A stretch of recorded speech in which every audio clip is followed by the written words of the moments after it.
1, pushback and start up at gate 552, Turkish 3, Papa Yankee.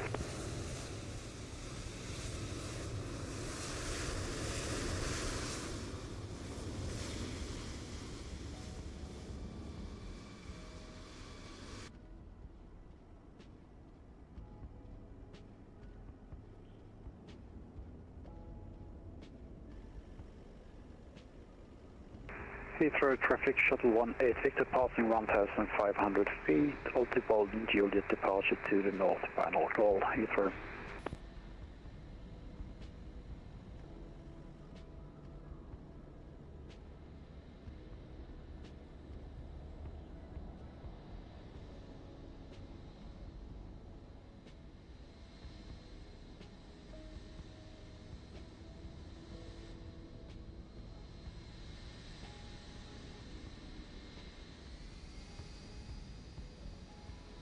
Good morning, everybody. How we doing?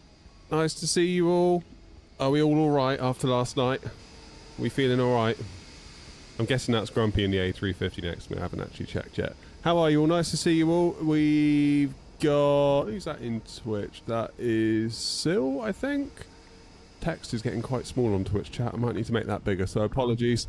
Hello, Sil, if that's what you're called. Sorry if I've got your name wrong. Content is in, Philip's in, David's in, Grumpy's in, Joanna's in, Jacko's in. Lovely to see you all. Yeah, tough game last night, wasn't it? Tough game. What a shame. Never mind. I mean, they tried hard, didn't they? They did try hard, and Argentina were bloody good. You can't hold it against Argentina. They were the better side, I think it's fair to say. I mean, I'm no football expert, but... you know, it was quite clear that Argentina were very, very good, weren't they? They were very, very good. So, yeah, I think all things considered, it was probably the right result. But it still hurts, doesn't it? Even someone like me that's not really into it, it was hell of a shame to see him lose that. But never mind.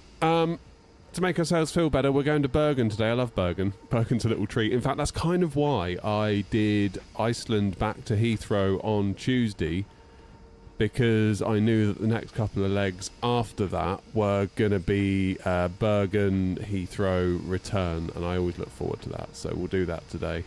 We'll go to Bergen. We'll have a nice little time. It's Thursday. And who knows, now the World Cup's finished, we might be able to think about an evening stream or two, because... let me tell you, numbers were not good the minute the World Cup started. It was like, even the non-England games, I think people just wanted to watch the World Cup, which I can understand. I can understand completely. So, there we go. There won't be an evening stream tonight, however, I hasten to add, because your boy here is solo parenting all night tonight and into tomorrow. Mrs. Knott is gone off on the jolly, leaving this idiot in charge. So we'll see how that goes. I'm sure it'll be fine. What could possibly go wrong? It's Thursday, after all. Never mind. Yeah, Joanna, we lost. We lost. It was a shame. We were 1-0 up, and then we got... my personal view, non-football expert, is that... we went...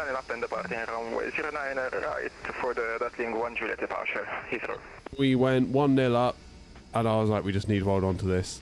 But then we went on the back foot, and the trouble is you go on the back foot. Shamrock 259 texting to 09 right, divide Kilo Alpha and November 8, Heathrow traffic. You go on the back foot, and if Argentina start attacking, it's only a matter of time. Golf Staff 322, pushing start into the Gulf cul-de-sac, Heathrow traffic. It's only a matter of time until Argentina will put a goal past you, and as it turned out, they put two past us, so I don't know. Maybe strategy could have been the thing that changed it, but they were a good team. You can't argue with it. They were bloody good.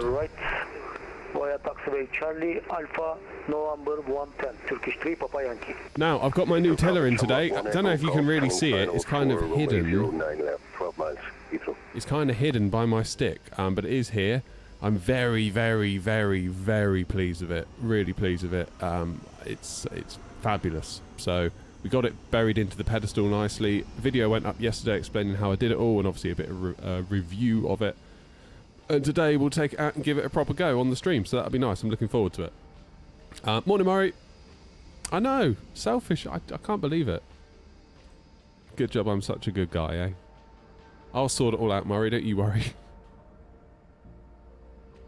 Never mind.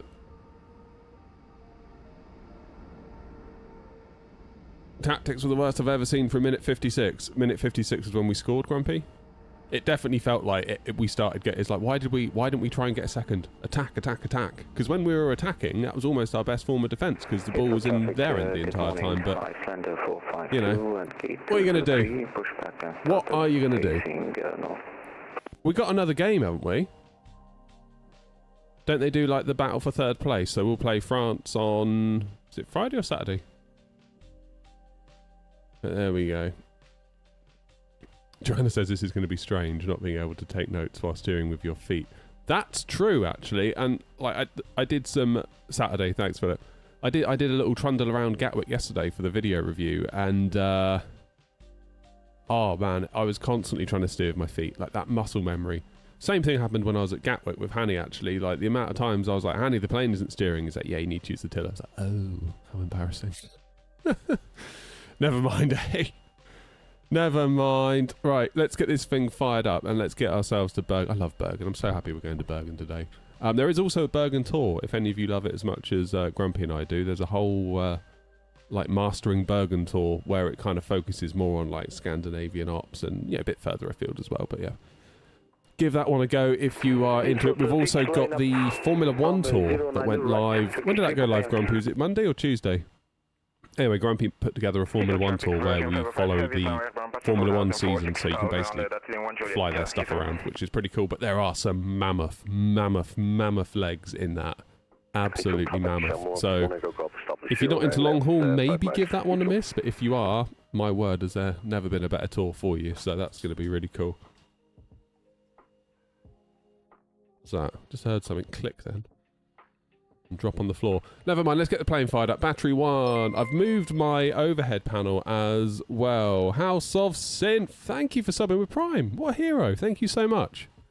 That's battery 1. Battery 2. Yes, I don't have to like lean so far forward now. I've got my overhead just here, which is much better. External power. Arm the emergency lights.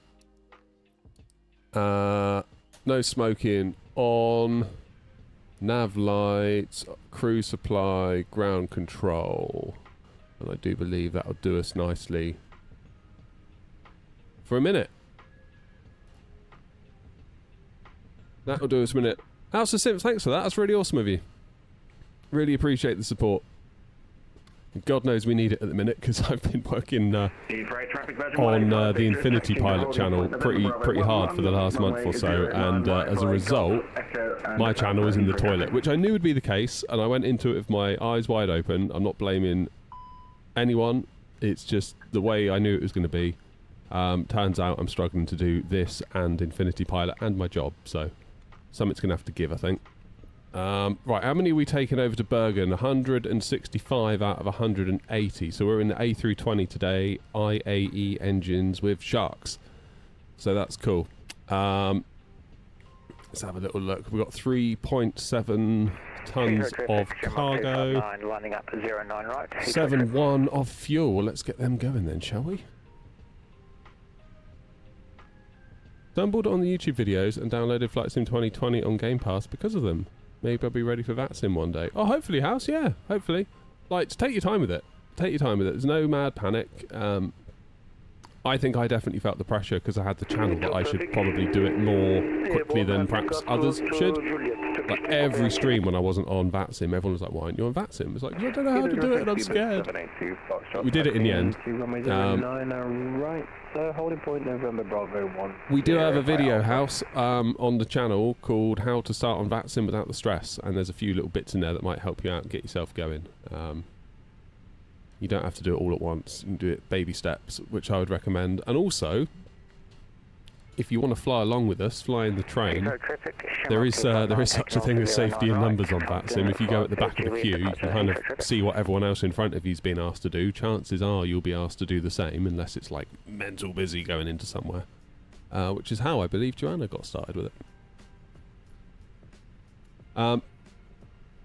But now you've subbed on Twitch, House, you should be able to, if you've got your Discord account linked to your Twitch account within Discord, you should now. So you can join the Discord. So if you've got any questions, you'll be in good company. Okie dokie, let's do our ATSU. Let's get this show on the road. AOC. Flight init. Init data request. Let's go. Safety in numbers and leaving last. Yeah, I mean, there's truth to it though, isn't there? There is truth to it. Okay, Heathrow, Bergen, alternate ENZV. I don't know where that is, but that's okay. We'll figure that out if we need to. Anyone know where that is? I don't know where that is. I feel like I'm building up quite a good mental model of like what all the airport codes actually translate to, but it doesn't always. There are some I'm just like, I have no idea what that is.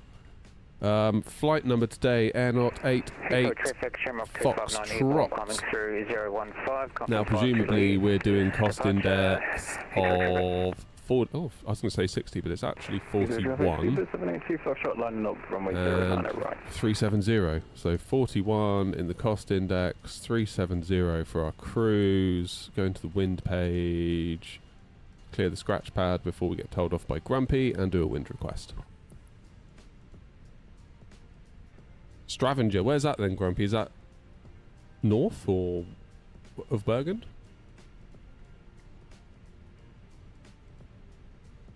I don't know. I don't know.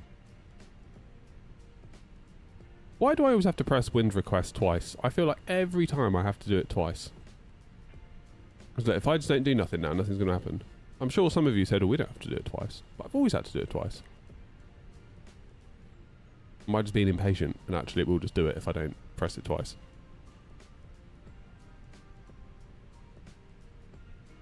And either traffic, SQ 782 Foxtrot, take it off from I think you have to press it twice, aren't we? Right, Brooklands Park, 6 Juliet departure. You have to press it twice.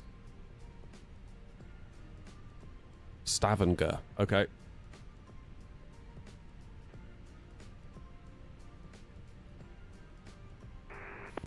Arundum, how you doing? Welcome, welcome. Let's press it twice. If I press it twice, now it'll do it. I bet. Give it a second, look. There you go. Always got to press it twice. Insert. And we are in business. I'm presuming, given the busyness of the Unicom frequency, that there is nothing online. Like, we'll keep an eye, because you never know, Graham might just suddenly pop up live or something. Expect, thank you for following, mate. Thank you, thank you, thank you, thank you. Who have we got coming with us today? So that is Grumpy 56 Tango. That's fine. EasyJet, where are you going? Oh, you're coming with us to Bergen. Nice. Nice one, Bert. And I'm sure I saw another Air Not over here somewhere. Charlie! Beautiful. We'll have a nice little train into Bergen. Bergen's such a great airport. The freeware as well is just superb. Borderline payware quality, that one. We put that in the video. I did a video recently, like, European freeware airports. Basically, save your money. You don't have to spend all your money on all the things, and that Bergen one is an absolute trooper. Right, what are we doing then? Out of 09 right, according to my flight plan, Brooklands Park 6 Juliet. So, departure, 09 right, BPK 6 Juliet. There we are. Done and done. Now, that's interesting. Grumpy, what are you getting for Bergen? Because I'm getting 3.5, but then Navigraph saying it's not in use, but then the wind is 3 knots of a headwind and 3 knots of a left to right crosswind, which is interesting. Do they favour 1.7 if the wind isn't enough in one direction? That is interesting. Wonder why it's saying not used. Well, we'll do ILS Whiskey to start into 3.5. Then we got a 3 knot tailwind on 1.7. So why is it doing that? What they're doing in real world. That's always a good thing to check, isn't it? If in doubt, real world it. Heathrow traffic, Iceland 451, line up and take off runway 09 right. Flight radar 24.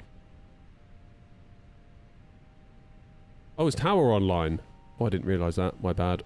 Hang on.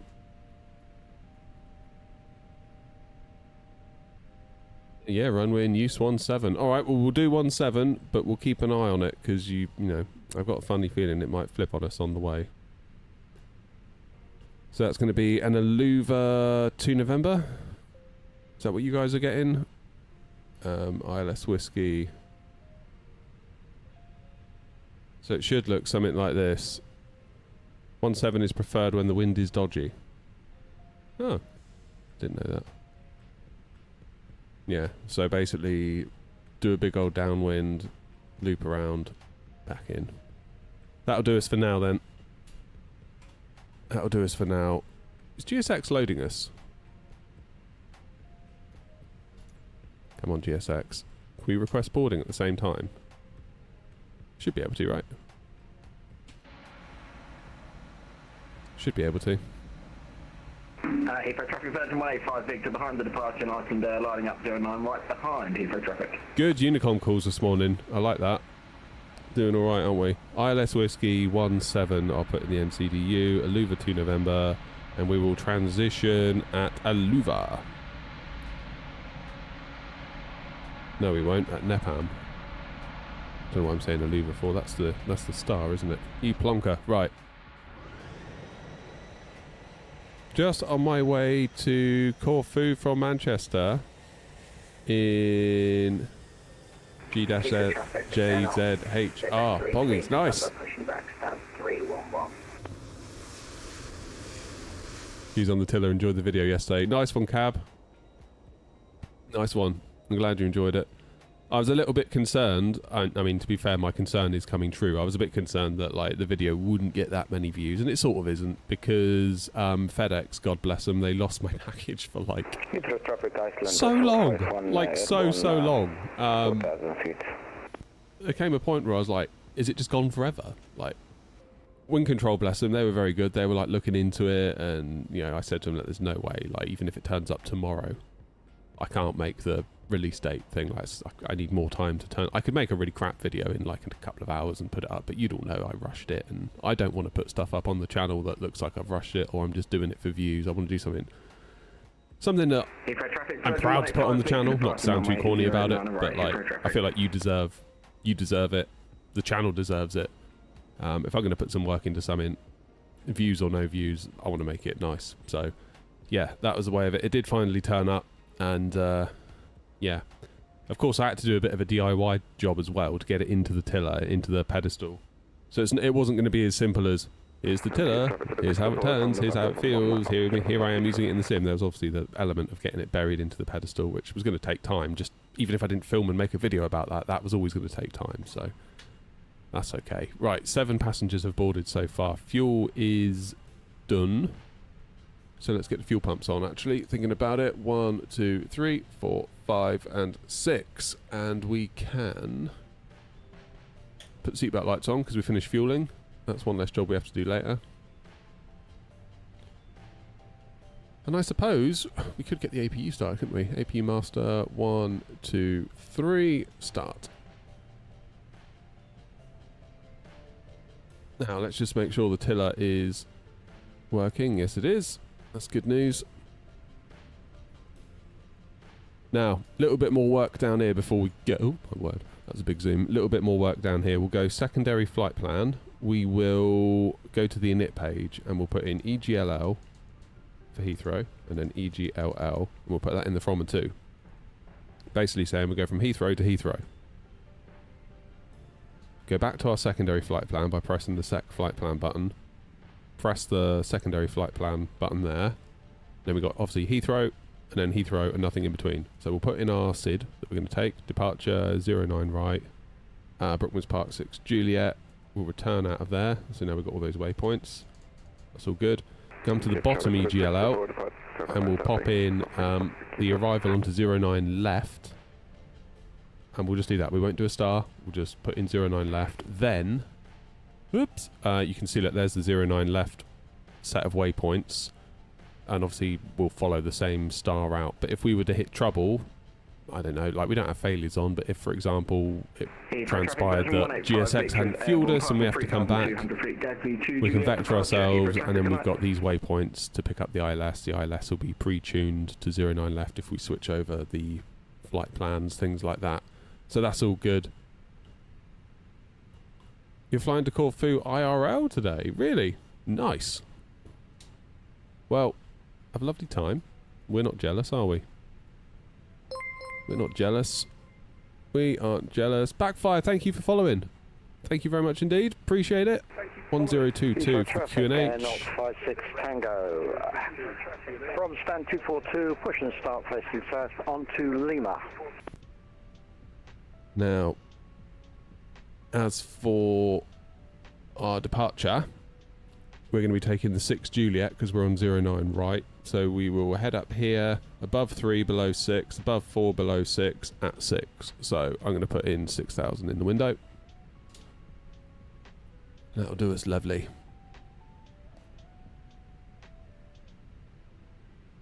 We're doing okay, aren't we? We're nearly getting there. How are we doing for the loading?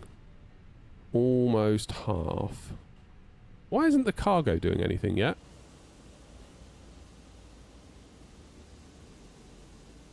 Because as far as I can tell, the fuel is still there and they finished ages ago.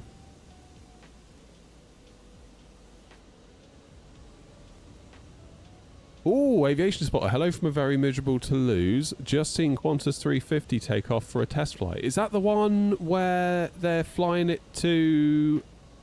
is it Melbourne they're flying to? Is that the test flight? I saw a TikTok last night where like some Australian news outlet were doing a bit of coverage on it.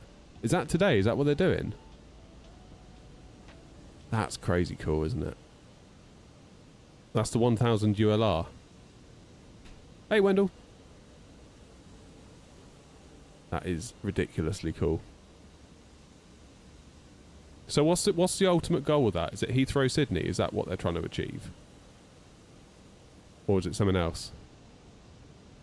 Right, where is my cargo? We've got the loaders, but then fuel won't disappear. Do we need to tell fuel to get away? Refueling done. We'll go then. Fuel truck leaving. You ain't leaving though, are you? Why aren't you leaving? Maybe it will leave in a minute. I was going to say maybe I need to open the doors, but quite clearly the doors are open. Passengers are getting on, look. Cheers, Wendell. It's been a journey, mate. It really has. I sometimes get people be like, how much for your entire setup? It's like, I don't know. I've done it in like such small little bits. Like, I honestly don't know. Okay, let's just say we'll complete that now. Now will you go? Come on, fuel truck. Be a dear and skedaddle. 22-hour test flight is taking place on the 24th. Oh, okay. So what are they doing today? Just nipping around Europe or something?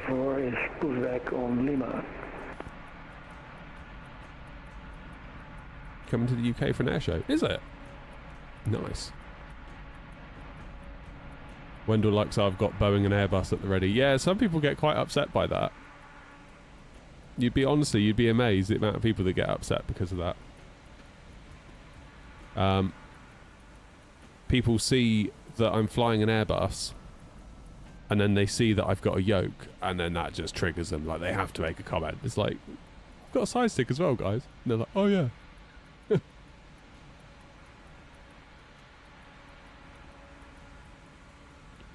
Right. Why is that fuel truck still there? And we're nearly boarded, aren't we? Maybe the baggage will happen after the passengers? Something very weird's going on here, I fancy.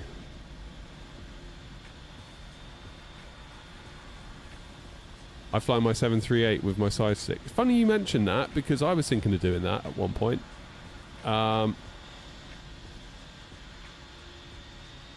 Maybe I need to reload SimBrief. That might be it.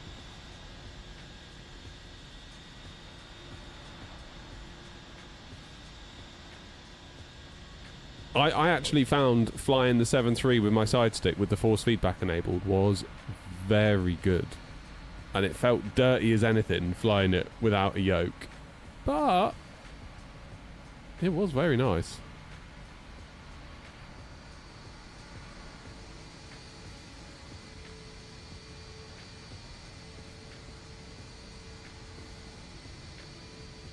Okay, so the passengers are finished.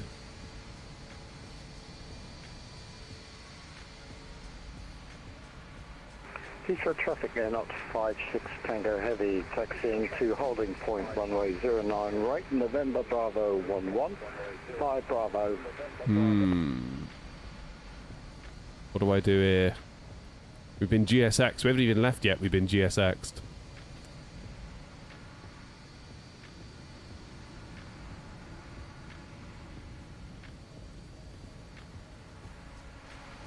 Okay then, so we will say that we've completed that.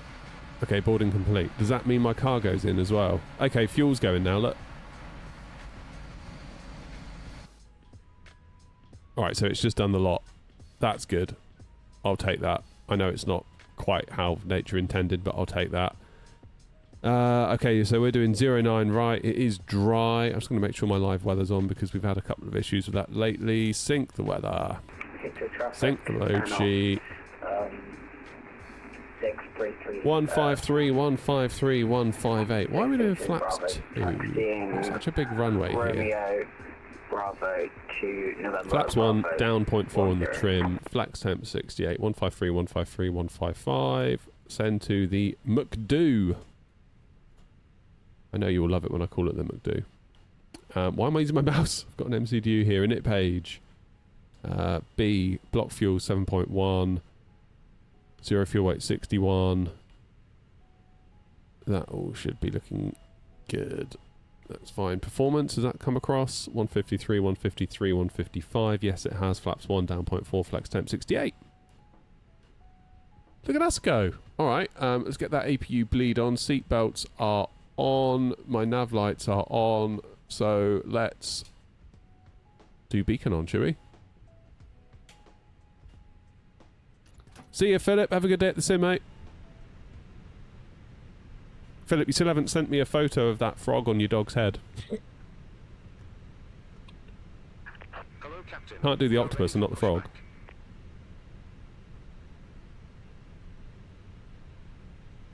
Which payware add-ons would I recommend for a noob simmer? Honestly, maybe just chill on the paid add-ons if you're just starting out. Like, there's a load of free stuff you can get. You can get really good freeware scenery from flightsim.to. You can get really good aircraft, such as the fly-by-wire A32NX. Bypass pin inserted.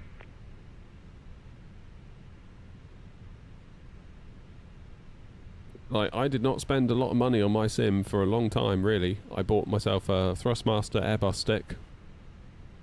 About a year later, or 6 months to a year later, I got the Throttles for my birthday, because turns out I'm very difficult to buy for, and everyone was like, yes, we can actually get him a thing. So they got me the Throttles. Keep up traffic, keep fast, Bravo taxi, holding point, November 11, runway 09 right, Bravo. Obviously I use Navigraph now, but I used to use Chartfox. Not guaranteed to be as up to date, or at all, or available in the first place. But you can get a long way for nothing if you're willing to be a bit resourceful, for sure. I mean, if you're desperate to spend some money, it obviously depends what planes you fly. The Phoenix, if you're an A320, you know, if that's your thing, I can't recommend that enough. Maybe GSX to help with loading and pushing back, things like that, although it can be a bit buggy at times, as we've seen this morning already. Maybe a Navigraph sub if you're going to go on VATSIM, but if you're not going to go on VATSIM, you can probably stumble through with Chartfox for the most part.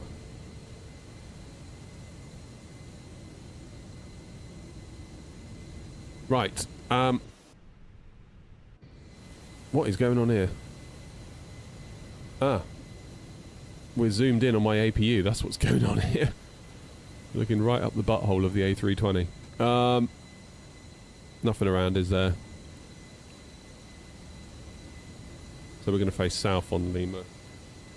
Heathrow traffic, good morning. Air 88 Foxtrot, stand 243 right, pushing back, facing south on Lima.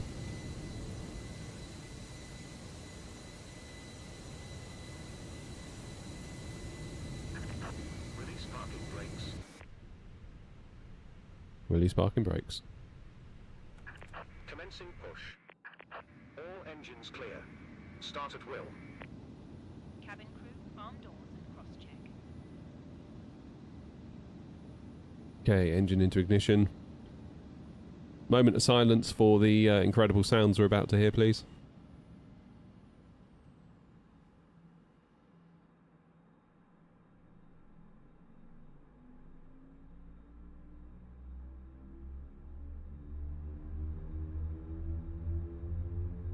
Ladies and gentlemen, please observe the cabin crew member closest to you as we are about to demonstrate the safety features of our Airbus A320 aircraft. Thank you.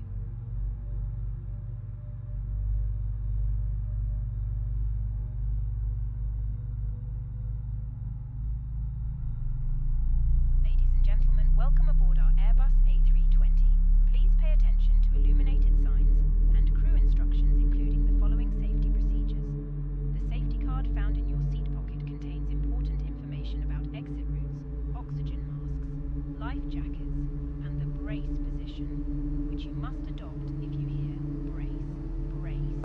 Heathrow traffic air 056 Tango Heavy, takeoff runway 09 right, Brooklands Park, 6 Juliet departure 2B.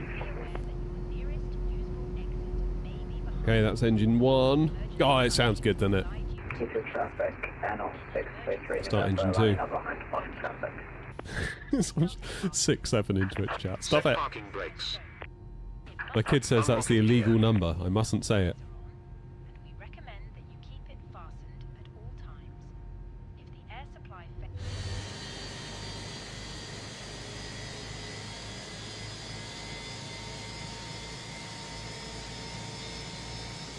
Don't say it, Daddy. That's what they say.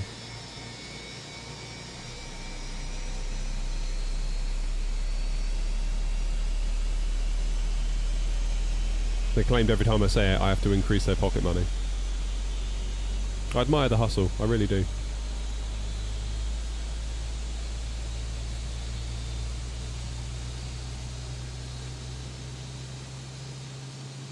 Tow truck disconnected. Bypass pin removed. Left is clear. Right is clear. Right, that is 2 engines started. We will just wait for that exhaust gas temperature to settle down, which I believe it has. We can lose the APU bleed. Lose the APU. So traffic air 056 Tango Heavy, airborne Right, how you doing? out of 09 No, right, we've not started New departure Sky yet. I was just about to check that, Joe, see if it didn't put up the pop-out, did it? My flights. Start flight. Yes, there we go.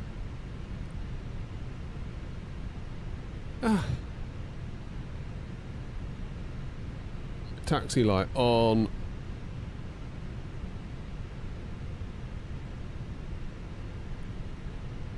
TCAS is on standby. Get the constraints on the ND.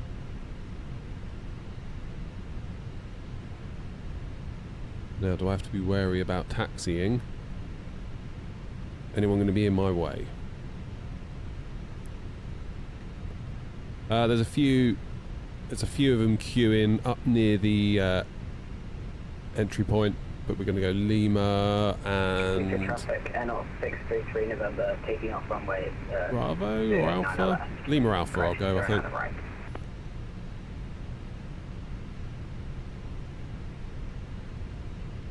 Heathrow traffic N88 Foxtrot taxiing to holding point November Bravo 11 via Lima and Alpha Heathrow. Alright, I've got my feet on the rudders because of course I still will need to use the rudders. It's not like we've got a free pass now where like no rudders required, because of course we'll need to brake. Heathrow traffic Bergen 47 Golf Hotel, taxiing via Golf Echo Alpha Link 52 runway 09 right, Heathrow traffic.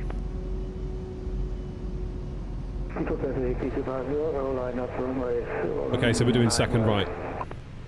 4 minutes behind schedule. We're not doing too bad. And the IAEs on this plane, very powerful. See, I'm going to like steer with my feet. I shouldn't. I don't need to. Ah!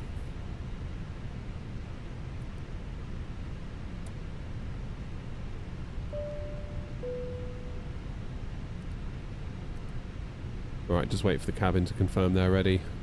Predictive wind shear to on, and we are good to rock and all roll. I've been saying that for as long as my kids have been like able to remember anything I say. You know, if we're about to like go out for the day, it's like, right, come on, let's rock and all roll, and they always look at me like, what are you on about? And now they've started watching The Simpsons, they get it. It's like, so many of your stupid jokes make sense now. It's like, yeah, I'm not even sorry. They should be so lucky they've got such a cool dad.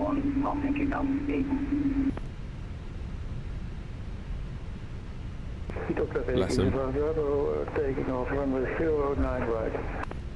What's the difference between the tiller and the pedals? Why does it need to be both? Well, of course, in the real plane, you would use the tiller when you're at speed on the runway, because obviously aerodynamically the rudder on your tail impacts the direction of the plane, because of course it's like, and you know, like the ailerons on the wing.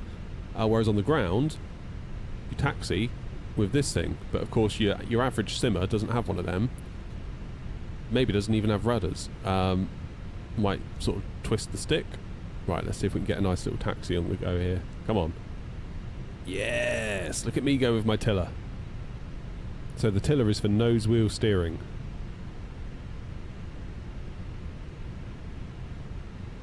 Does feel very nice. I'm very pleased. Honestly, we've waited so long for a nice tiller, haven't we?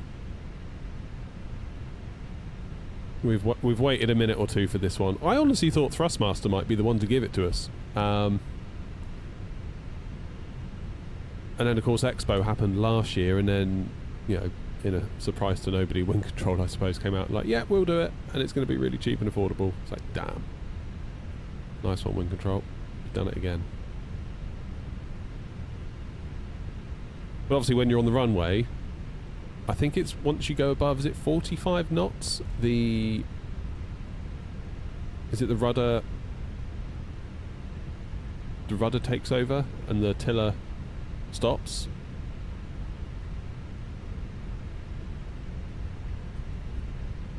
It is easier. Like, I'm just trying to follow. You see these two little like marks here on the window, there and there. I'm basically trying to keep the a little yellow line in there, just little tiny movements. We are able to stay on it quite nicely. Not that we couldn't with the rudders. I'm not trying to say like all of a sudden, you know, we're good now. But we've also got to brake with our feet. So we do need to use our feet still. If I put a bit of brakes on, and of course it's differential braking. So if you accidentally put your right foot down slightly more than the left, you will feel a pull. One direction or the other, for example. For me, it's just completed my little side stick pedestal. It's like, as soon as I built that, it was like I put the stick in, and you could see there was an obvious gap for a tiller. Now, luckily, I used actual dimensions from, is it that website, Bobby's A320 Cockpit? So I used the dimensions from that to build it, and of course, given that it's the real dimensions, I was confident that whatever tiller came out should be able to fit. But you never know. And it is a little bit tight, but it is in. It is working nicely.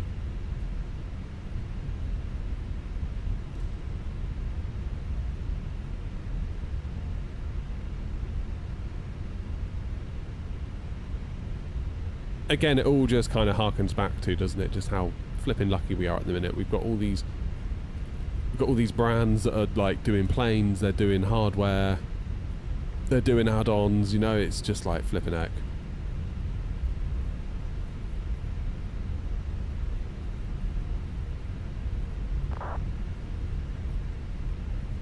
I know some people like to spend their time arguing about said brands on Reddit, but ultimately the fact that we have these brands to argue about at all is testament to what a good position we're in. Like, remember when FSX or whatever it was went away? Microsoft were like, no, that's it now. So yeah, we need to, that's me on the brakes. I'm not braking accurately enough. That's better. Just testing. If using chase plane, configure a view to show the taxi view under the belly looking at the nose wheel. Ah, that's a good idea.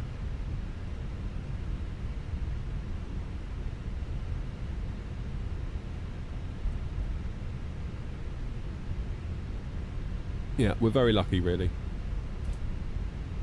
I'm very, very lucky. Was there an A220 stream that I missed yesterday? Or something?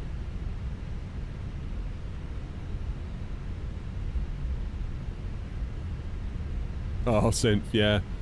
Yeah, I had to, out of the box, mine did nothing. I had to go into the controls and map it.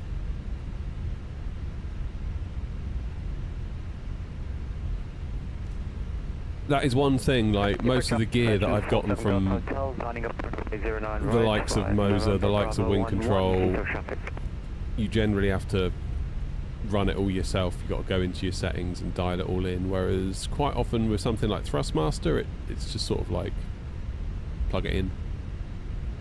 And they've decided what all the buttons should probably be for most people most of the time, and you can just get going. So you do have to put in a little bit more work. It's like those Moser throttles, like I plugged them in, nothing. It's like, oh okay, alright, I guess we'll spend half an hour in the settings then.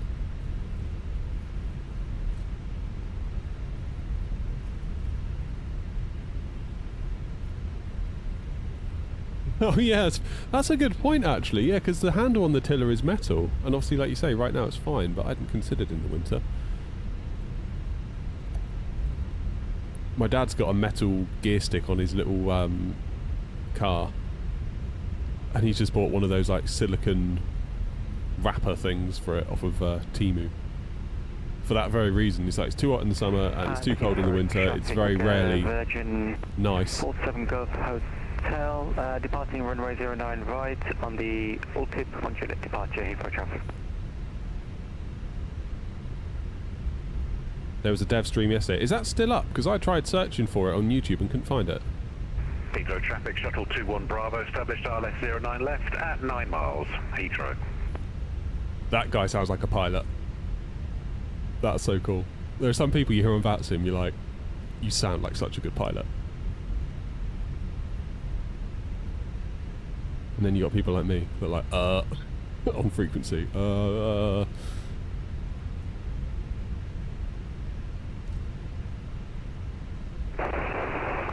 Heathrow traffic, Seabird 53 mics, into runway 09 right via Bravo Alpha, Heathrow traffic.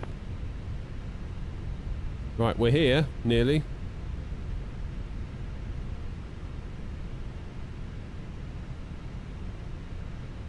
Brad, I don't know if you heard my answer a minute ago. We were saying perhaps you don't need to spend a huge amount of money. You can get away with, if you're just starting out, you can get away with being a bit resourceful and get a lot of stuff for free. I don't know if you were still in the stream when we were talking about that, but it was in response to your question in the vertical YouTube chat.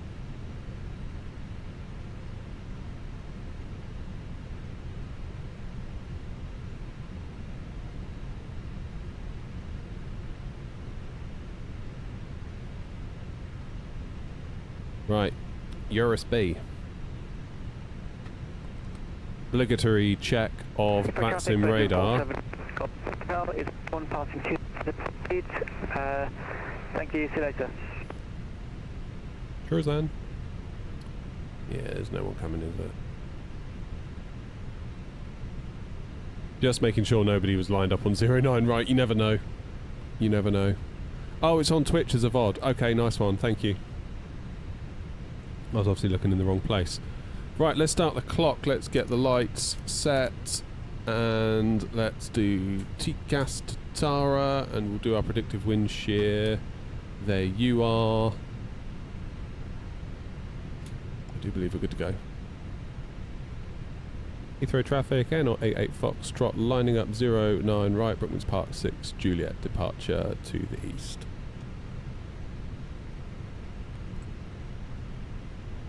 Heathrow traffic, shuttle 21 Bravo, short finals for 09 left, Heathrow.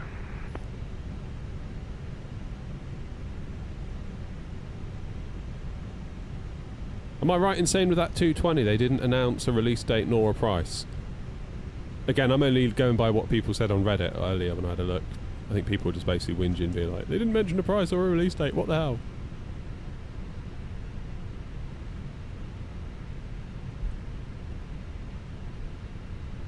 Check me out, steering with my tiller. It is starting to slowly feel more natural. like we did a bit yesterday, bit day before, obviously a bit this morning.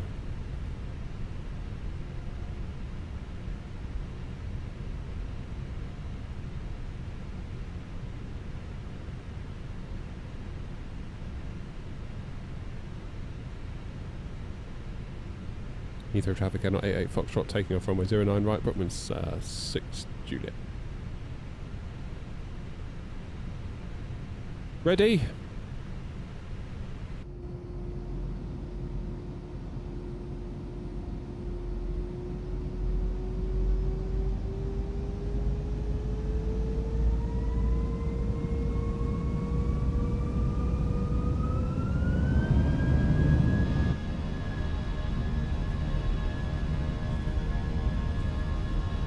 Speed is alive.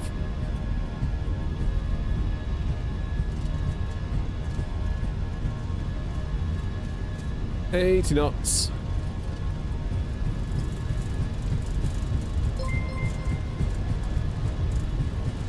Great steering with your nose wheel tiller. Can't look, but thank you whoever that was. V1, rotate.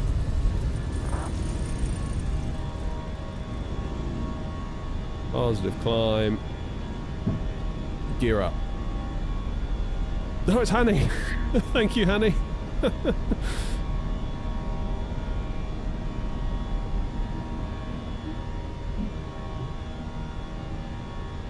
I really want to see what it's like compared to yours, Hanny. Thank you for the super chat as well. You didn't need to do that. Very generous of you. I was speaking to WinCtrl yesterday, actually, Hanny, and I said that if I ever come back to see you guys, I'll bring the tiller. They were like, oh my god, do it. Yeah, that'd be so interesting. It's one of those flight directors. Heathrow traffic, Air 88 Foxtrot, airborne at 09 right, but was part 6 Juliet, passing 2000.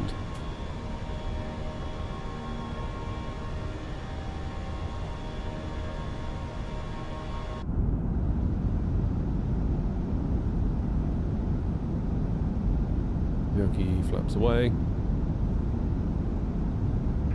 Heathrow traffic, Heathrow 53 Mike is line there, runway 09 right, Heathrow traffic. Because it's adjustable, this one, Hanny. It's got like a little Allen key that you dial in. Now, out of the box, to me, it feels good, but it'll be interesting to see how close you could get it to your very fancy one.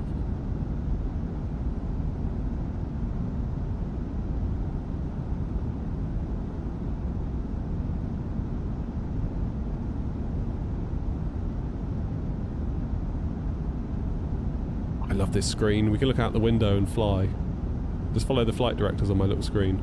This screen video, by the way, is now my best performing video ever, and I cannot believe that's the case. Because I remember Grumpy saying, you want to make a video about that screen you bought? And I was like, yeah, well, I'm busy at the minute, Grumpy. I've got other things to do. I've got all these other videos that I'm working on. I'll do it after Christmas. And I did it after Christmas when, like, ad rates halved, pretty much. Because prior to Christmas, you know, your Coca-Colas, your Heinekens, your Budweisers, your Terry's Chocolate Orange, your John Lewis, you know, your big household brands, they all want to advertise like crazy in the run-up to Christmas because, of course, you know, make hay while the sun shines and all that. And then in January, they're like, see ya, and then your ad rate's half. And, of course, that's when I decided to release the video. So I could have doubled my money, potentially, had I listened to Grumpy. That'll teach me, won't it?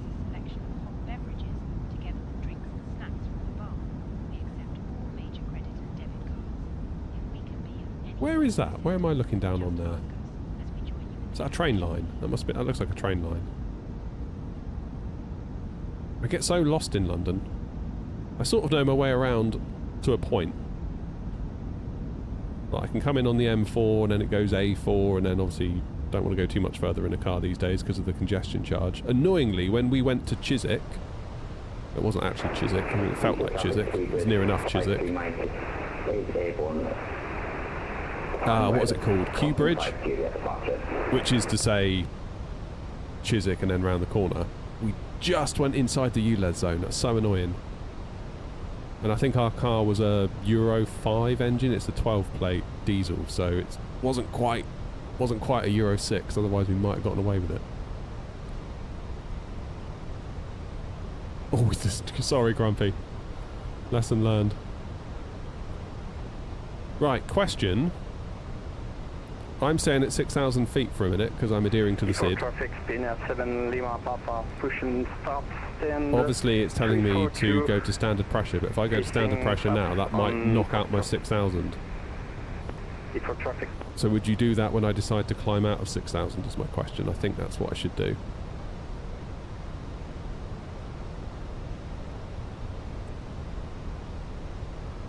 Only got about 10 miles. Not even that, 5 miles.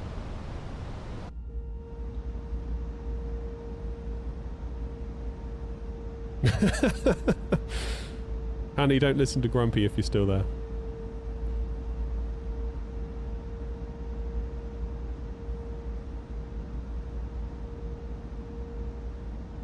Grumpy, you're supposed to be like bigging me up. How you doing, Pope? Oh, Ryan's in as well. Everyone's here. Have you been to sleep yet, Ryan, or have you yet to go to sleep? You were struggling on Tuesday, weren't you?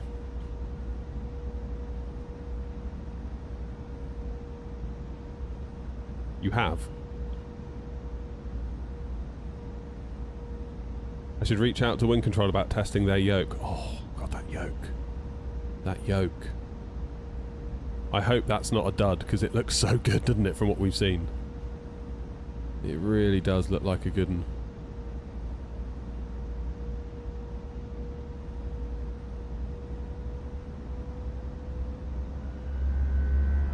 Heathrow traffic, N88 Foxtrot, overhead Brookman's Park, 6,000 feet, climbing now.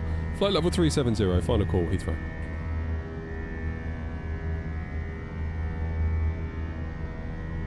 Annie, don't listen to him.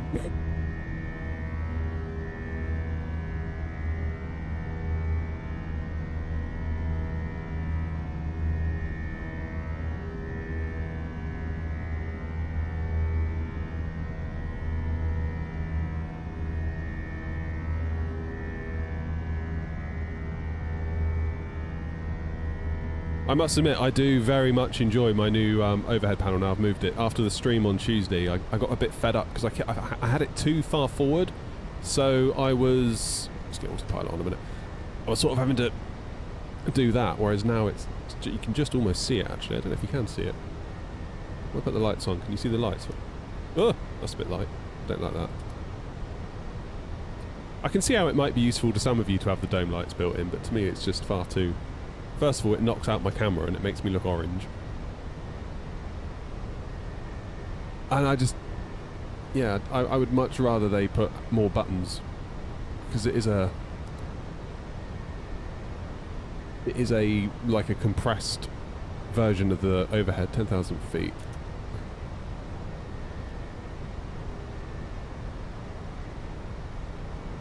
Yeah, it's a condensed version of the overhead, so I'd much rather they lost the lights and put in a few more buttons for us and things like that. I mean, they say that it does everything that you need to do while the Airbus is in normal law, but like the other day, and I appreciate that we weren't potentially dealing with normal law stuff, but when we landed into, I forget where it was, and we're having issues with the Phoenix shutting down an engine when you go into reverse thrust. Only the right engine. I think it's like a Sim Update 5 thing. In fact, I think it was Hanny said, oh, you need to put on, or you should put on the electrical hydraulic pump on the yellow system or something, and I looked up, and of course it wasn't there. So... Oh, hello, Lee. Lee's in as well. Nice Tiller review, just makes it so more immersive. Yeah, it's great. I'm really, really pleased. I really am pleased. It's a very nice bit of kit indeed. Tretch! You've been subbed for 12 months now. It's our year anniversary, Tretch. Thank you, Tretch. I really do appreciate that. Thank you for all the support. That is unbelievable. Thank you. That will be Stansted, right? That's got to be Stansted. It looks like Stansted. You've got Juliet running along here, I think. Yeah, that's Stansted all day long, isn't it? I feel like I'm driving to Norwich to see the family. Because there's a service station. Is it just... Is that it in there? Normally end up stopping in there.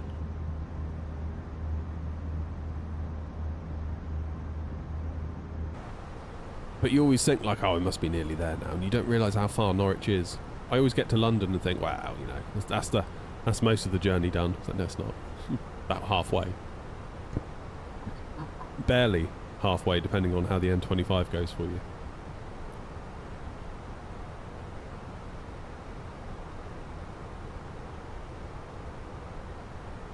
I'm doing great, thank you, Tretch. Thank you again for that. That's incredible support. I really do. Thank you for that. Throttles says, I really hope the WinCtrl yoke is amazing because I'm planning on building a Max 8 cockpit in December, and if they get the yoke out by February, it will be the saviour of my cockpit. You're on a budget. Yeah, I was surprised at the price. I really was. I remember when it was Expo, wasn't it, last year that they announced or started talking about it. And we were just like, you know, jaws on the floor, like, flipping heck, look at that. But, you know, then the next thing to come was, yeah, but how much is that going to cost? Like, that's a lot of money, surely. Like, by anyone's checkbook, that's going to be a lot of money. Riverbank, thank you for following, subscribing even on YouTube. Get my words right.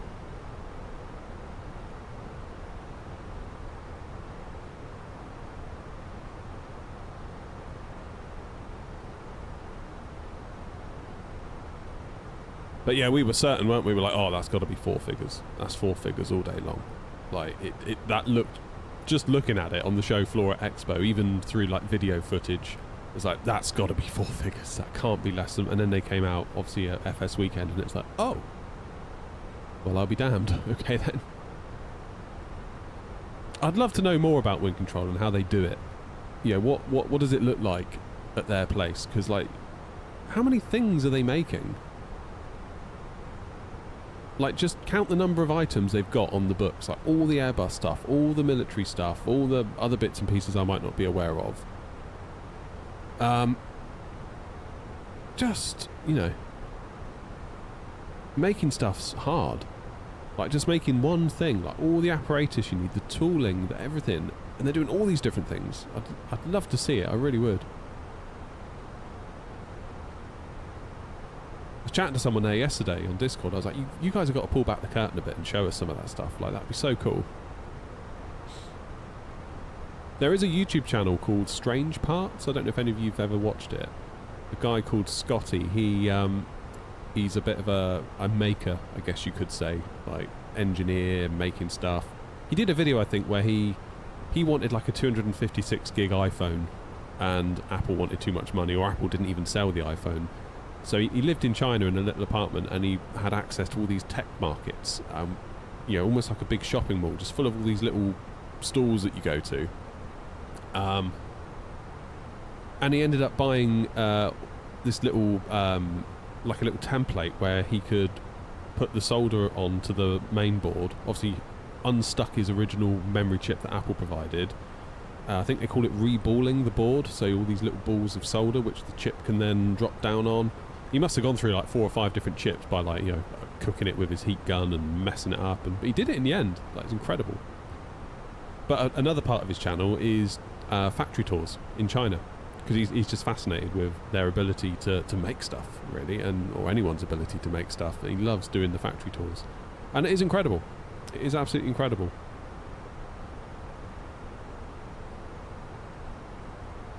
Well worth a watch if you haven't had a look. Ball grid array, that's it. Yeah, because he had this this like little metal stencil, and I think he had solder paste, and he would sort of like almost silk screen it on, and then heat it up, and then drop the chip on, and then the chip would sort of like go boo and like wobble and align itself onto the balls, and it would get there eventually. But yeah, he went backwards and forwards on it. It's crazy. The A140 into Norwich is such a boring road. I'm trying to think which way. We always go M11, and then does it go A11? M11, A11? There always used to be a point where the road got a bit ropey. And there was a point in time where some of the family, they don't anymore, had a place on the edge of Great Yarmouth, and of course you got to go past Norwich all the way to Great Yarmouth. It's like, it's a long old drag that was. But yeah, it's probably further than you think, Norwich, every time.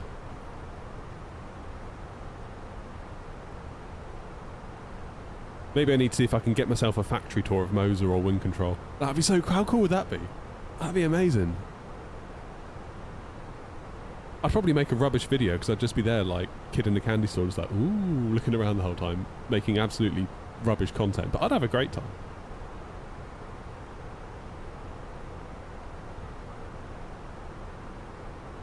Airside Eddie, how you doing?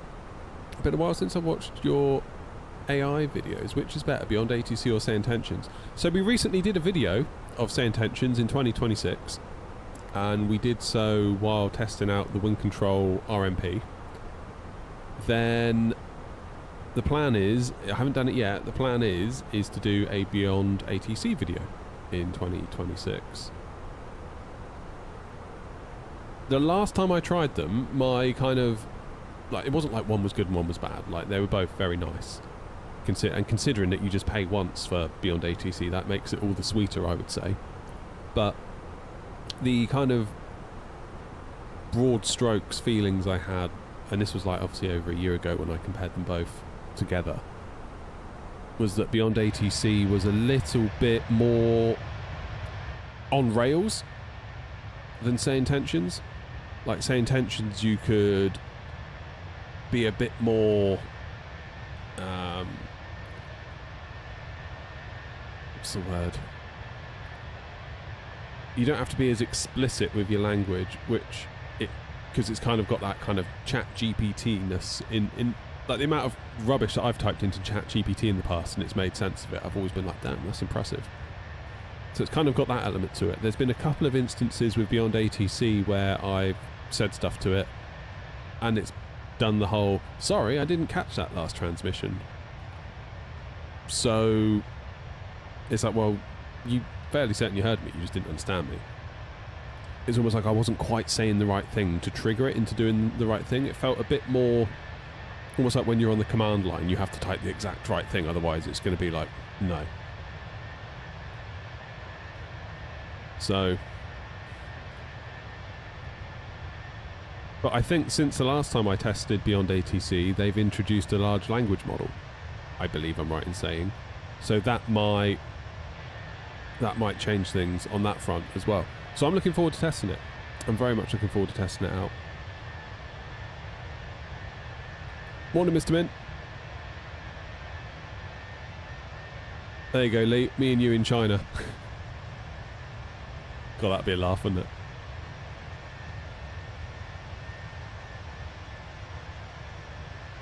Freeform.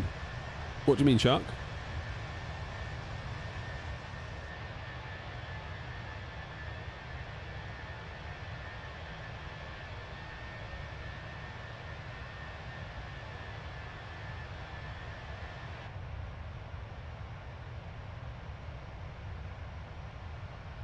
How's the tiller? I'm so pleased with it.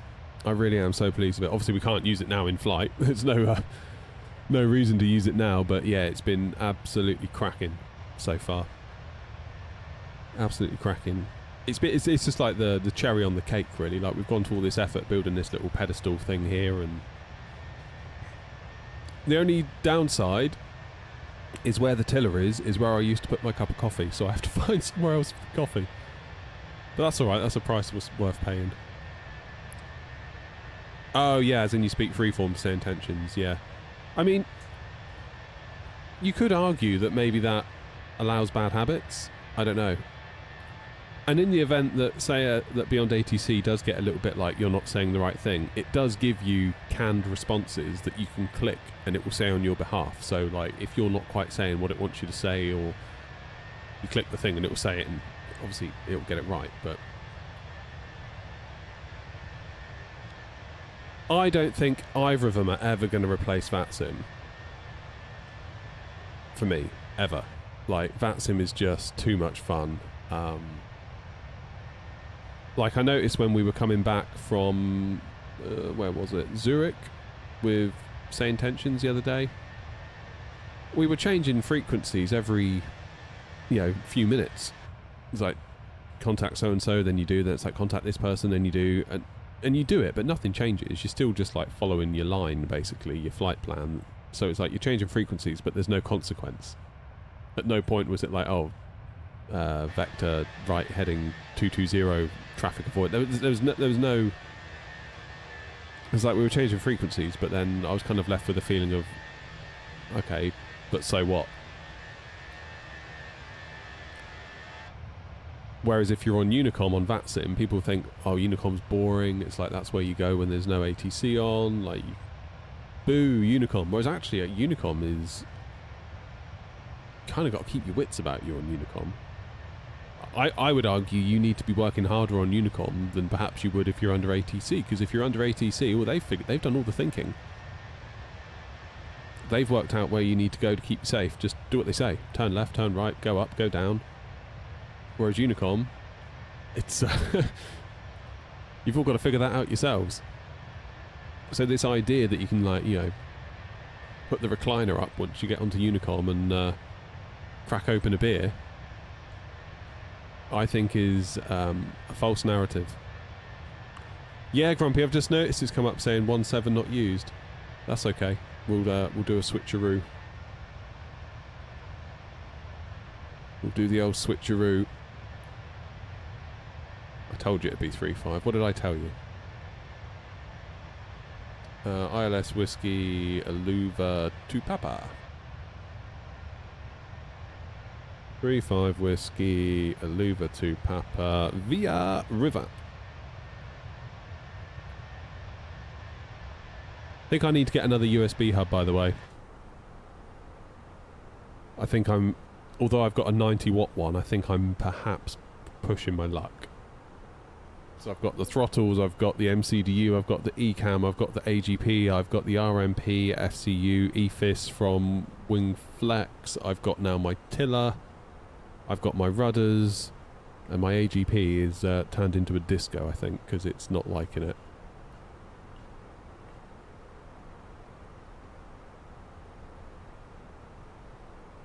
So we might need to have a little look. What I'm tempted to do this summer, and I know I've been talking about it, is flip the shed around a bit, because at the minute I'm sort of in the narrowest part of the shed. So I'm sort of hemmed in this way, where really I could do with a bit more space, which I don't have, but if I were to go that way, we could have all the room in the world. Issue might be the USB controller. Yeah, I'll probably get one of those little cards, Ryan, I think. What rudders am I using? WinCtrl, Moser or Thrustmaster? I'm using the Moser MRPs at the moment. Funnily enough, actually, they sent the damper as well to test with it. And I've always been using the damper on its lightest setting ever since I've been using it. But it fell off yesterday. Basically, as I keep using it, I'd wiggled the bolt loose. It's fine, it's not broken, it will screw back in. But I've actually started using it without the damper. I kind of like it. I don't know if that's just like I'm liking it because it feels new and different. So I'm going to give it a week or two and see how I feel.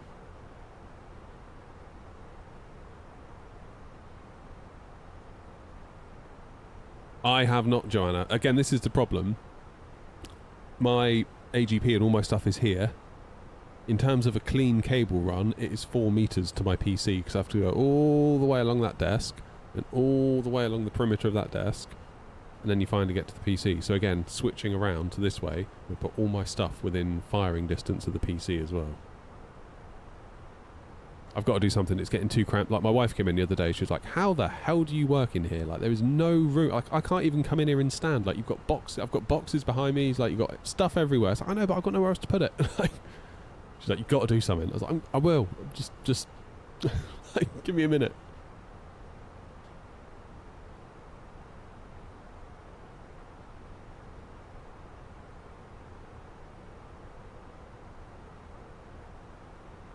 Feel like I should get... How you doing, Rowie? I feel like I should get the WinCtrl Orions, but the combat version.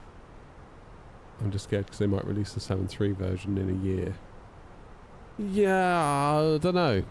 I mean, obviously, I don't know what they're doing. Like, I've got no clue what WinCtrl are up to in their plans with Boeing. Putting 2 and 2 together, you could probably see, like, if you were working out their business plan, it's like, okay, so you finished up on the Airbus stuff now. Well, I know they haven't, but they're coming to the point where, is there really going to be any more stuff they can feasibly make? The next natural thing surely then is Boeing, right? I mean, they've made a start, haven't they? So it would perhaps make sense.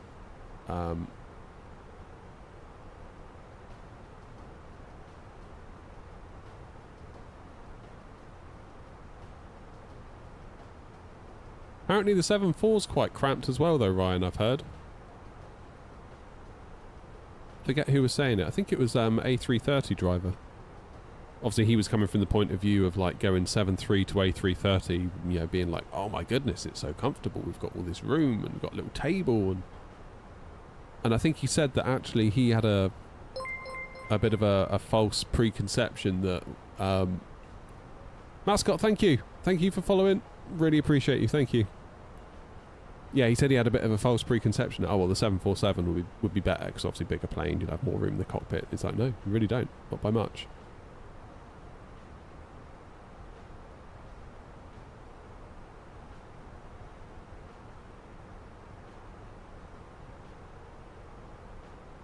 But you have a ton of room in this, don't you, really?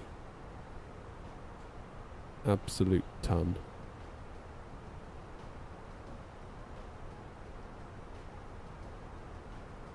Look at that nice smooth finish on the gator. Look at that. That's how you do it, Aerosoft. I'm just saying. When are we going to get an update from Aerosoft?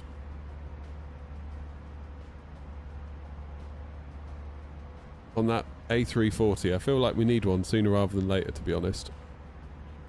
2 updates I'm really wanting at the minute is an A340 600 update from Aerosoft, ideally making the textures look a bit nicer and ideally giving us a paint kit. And number 2 will be FSLTL. Oh, and Phoenix Neos, of course. Blimey, how did I forget that? Suraj, thank you. They said 2027 will be the year of the bee. Well, it would make sense, wouldn't it? Like we just kind of surmised, I suppose. Phoenix Neos when? Oh, I don't know. I don't know. I mean, it seems crazy to think that when were we, like November, December time, being like, well, they said before the end of the year, so any day now. What are we now, knocking on the door of August? But I'd rather they did it right and then just dropped it and we're like, here you go. I've got a funny feeling that all will be forgiven the minute they do that. Just keeping their heads down and working, I would imagine. And we can debate whether that's right or wrong, whether they should be, you know, saying a bit more to the community or not. I'm inclined to feel like they've taken the right direction by staying quiet, but maybe they could just say a little bit, like, even if it's, hey, listen, we know we've been quiet, we're working, we'll speak to you when we've got something, we've not gone anywhere, we've not forgotten you. But not say anything like teasing, if you know what I mean. Nothing like, oh, it'll be here in Q2, and then Q2 rolls by, oh, it'll be here in Q3, Q3 rolls by. Don't get doing that. Don't say anything about pricing or cups of coffee. We've seen how that's worked out. Yeah, just we're still here, we're still working on it. Thank you for your support.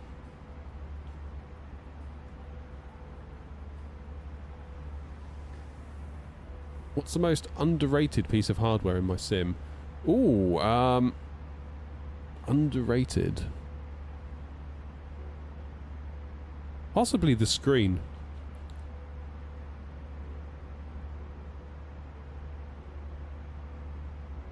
Like that screen, I ummed and ahed on that for ages. Like, do I get it at all? Then I got it, and I was like, yeah, it's really good. We were saying earlier, then Grumpy was like, you should make a video, and I was like, yeah, maybe I will.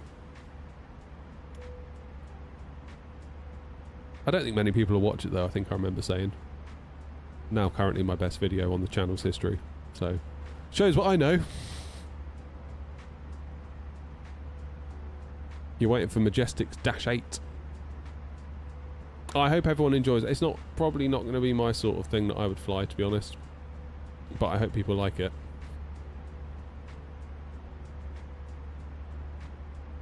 Did someone ask about Chicago a minute ago, or a while ago? I'm sorry, I forgot to respond to you about that, if you did. I'm just now remembering.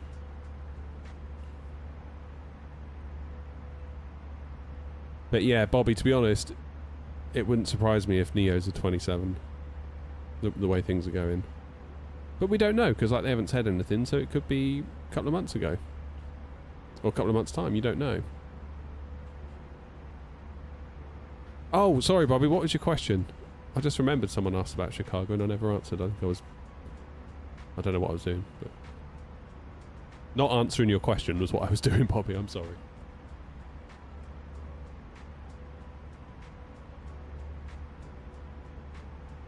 When's it coming out? Or is it out?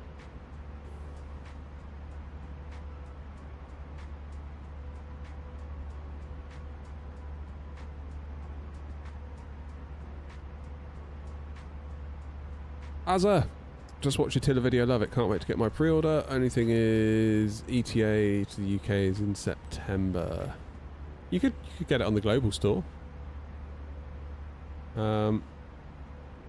I suppose you run the risk of paying taxes at the border. That's the only thing. Am I getting a pre-release version? Oh, no. I've never really done any work at all with any builds in that sense.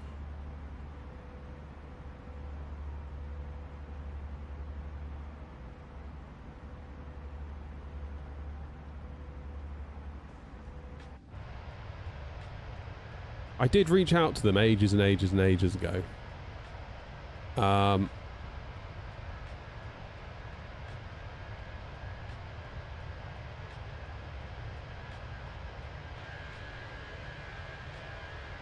Like we're talking proper early days of the channel.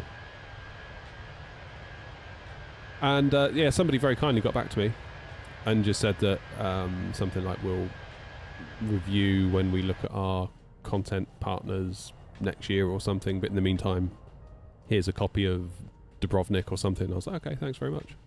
I'll do a little stream with that.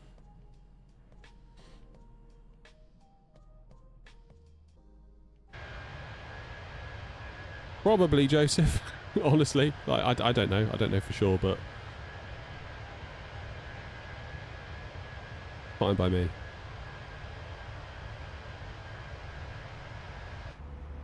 I mean, I was a little bit sad that I missed out on that at the time, but with hindsight.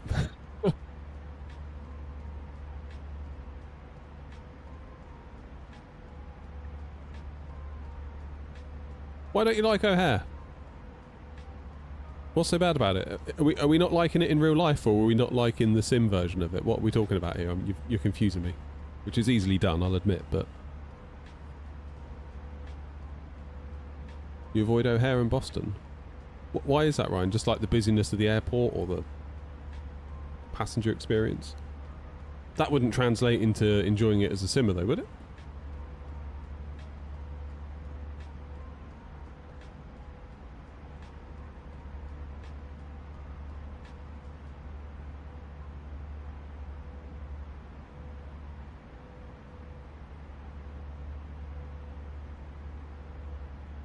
Isn't that where Home Alone 2 was filmed? Was that O'Hare? Fairly certain it was. Where they go one way and he goes the other. What a film.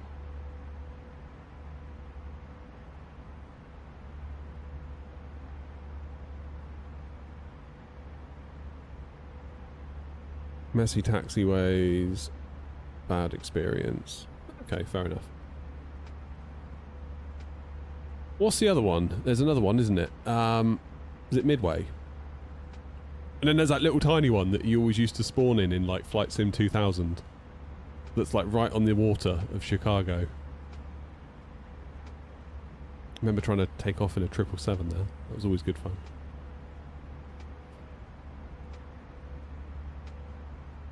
Flight Sim 2000. I must still have that in the loft somewhere. I'm sure I've still got the box. You remember when like PC games came in like boxes that were like the size of a packet of like A4 paper? Mixfield ain't there in real life. Oh, devastated. So is Midfield like the younger sibling then to O'Hare? O'Hare's like, if O'Hare is Heathrow, is Midway Gatwick? Is, I guess, is what I'm trying to ask.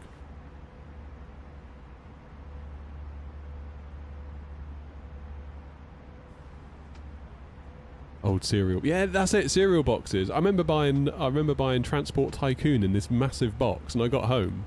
I opened it up, and there was like a little disc inside. I was like, why did they put it in such a big box? But then, if everyone else does it and you don't get seen on the shelf, I suppose. Transport Tycoon Deluxe. I got the triple pack. I got Transport Tycoon Deluxe, Roller Coaster Tycoon, and Railroad Tycoon 2. Never liked Railroad Tycoon. But yeah, Transport Tycoon and Roller Coaster Tycoon. Damn, they were good. Hours and hours wasted on those. With zero regrets.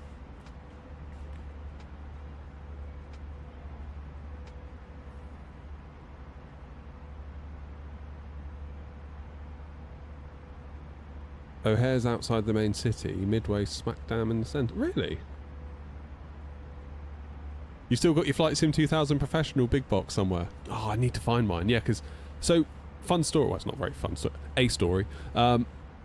We just got a family computer. I would have been... What would I have been? Year 5 or year 6 at school? So what would that have made me? 9 or 10? And we just got this new computer. Basically, my parents made the mistake. They took me to Sega World in London. Don't know if any of you guys remember that. I think it was in... What was the place called? Shaftesbury Avenue? Is it around there? Do any of you remember this place called Sega World? Basically, they got all the like arcade machines and stuff. So we went to London, and one of the things was we'll take you to Sega World, which I thought was amazing because like I grew up on a Mega Drive. And they had this flight simulator thing there. I don't know who made it to this day, but it had a yoke and it was very arcadey. You had to fly through these gates in the sky, and there's like a timer that counted down, which obviously gets you out eventually. But I just spent my entire night on that. And I was like, oh my god, this is so good. And I was like, can we get a flight simulator on the PC at home? And of course, at the time, we had an old AST, if any of you remember that, an AST desktop computer. Well, when I say desktop, I mean like flat on the desk and the monitor would sit on top of it. Pentium 1, 8 megabytes of RAM. So it became clear that obviously Flight Sim would never run on that. And it's like, well, parents were like, all right, we'll get a new computer because the other one's getting old. So they got a friend of ours who worked in IT to build us one, who built us an absolute monster by standards back then. And we went down to Game, I think it was, to buy Flight Sim. And we just bought the regular version of Flight Sim. Yeah, Flight Sim 2000. Done. Got it home, opened it up, there's no discs in the box, which really sucked. So like Dad's on the phone, because of course back then you could phone the store, and they were like, oh, we're really sorry. Trouble is though, we don't have another copy, so all we can do is give you your money back. And like my dad starts kicking off like, I've got to drive all the way down just to give you that back when you've given me nothing in the first place. In the end, the manager was like, look, where do you live? They told him. He's like, alright, you're sort of on my way home. I've got a professional version. Let me just give you that. So we got Flight Sim 2000 Pro for the price of the regular, which is very, very good. Which was very, very good of him. I must have it in the loft still. Do you have your own plane livery? I do. It's on the screen.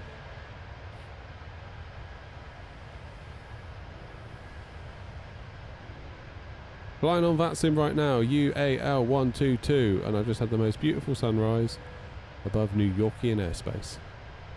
Oh, I want to go back to New York. I like New York.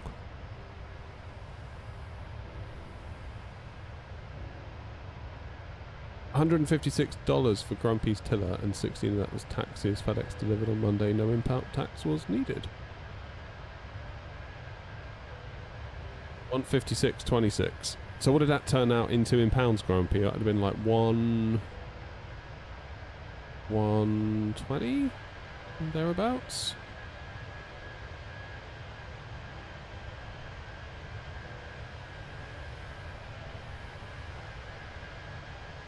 If you want to download the liveries, you can do it on the website airnot.co.uk/liveries. We've got liveries for all sorts. A320, 19, 21, 737, 777, freighter, 777-300, 200 ER, the PMDG stuff. We've got the iFly now, we've got the MD-11, we've got the A380X from fly-by-wire, the A32NX fly-by-wire, A300, 115.47. Wow. The dollar to pound ratio is not what I thought it was. That's quite a lot less. I thought you'd say perhaps more. Thank you for the 772 testing. Thank me for making it, Ryan. Just for you. You're welcome. Not that I've seen you in it much.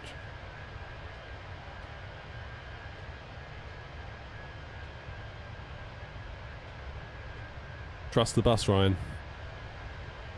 Trust the bus. Let's see where Beam Drifter is. Let's do a little game of Find the Plane on VATSIM radar. New Yorkian airspace. UAL 122. Oh, there we are, look. Where are you going?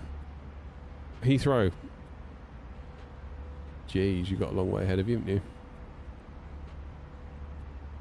I still think back to that flight we did from Baltimore to Heathrow, and it did take forever. It did take forever, but at the same time, it didn't take that long.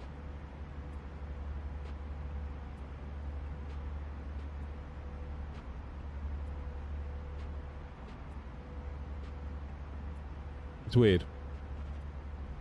It did feel like most long-haul flights you go on. At the time, it feels like ages. Then once you land, you're like, oh, that wasn't too long.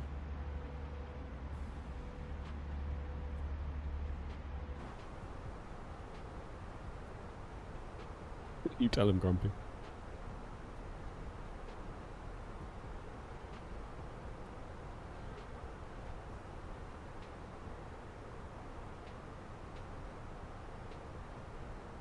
Oh, has Tower gone offline? You kidding? Oh, damn it. Well, we'll stick with 3.5, shall we? Setup's listed on my website, albeit it's slightly out of date.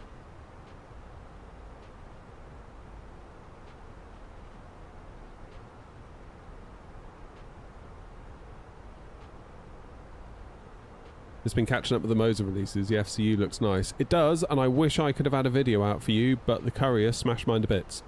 Well, they didn't smash it to bits. Physically, it looks fine, but it does not work because it got smashed around. Which is really annoying, because, like, I feel like I could have made such a banging little video on that. And I cannot. So, that's a shame. And credit where credit's due to Moser. They're like, oh, we'll send you another one. And I was like, you sure you want to? Because, like, I feel like the moment's sort of passed in a lot of ways. Like, everyone's done their reviews now. I'm just going to be one more, just really late. And therefore, hardly anyone will probably click it. I mean, I felt the same way about the Tiller, but that obviously was... That was just, it got held up at FedEx, like, forever. It just got stuck in one of their distribution centres. Every day I'd get a text saying, your thing is out for delivery tomorrow, or will be out for delivery tomorrow. And it's like, okay, I look forward to tomorrow. Tomorrow comes and goes, no item arrives, and then around you go again, and then eventually one of these days it was right. So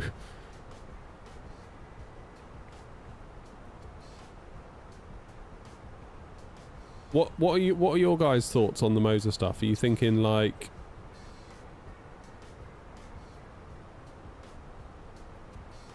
Because I know a lot of you are probably already quite invested in WinCtrl.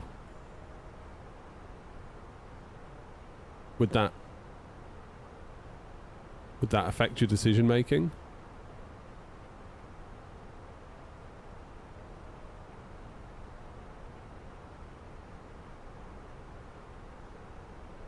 I don't know. Right, we've just passed the equal time point anyway, so I'm going to do a small amount of work. And by small, I do mean quite small. I'm going to get my secondary flight plan. Secondary flight plan, copy the active, and I'm going to put in arrival of 17 in case it switches back to...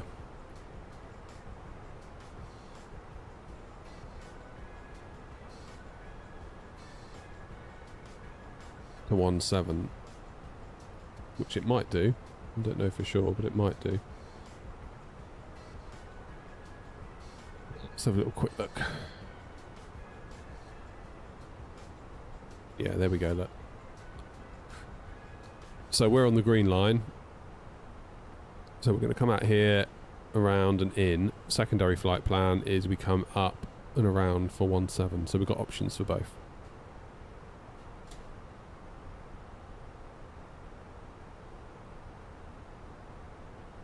Proper descent, direct rivet. Yeah, I was thinking I'd probably do the same thing.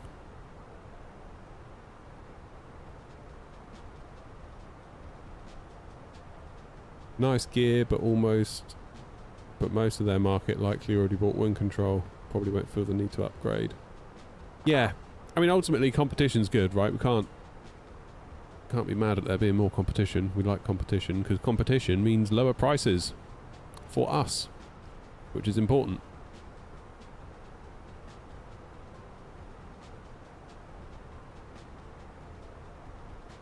We're now to speak French? No. Other than like hello and goodbye, but that really is the extent of it. Is it bad I don't do a secondary flight plan? I mean, I never used to.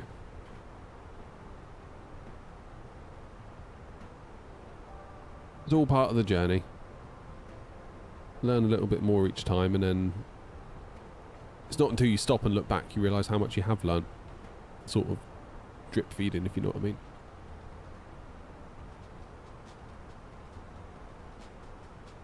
So yeah, the Moser stuff does, like, physically it feels like in the hand, like I've got it in the house, it feels fantastic, like it's good, quite clearly good gear. And it's priced quite well. It is still more than WinCtrl, of course, but it's I honestly thought it was going to be like a lot, you know, big bucks, as they say.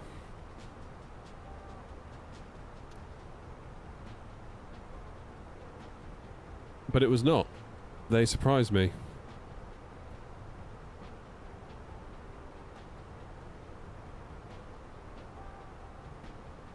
I mean, I suppose you could run Moser and WinCtrl side by side, but if you've already got the WinCtrl FCU, I don't know why you would necessarily swap it out.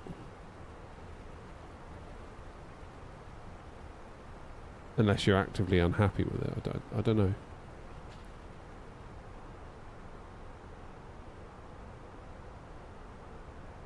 I don't know.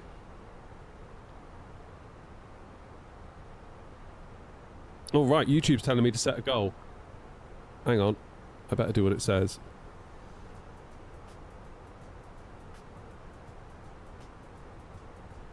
Set a goal. Okay. How do I do that? So it's defaulted me to what my goal should be. How I'll celebrate if I achieve my goal. Example, I'll host a Q&A session. How will I celebrate?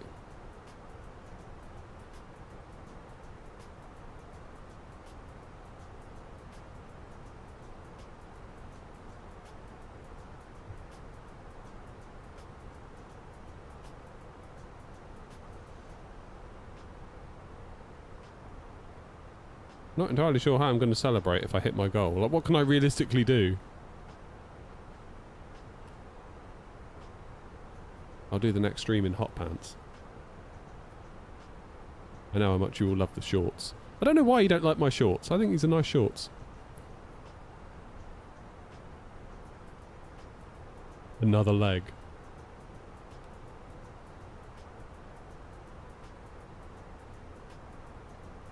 I've already committed to doing another leg though, that's the thing. I should have thought about that. I should have led with I'm doing Heathrow to Bergen and that's it. But then if I wanted to do another leg anyway and we didn't hit the goal and I do it anyway, well then I look like an idiot.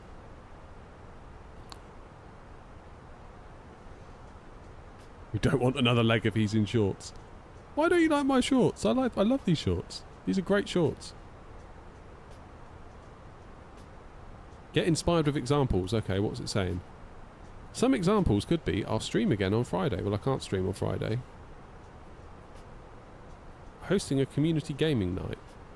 Get 1 extra hour of live streaming when we reach the goal. I'll do a stream where we explore more indie games.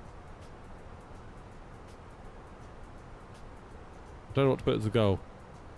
And it won't let me start it without a goal.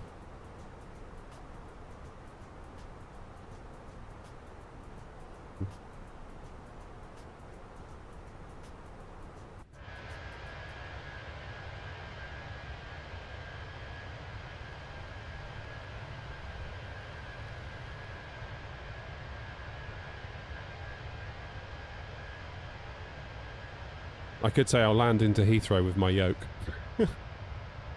That's a goal.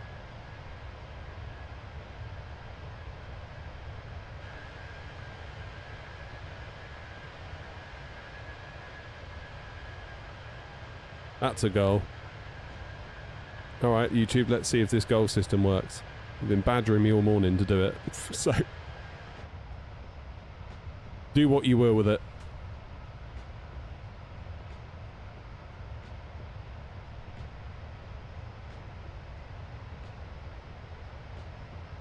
Do what you will.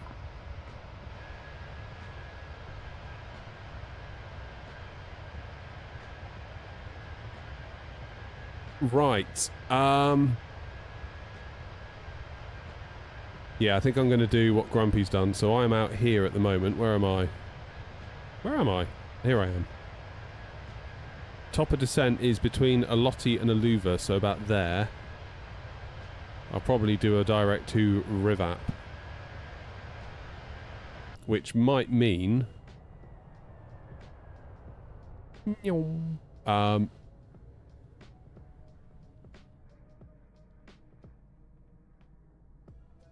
what's my call sign? My call sign is X-Ray November Oscar 88 Foxtrot.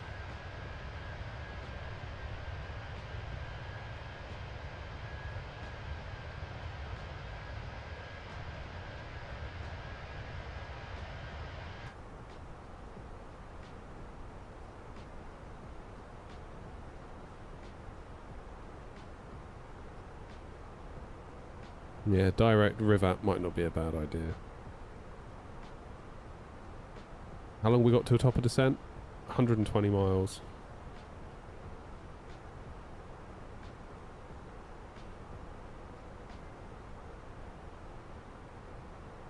If I do direct Rivap. Bergen traffic, N88 Foxtrot. We are 67 miles out from a Lottie. We are going to go direct Rivap.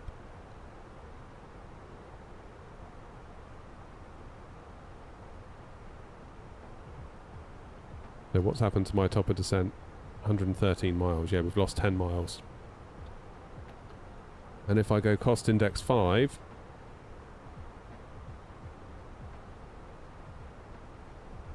it's going to bring it down even further to 83 miles. There we go. Alright. 83 miles to top of descent. That's really not far at all.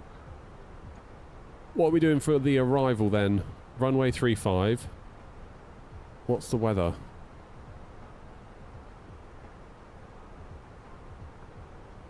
Anything I haven't considered is landing weight. Having just done a shortcut.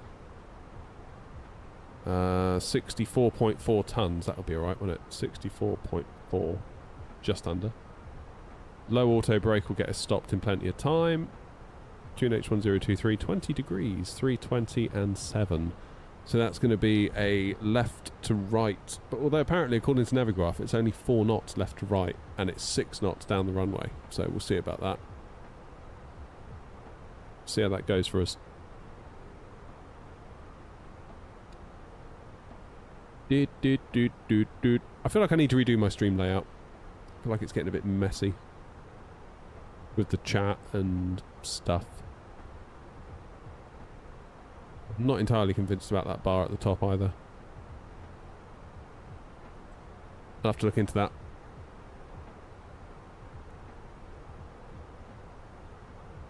Hopefully we can have a nice graceful descent down to Bergen, because I've gone cost index 5, which has slowed us up a bit. So what time are we getting in? We're getting in at 11:45. So if we can be out of Bergen by 12:30, back to Heathrow for 2-ish. Should work, shouldn't it? That's just right. That's just the right length of flight for a little return. Okay, so we've got London Control Central.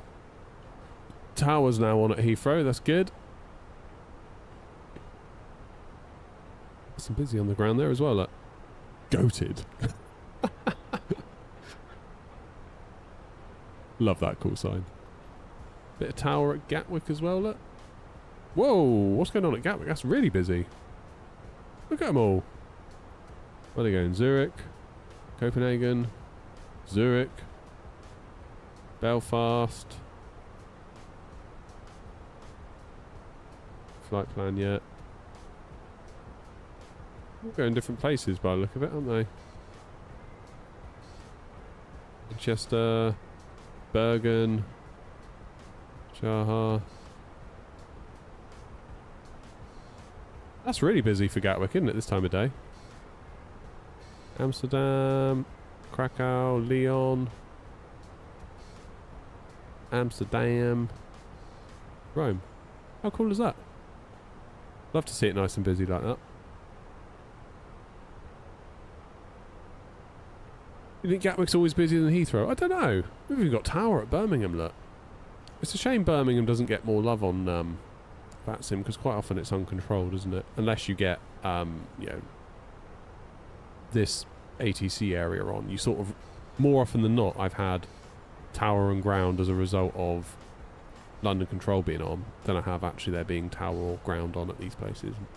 Manny's got radar on though.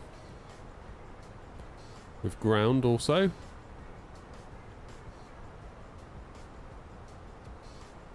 What about Eddie? Anything at Eddie? 0 at Eddie. At this time. One little plane. Off to Ibiza. Good luck to him.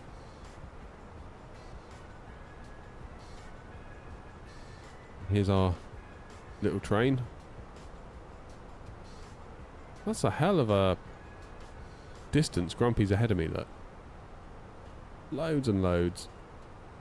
Okay, given that ATC's gone offline, what's the... We've got Wizz Air coming in. Then we've got Grumpy. Then we've got...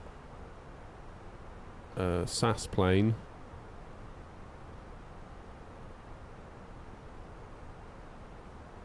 So hopefully I should slot in after SAS.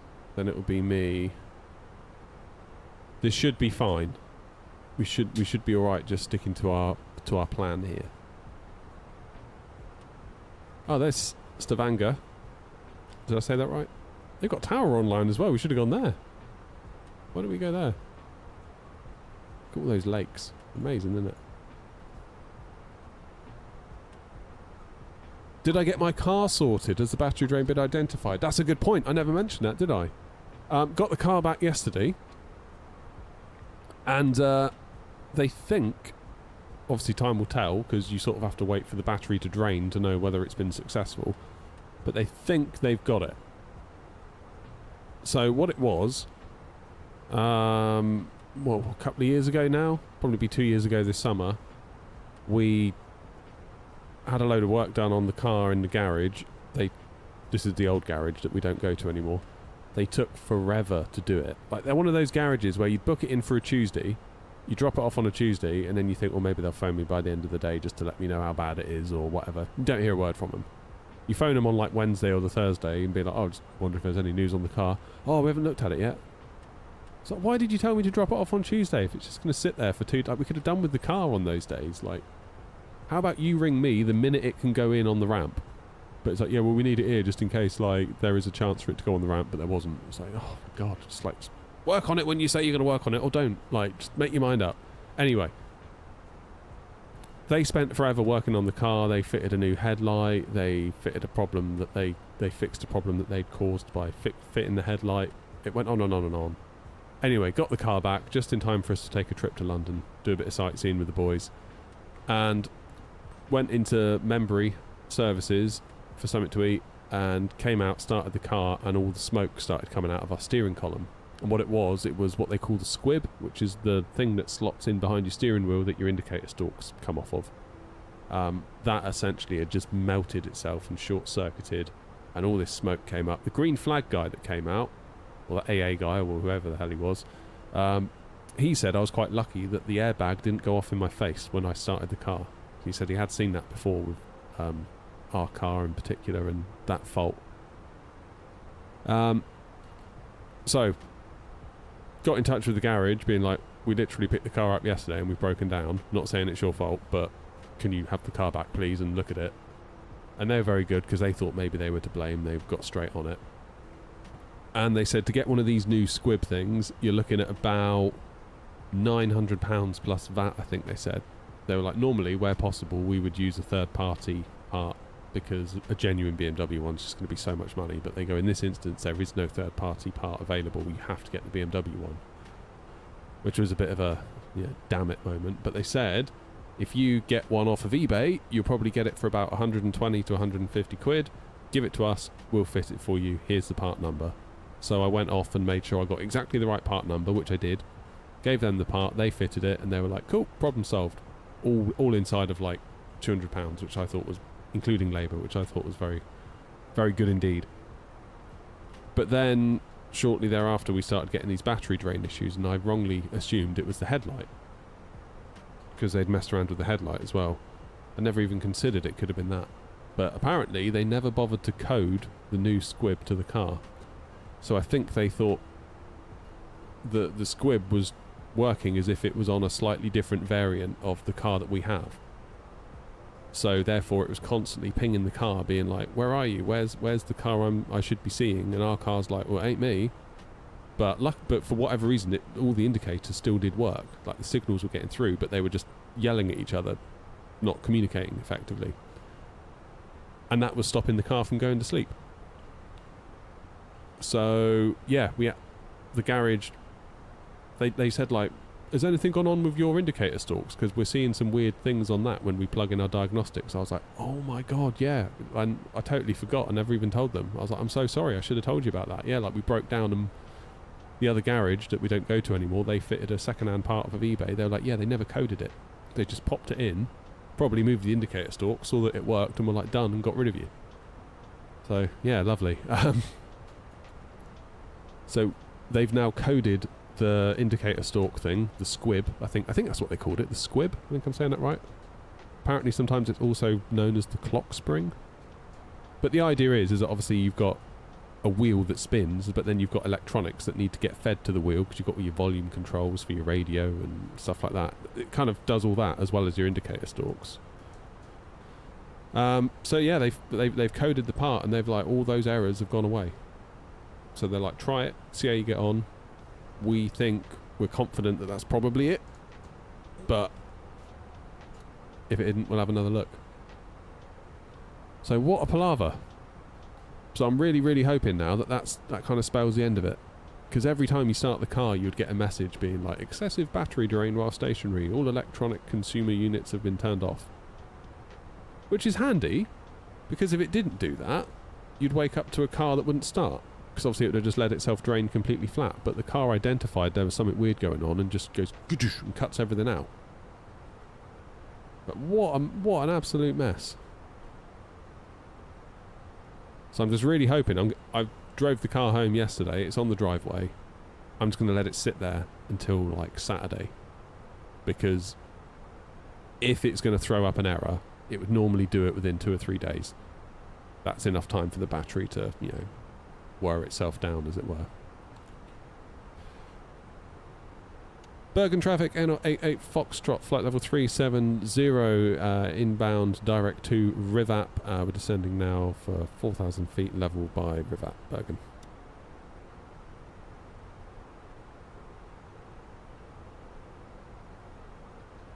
So yeah, I'm just hoping that kind of spells the end of it, to be honest. Because it's a nice car, like, you know, I don't really want it. It's not worth any money, not really. Like, I put it into We Buy Any Car and I was like, what? It's worth more than that? It turns out it's not. Obviously, We Buy Any Car give you a really rubbish valuation, so if you sold it privately, you can probably add another, I don't know, £1,000 onto it maybe, but it's really not worth a lot. It's worth more to me than it is worth in money. Because if we were going to get rid of it, you've either got to spend loads of money to get something relatively new, or you end up spending not very much money, and you could potentially end up buying something that's sort of old and you could get the same problems with anyway. So I don't know. It's really hard to know what to do with cars. I'm of the view that better the devil you know. Like, we sort of know all the little foibles with this car now. We know everything that's gone wrong with it. We know potentially where problems could come, and but like the garage were like, no, don't sell it, flipping heck, like it's not worth much. But it's still a nice car. Went through its MOT, 0 advisories. They were like, that was a really nice little MOT. Like, obviously your battery drain was a bit annoying, but we think we've done that, and they did it within like 2 hours of labour. Couple of new tyres on the back, done. They were like, keep it. Like, why would you sell it?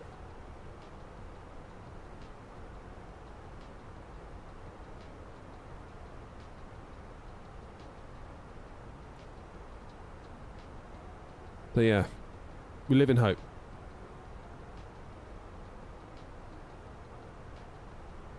I was surprised you had to code it though. I mean, it was very, very, very specific part number. It took me ages to find it. Like, there were loads of other ones that I could have bought that would have been wrong. Because, like, we've got the estate version with a windscreen wiper on the back. Like, there's all these, like, sub-variants of the part. So, like, I thought, owing to the fact that I've bought the exact one, that you wouldn't need to code it, but quite clearly you did.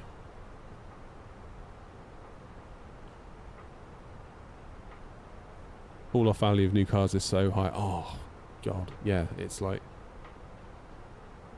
The thing is, I used to love cars. I always used to think of myself as, like, you know, that guy that wanted a nice car. And now I just could not care less, and I'm so happy about that. Like, it makes life so much more cheaper. If it were left up to me, I'd get around in a 3-wheeled van, I think, but I don't think my wife would allow it.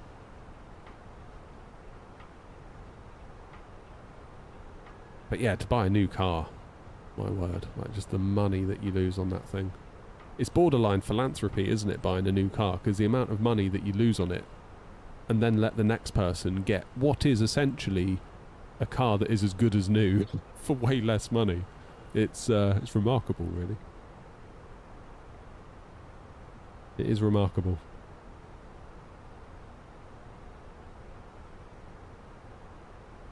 So I think my plan is to drive this one into the ground. I mean, we bought it at a time where, you know, we didn't have kids. We were both working full-time, earning pretty good money.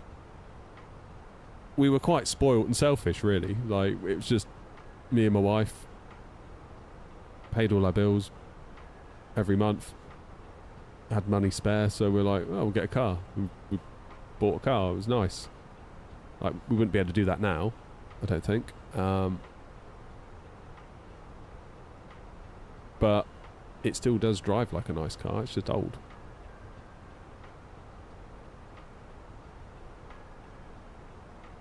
Dinks, they call it, isn't it?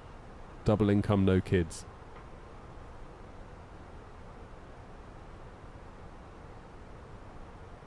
When you can crank up the old saving, or the ability to save.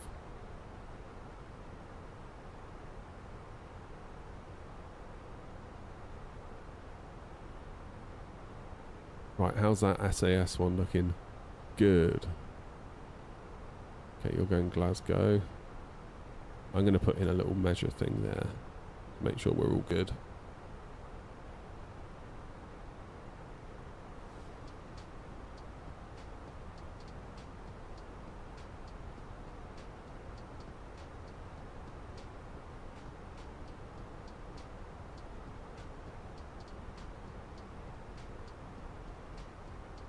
Yeah, I honestly don't know what I'd buy. If we had like a terrible result with the car, I don't know if like the gearbox went or the engine went in some way that it was just never going to be financially viable to repair it. I don't know what I would do. Like what?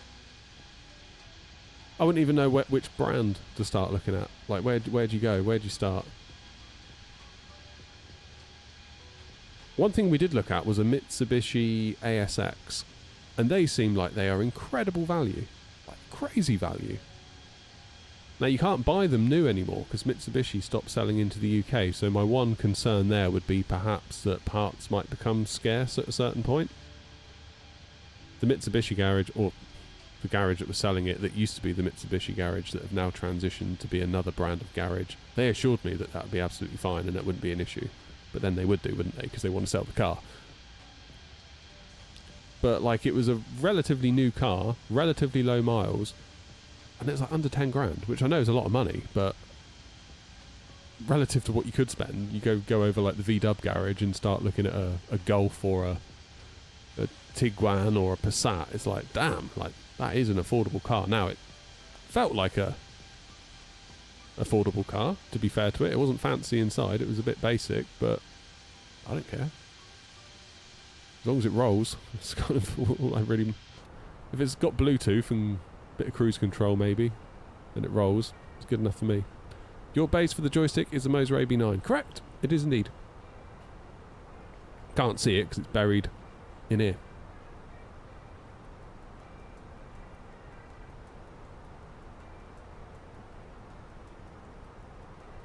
But it is very good Vexo. I like it a lot.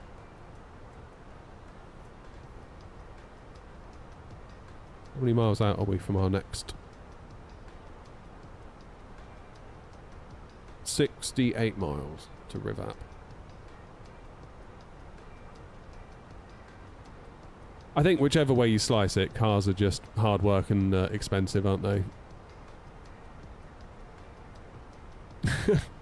You have fun, Joanna. Don't worry, Joanna, I'll fly the plane, I'll sort everything out. You just mess around on your computer. Deary me.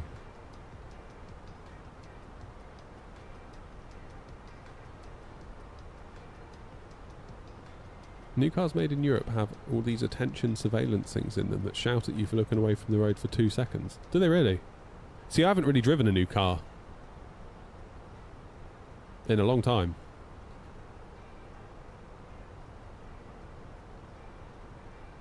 Plan to buy the AB9 base. It is a lovely base. We were saying the other day that there's nothing really more that I want from it. There's no thing where I think, oh, it would be better if it did this, or it would be better if it did that. Like, it's just... it's done. From the perspective of an Airbus flyer, maybe if I was doing military or something, I would perhaps wish it could do X, Y, and Z and all the rest of it. But for Airbus flying, it's job done, you know?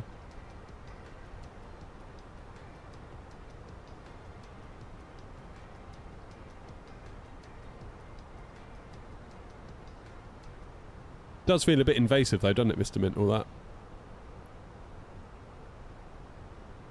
I saw a video or a TikTok or a YouTube short, whatever it was, the other day. It was called Life Before It Became a Subscription, and it was like a montage of like cool stuff in like the 2000s, like Tony Hawk's Pro Skater, like a Korn music video.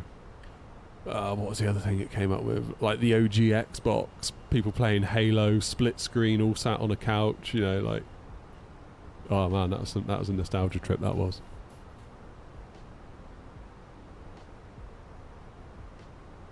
Proper nostalgia.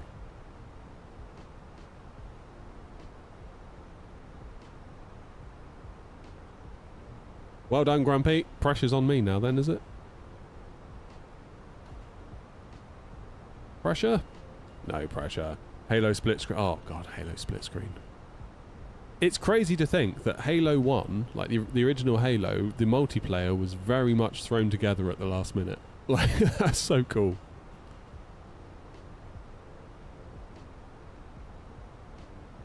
I'm playing through Halo Reach at the minute, Mr. Mint. I don't know if you ever played that a couple of nights ago. I feel like I'm without... I always try and have a game on the go, like a story game. Rob, who you sometimes see in YouTube chat, he and I got to know each other online during COVID. And I don't know how we got... I think it's probably through Twitter or something. We were both trying to find a GPU, and we sort of bumped into each other on Twitter and started trying to help each other out finding a GPU. I got a 3070. Then, mere days later, he got a 3080 Founders Edition for only £49 more than I paid for my 3070. Which I was very angry about. But yeah, I always try and have like a story game on the go. Takes me forever to get through them because I don't have a lot of time, but, you know, when it's like the end of the night or whatever, and if I've been editing or doing something for the channel or whatever it is, just a little half an hour on something just slows the old brain down before sleep. Otherwise I go to bed and I'm just like still thinking about what I've been doing or whatever. So Halo Reach is that game for me at the minute. Yeah, okay, it'll probably take me about a month to play it. But then we've got the new Halo campaign Evolved coming out, haven't we? So I wanted to see if I can get through Reach before that comes out. On Heroic, obviously. Too scared to do Legendary.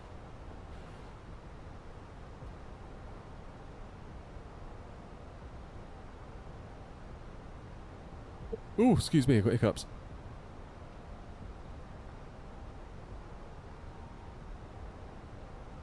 Oh, I can't do controller for first-person shooters, Mr. Mint. It's like I'm trying to play with boxing gloves on. I just can't do it. I'm a keyboard and mouse guy. So I play Reach on the PC on Steam. I got the Master Chief Collection, so it does feel like a bit of a cheat, actually. Using the mouse and keyboard, because it feels like the game was designed with slower reaction times baked into it, because of course it's made for controller. That being said, I could play God of War okay with the controller, but then that's more of a melee based game, isn't it? It's not like you're trying to be really precise by getting a headshot with a target. It's just like, you know, axe or whatever. They were good games as well. Those God of War games, I enjoyed them. They were excellent. There it is. You can see Norway. I never played that. I never had a Dreamcast either. I held out for the PS2, which was very hard to do as a kid that was always wanting the new shiny. Like this Dreamcast thing was like the forbidden fruit.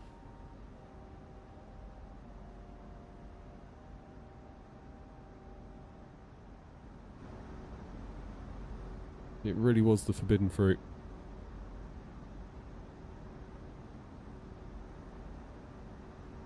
But I think holding out for the PS2 was the right choice. Ever played through Mass Effect?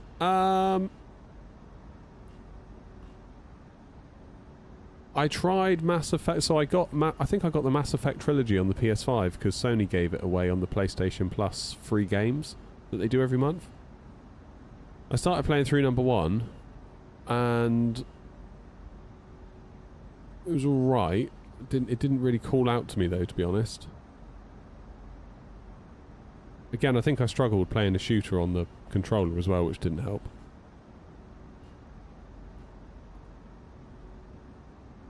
I think you can, Mr. Mint, yeah.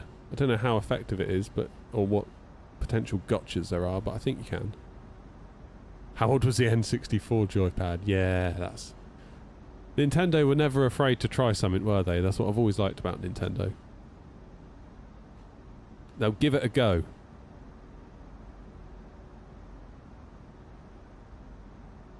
It is actually really nice here. Normally we fly in and it's all murky and horrible, isn't it? But this is looking great. You coming back to Heathrow, Grumpy, or are you calling it a day? You've probably been simming since like 3 AM, haven't you?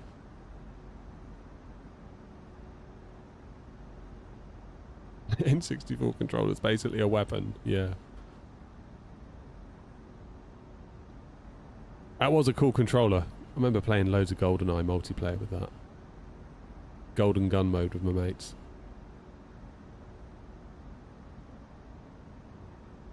Right, how are we doing? Me and Sass are, I think Sass is going to get there first. By quite a lot. What altitude are they at? 6,000? Yeah, I'm only at 10. Speaking of, let's get the passengers belted up. And we'll think about some landing lights. Simming since 6.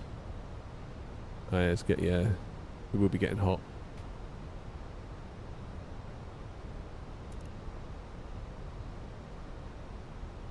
Lucky we got the aircon in here, otherwise it would just be absolutely unbearable. Mind you, it's only 23 outside at the minute, apparently, because it's cloudy, but it's due to climb to 27 shortly. 31, yeah, okay, get out of there, Grumpy, I would if I was you.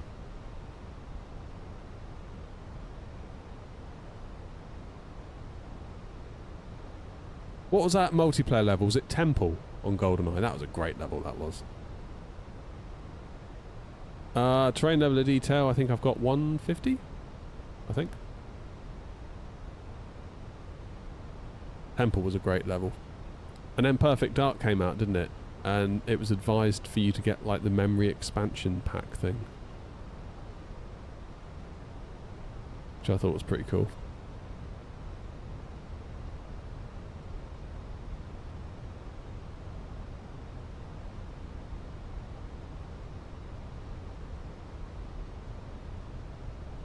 Memories.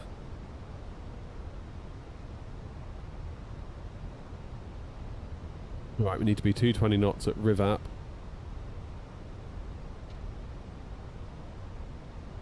In fact, I might go 220 knots now to keep out of Thingy Bob's way. Just to keep our separation with SAS, because they're already slowing right down. I'd have thought they're 230, I'm 287. Yeah, good idea to slow down.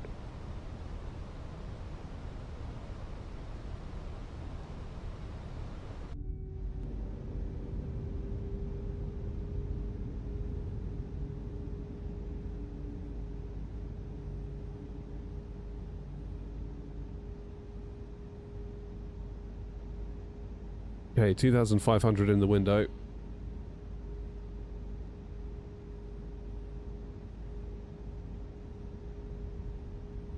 If we can increase that rate of descent a bit, because we are above profile. Traffic 2874 on ILS, please.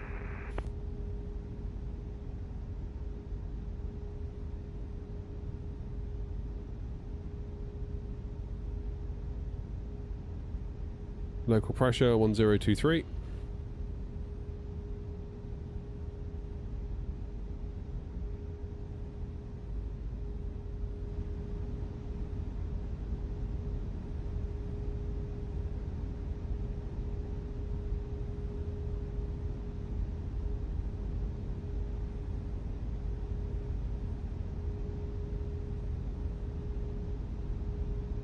And that is us.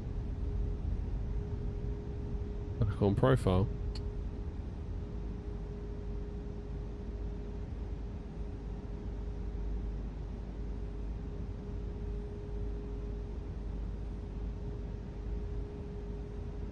Bergen traffic, N88 Foxtrot. We are 6 miles out from Rivap for the ILS Whiskey 35. Current speed 220 knots.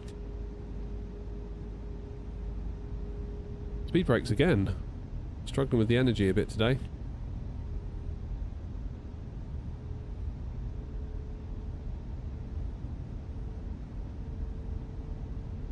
I think after Rivap I'm going to go straight to 180 knots. 2874, 4 miles off.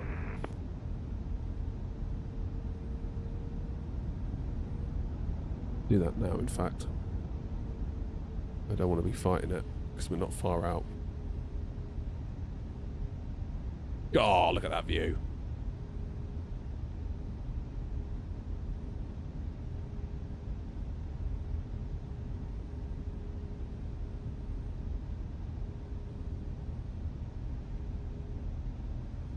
Go flaps 2.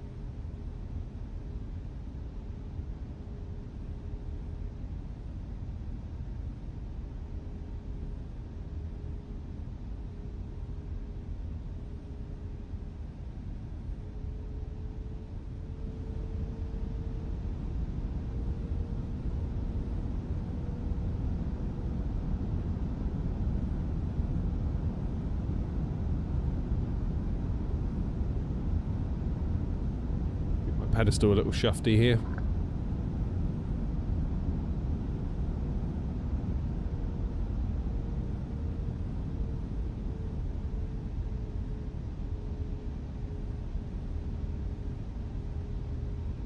Cabin crew must now be seated for landing. Thank you. Thank you, cabin crew.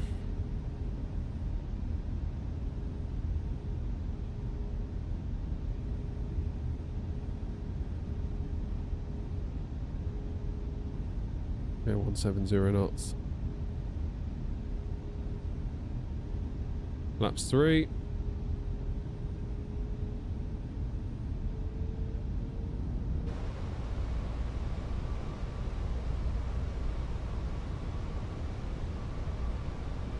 Make our turn.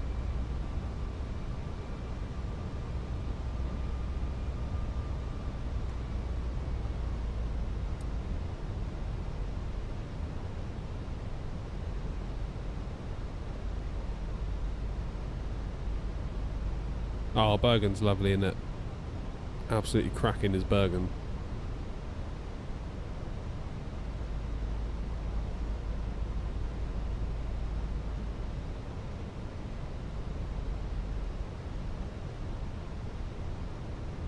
My overhead. You mean this one? I think it's because I'm running out of power on my USB hub. Bergen traffic, N88 Foxtrot, 9 mile final for 35, speed 160 knots, will maintain until 60 me. Running 2874, vacated on SP5.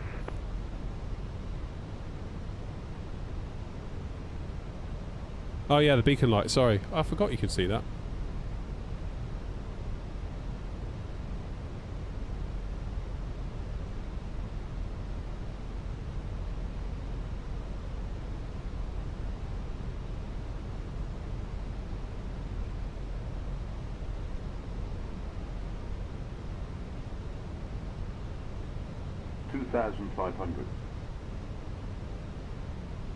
Let's get those gears out, shall we? That'll help slow us down as well.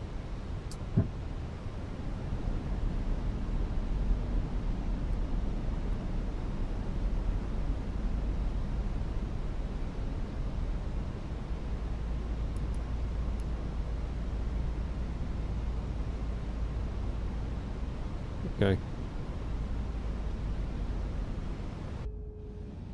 Go flaps full. Final approach speed. Go around altitude set, 3,000 feet.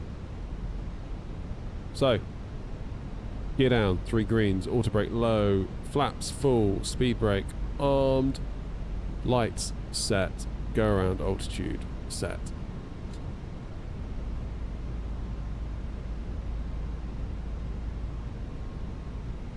No visual at this time. Now this is the end that's got a bump in it, isn't it? I do believe.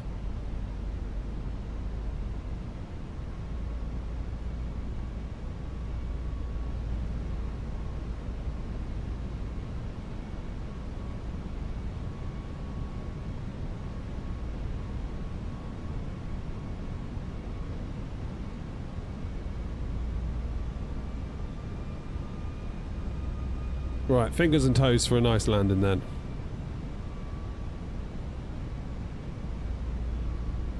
Joseph thinks we're going to get 1.28 G. Don't know about that, Joseph. I'll give it a go for you though. Honestly, the little lump here in 3.5 sometimes does catch me out. So we'll give it a go. I have control.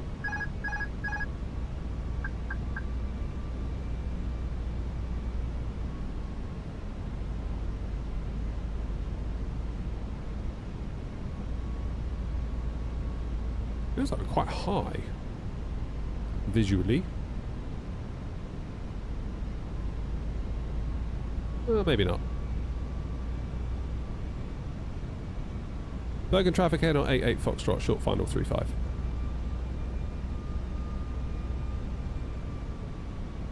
Yeah, that wind's coming left to right.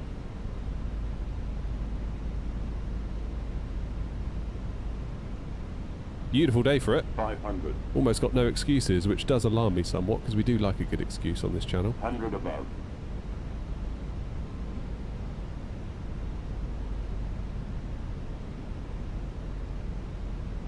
Minimum. Continue.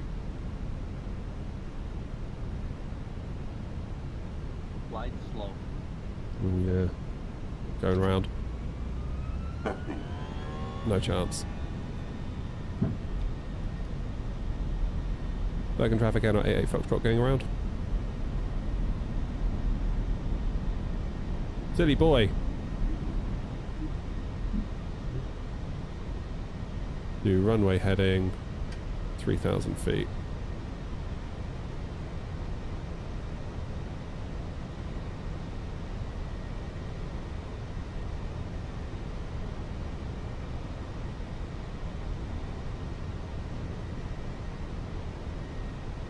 At least we get some nice views of Bergen.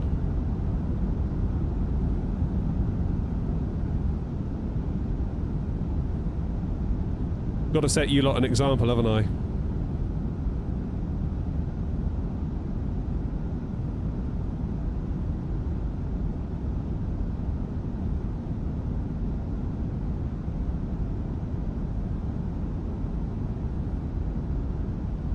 Now, where do we go from here? Are you going to... No, you're not. You're going Vilnius. 3,000 feet. I'm going to come out around, I think. So we'll do left 170.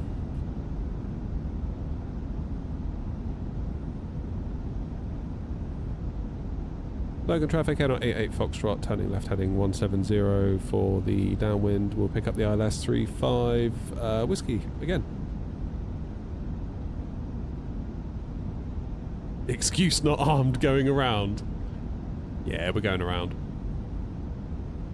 As soon as we went too low there, it was like, got to go around, really. Much rather we go around than be coming off the runway now being like, oh, damn it, we shouldn't have done so and so. Just go around.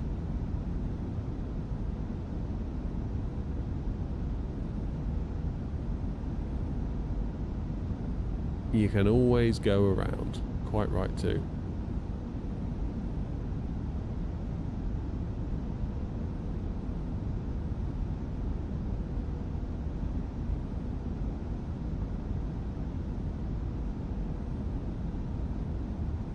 Just showing you some nice views of Bergen, that's what I'm doing, really. I mean, come on, look at that. Will I ever fly to Russia? I think given the current political climate, I could do without the headache that will inevitably come with that.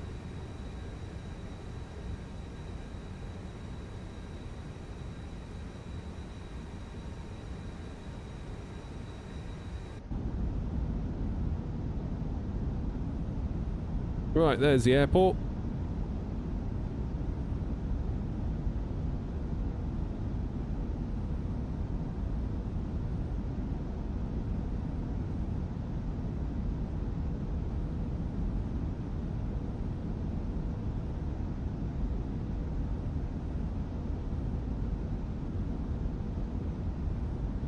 We're going to go to Idava at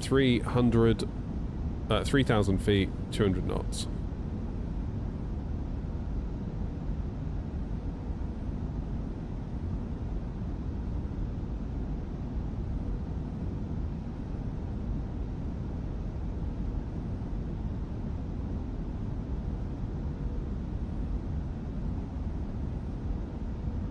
Pressure's on now for the second attempt, isn't it? Thing is, we were looking pretty good until I started dipping below. Now, maybe that was my fault for dipping my nose down, trying to keep on 3 reds, and then I overcooked it, or maybe it was a bit of negative wind shear. I don't know. I'm inclined to think it's probably my fault. I don't think it was wind shear or anything like that.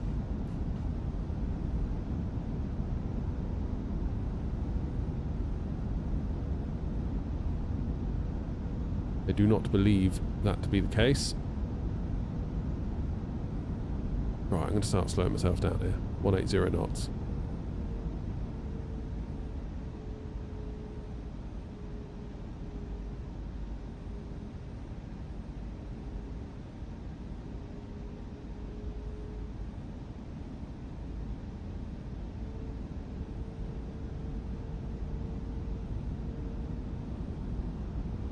Got a little plan here. We go down to 2,500 feet.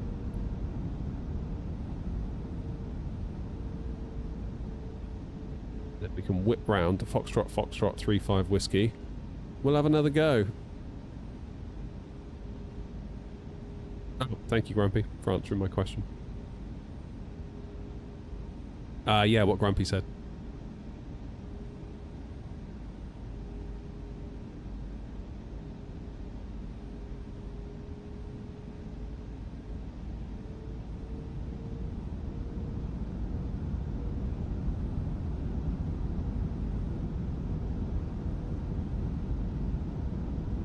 Okay, let's go speed 160. In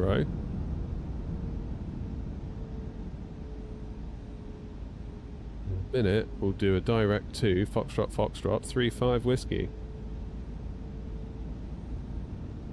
Once we are below the ILS.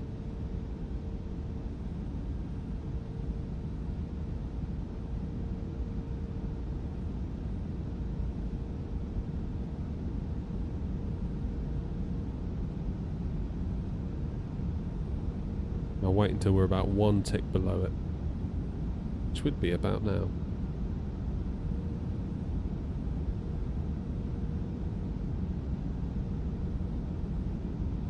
Activate the approach phase. Bergen traffic again on 88 Foxtrot, turning final to Foxtrot, Foxtrot 35 Whiskey for a second attempt at 35 Bergen.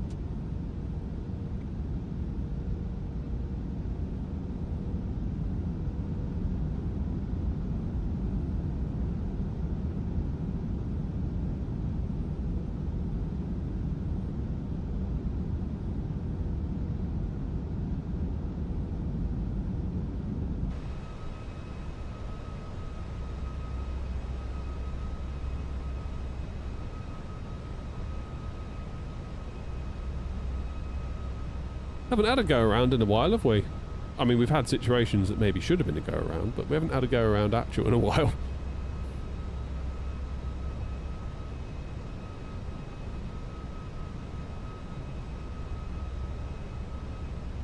That's on the ILS.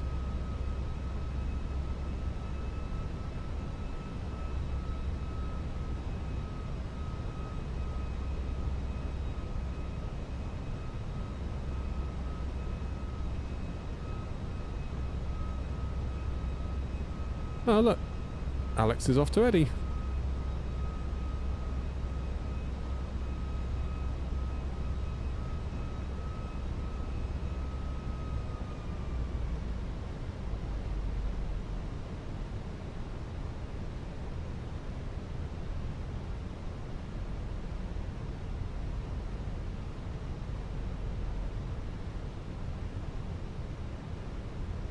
Okay, go around altitude in.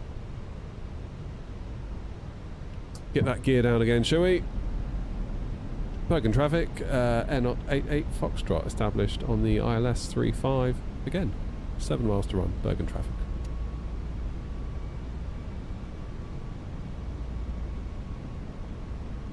Okay, gear down 3 green.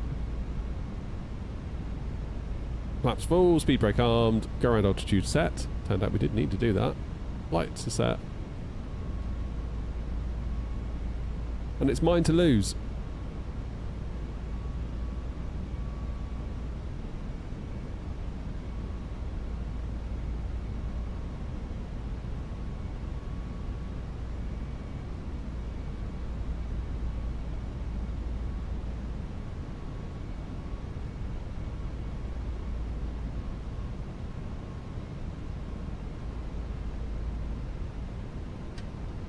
Come on then.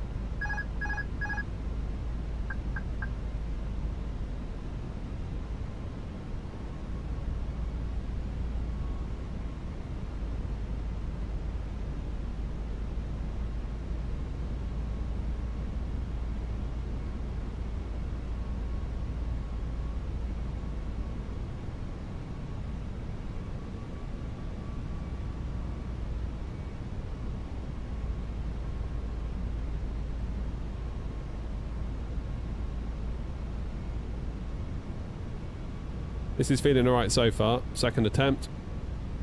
We're feeling okay.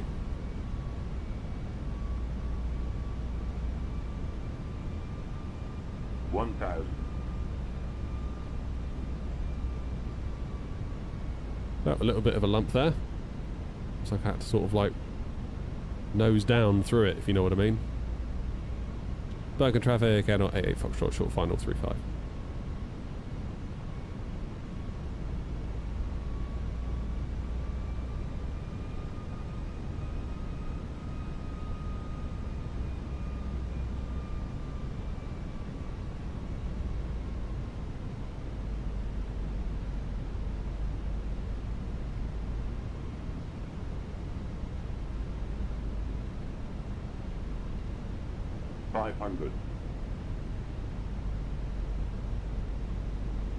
Above.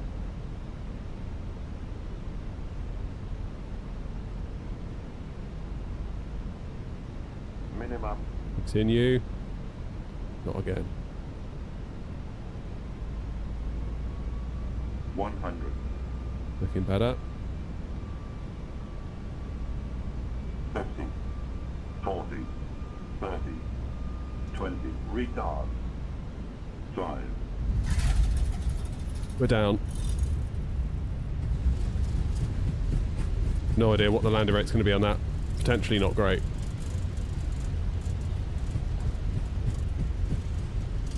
$100 knots, manual brakes.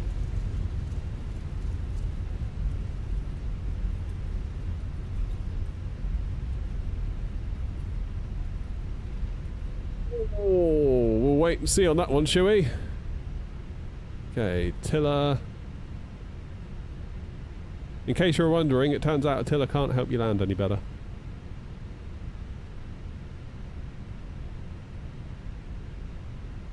That was a tough day out in Bergen, that. The Bergen Bruiser. Well, we'll see soon. We'll see soon enough. The trouble is, New Sky isn't showing us the little pop-out things. Bergen traffic Air 88 Foxtrot runway 35 vacated.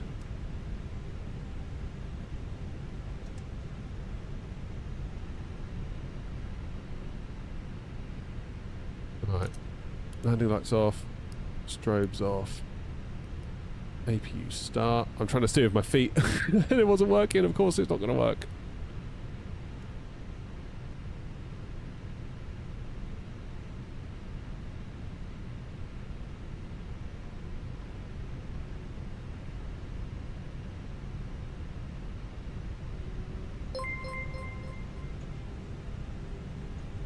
Thank you, Kerry.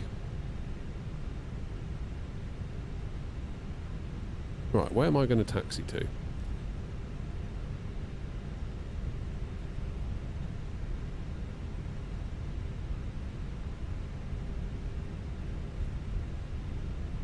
Bergen traffic, Air 88 Foxtrot, taxiing to stand 26 via Yankee and Whiskey, Bergen. Yankee Echo Whiskey, correction. Trying to steer with my feet again. Oh, so much muscle memory.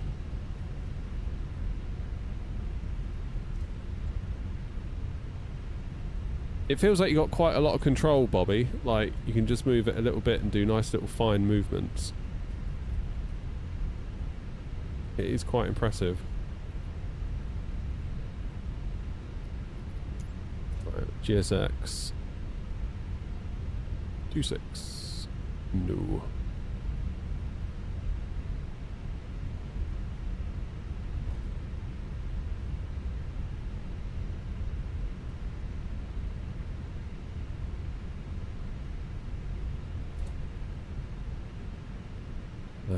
We're going to want the next one, I think.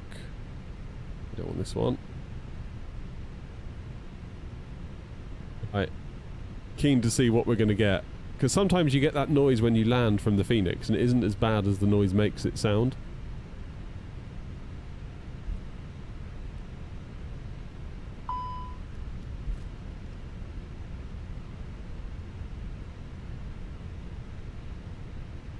We're going in here. Look at that lovely air knock plane.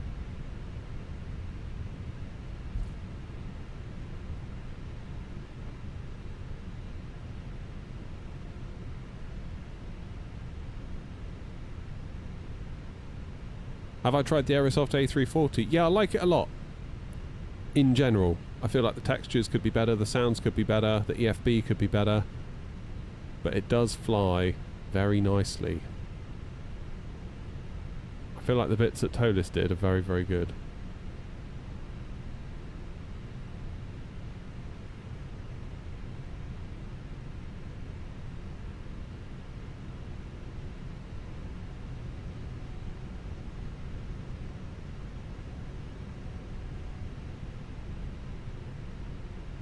Alright, Logan. We're going in here, aren't we?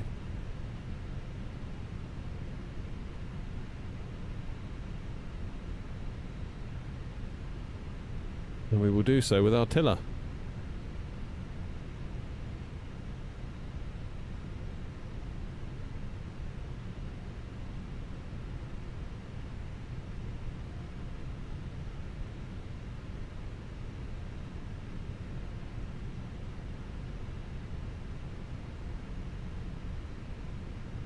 Can we get 4 zeros? First landing with the tiller. Can we do it? Truthfully, I'm not sure we can.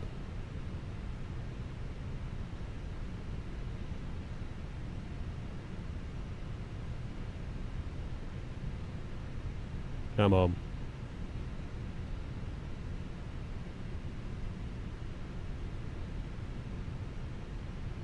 Come on. Come on. Yes! Oh no! You kidding me? Oh, we tried so hard for that as well. Never mind. Never mind. Okay. APU's ready. We can now shut down the engines.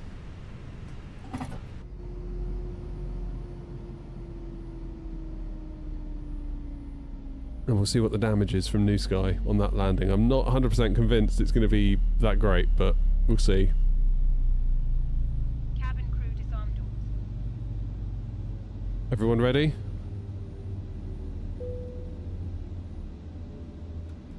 Ready? Can't look.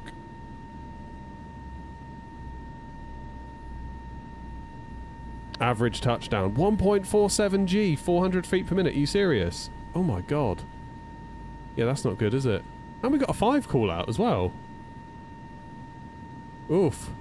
Sorry guys, that was my bad. Do you think it was that lump in the runway? Maybe it was the lump. That was hard. Bloody hell. We're on the centre line pretty much though. And we were right in the middle. I want to very quickly. No obvious sign of a lump, is there? I think it's just me being rubbish. Yeah. Never mind.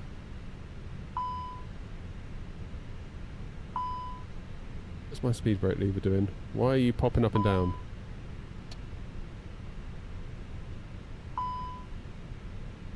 Going on with you?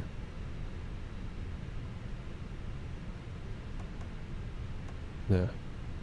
Stay still. Why are you flickering? You haven't broken again, have you? You bloody have, I bet, haven't you?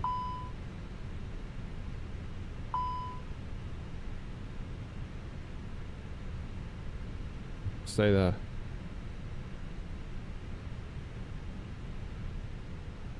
Okay, passengers are walking in the air. Deary me, that was a terrible landing. I don't think it's going to be that bad. Oh well, at least we passed the test. Well, we didn't pass. I wouldn't say. We passed the tour anyway. We can go back to Heathrow now. We should have time to get there, shouldn't we? Hopefully. Book the flight. 54 Juliet.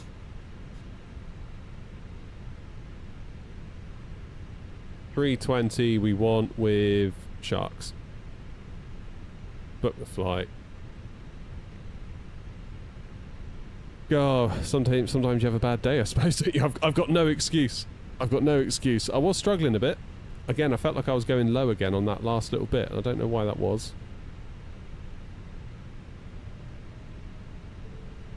Having a rough old day today. The lever was snapped on landing. Maybe. Maybe. Let's get you all deboarded. Can we bring in our next flight? There it is. We'll wait for everyone to get off. Get off! We'll try and redeem ourselves into Heathrow, shall we? Hour and 43. Am I going to have time to do this? Yeah, I should have. It's going to be bloody tight, though. This could be a bit on the tight side.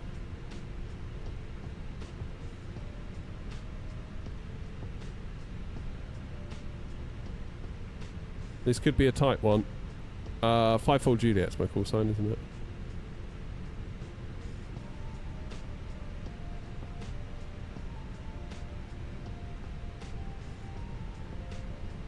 Okay, 27. Grumpy, be quiet.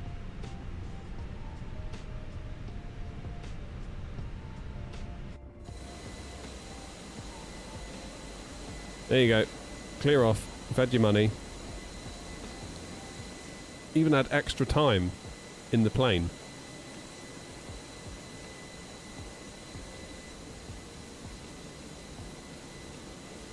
KLM's off. Oh man, that is a shame about that landing. I'm a little bit gutted about that, genuinely. Never mind. At least you know it's not just you if you have a bad day. I do it as well. Sometimes I feel like I shouldn't be doing it because I'm the one with the channel and I should be like better than I am, but ultimately it's just like, it happens.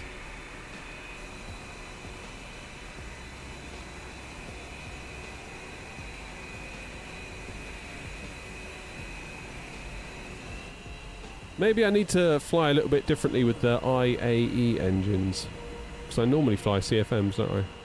Maybe there's a difference there, perhaps? Only thing I will say, looking back on it, is that I feel like I pulled the throttles to idle quicker than I otherwise would have normally. I think that's probably what got me. And then you sort of go down with a bit of a thump then, don't you?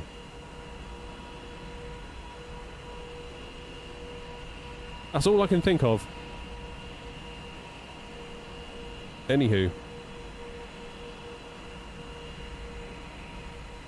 09 left into Heathrow, it looks like. Although by the time we get there, they may have switched. We will see. What are they doing? Is their control online still? Ooh, there's lots going on. Oh no, there's nothing at all. Okay, there was still... we'll have to keep an eye on that.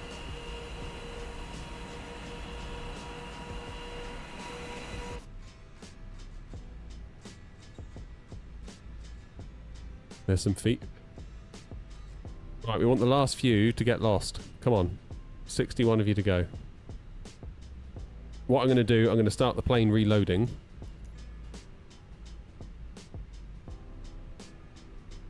And then I might go and grab a little sandwich.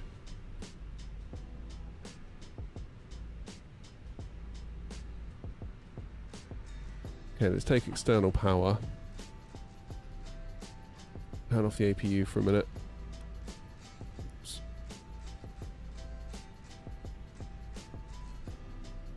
Gonna turn off the fuel pumps ready for fueling.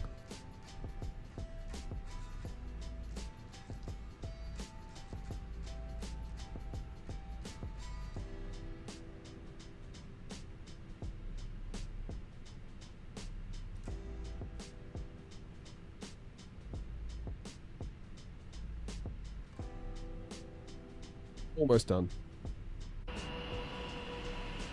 Oh, I've got to redeem myself into Heathrow, I really have. Starting to feel the pressure. It's weird how it gets in your head. It's weird how it gets in your head, because after like a couple of bad ones, you start thinking like, oh god, can I even do a good one again?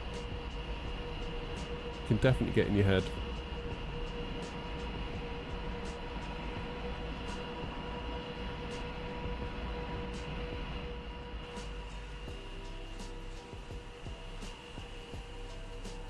Never mind.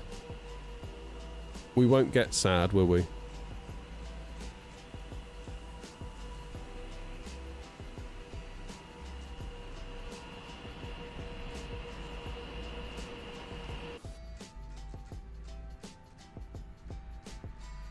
Hey there. Bergen traffic, Thailand to Mike Lex in the holding point Alpha 9 at runway 35 where Echo and Yankee. Come on, last 10. Get out. Out! Cheers, Leah.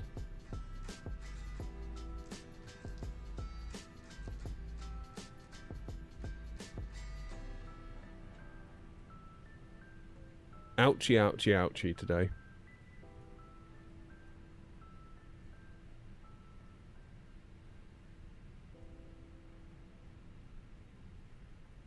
Come on. 2 left. Out you go. 1 left. I got to get back to Heathrow and I haven't got a huge amount of time to do it.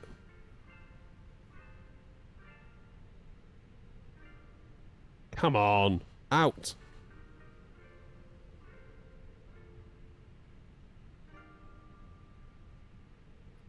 What's GSX saying?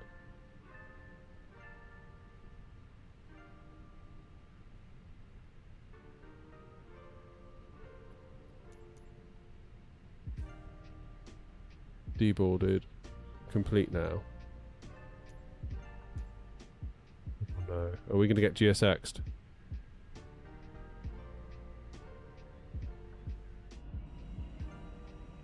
Got an horrible feeling we might. Shut up, Grumpy. Deboarding completed. Good.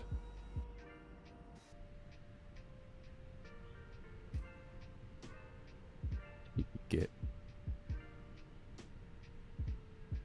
Right, we're taking 3.7 tons nearly of cargo back to Heathrow. 165 again. 7.9 tons of fuel.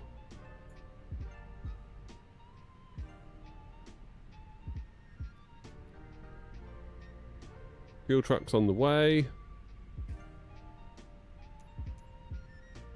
If I do request boarding, is that going to knacker things up or no?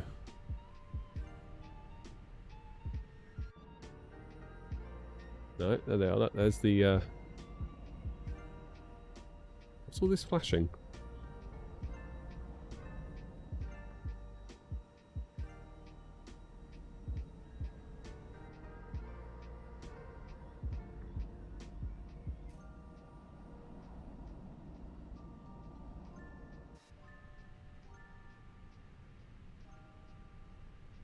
Come on, passengers. I presumably we're going to see them walk through thin air, aren't we? Bergen traffic, NR 441 Quebec, pushing back.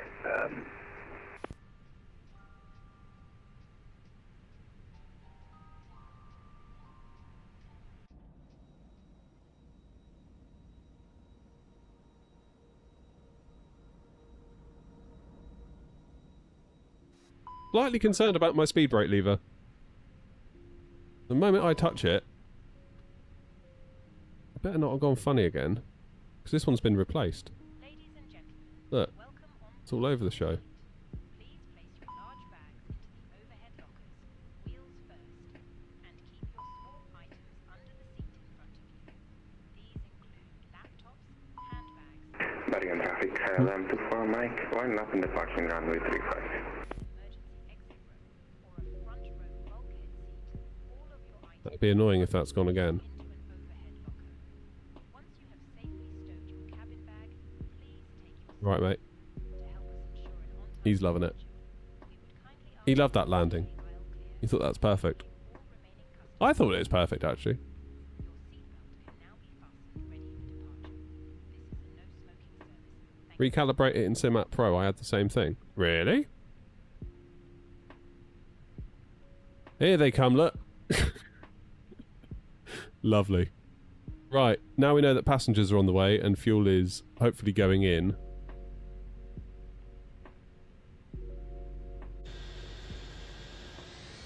Yeah, there goes the fuel.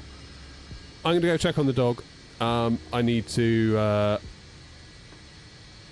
sort him out because he's getting old and crotchety, and might even get myself a spot of lunch. And then we'll have a nice trip back to Heathrow where we will have a gorgeous landing into 09 left, I'm sure of it. Absolutely sure of it. Never in doubt.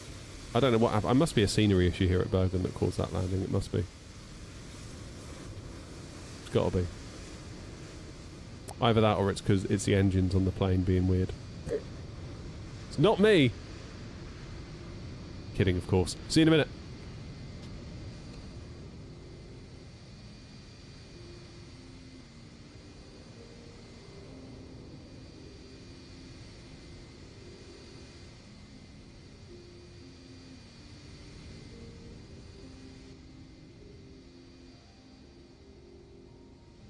Bergen traffic, to for Mike, airborne, runway 35, passing 1800, following 64, auto departure, final call for Bergen traffic.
How are we doing? Are we loaded?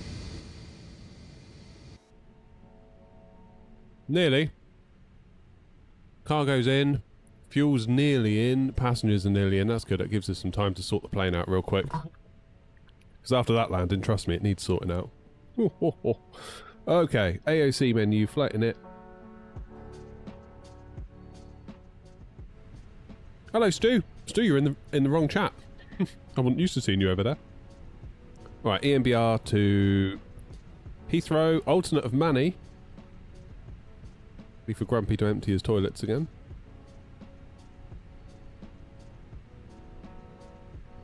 Cost index 60330.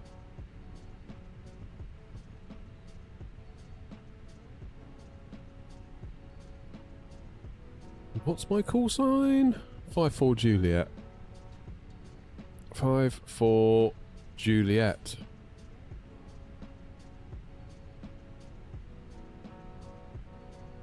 Just clearing off the scratch pad. I didn't, Aviation Spotter, no, although chat seemed to think that I did. I think, once again, chat's proving themselves to be deluded. It was a good landing, I thought. New Sky's obviously bugged, because they thought it was hard as well.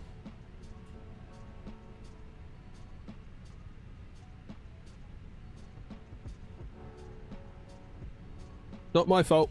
Right, Bergen. Departure. 3-5. Tuxil 4 Delta. Insert that. Heathrow, we are expecting... Well, I think it's going to change by the time we get there, to be honest with you. 09 left for the minute. And it's Balmy 1 Hotel. And we'll go via Lambourne.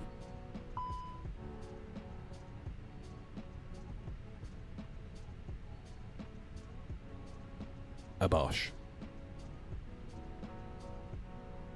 Jim, how are you doing? And at 441 Quebec, taxiing Whiskey. Just heard myself in, that's weird.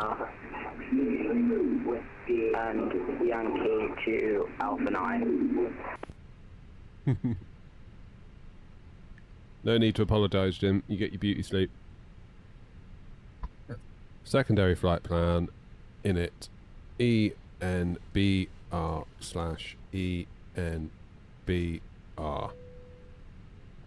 That sounds to me like we're loaded. Good, this is all coming at Millhouse. So departing 3-5, Tuxil 4 Delta. And then we'll put in the ILS for 3-5. Hopefully we don't have to come anywhere near 3-5 again, because it upset me after that last landing. Aircraft loaded. Perfect. Send you over, and we will get the fuel pumps on. Start the APU. 1, 2, 3. Start the master. Get them belted up.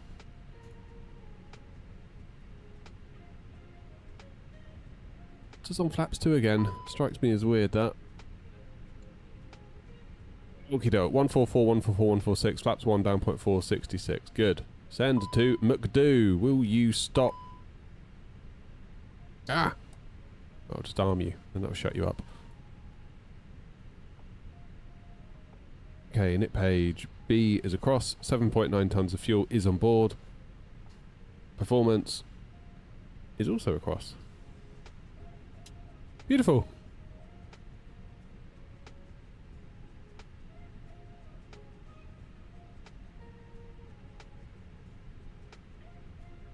I did hear about them. Yeah, you had a plane stuck on what was it, 08 left? Was that right, Jim? I don't know if I got the whole story quite right.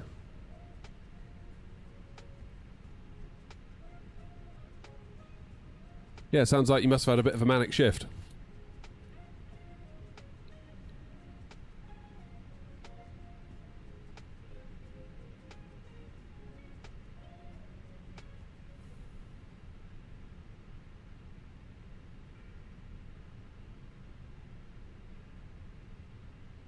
Oliver, how you doing? Bergen traffic, and at 441 Quebec, landing up runway 35. Long time no see. Right, I think I'm good to go. Let's get the beacon on. How's things, Oliver?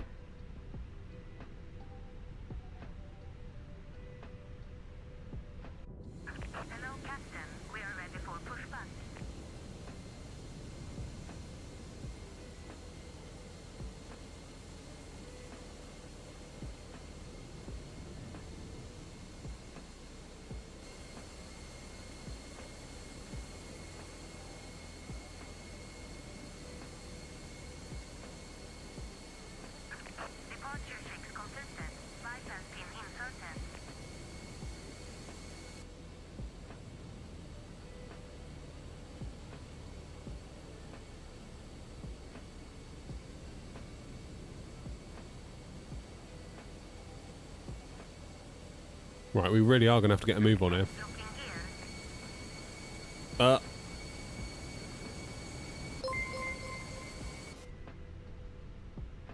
Jonas, thank you for following. Thank you so much.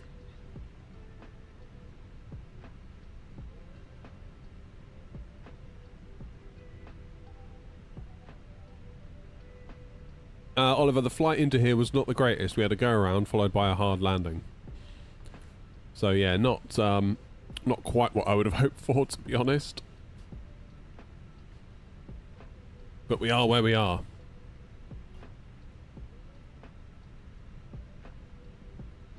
I want to go nose, right, tail left, don't I?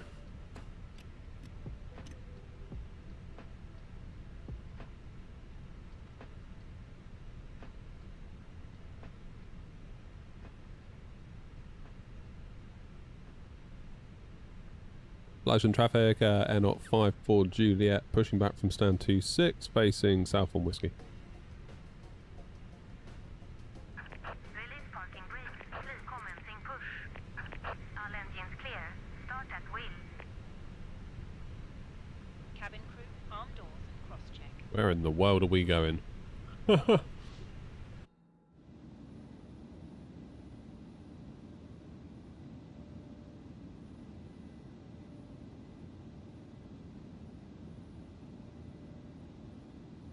Start the engines! You're flying for 6 hours. It's a long time.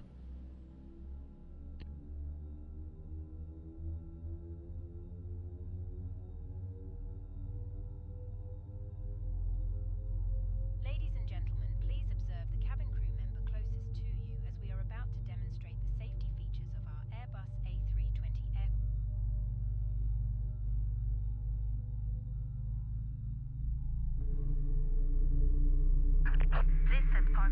The heat's not so bad here, Oliver, at the minute. The last few days have been better.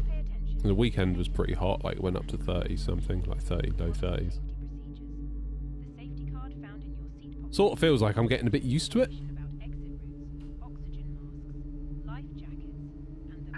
Which is a weird thing to say.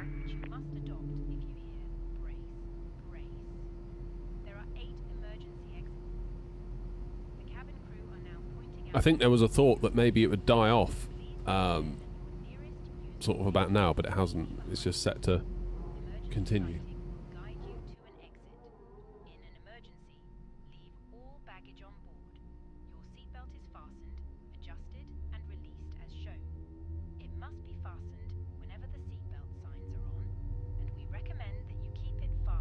Trouble is, once our houses heat up, they're not designed to let the heat out, really. Because the thought was, is keep them warm in the winter, but...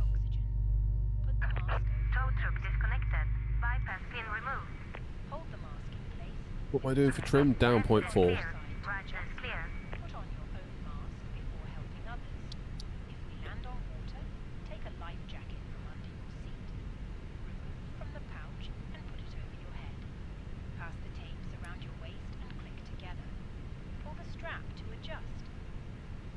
Bye.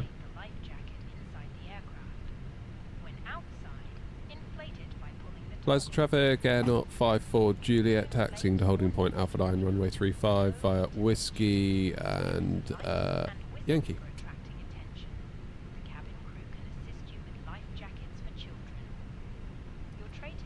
Okay, that's both engines ready to roll.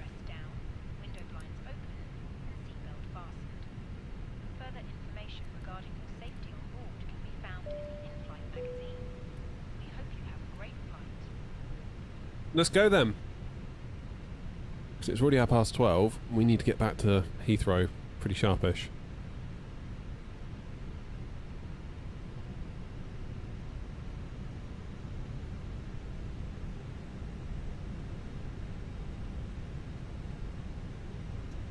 Would you recommend I watch the bit I missed this morning later?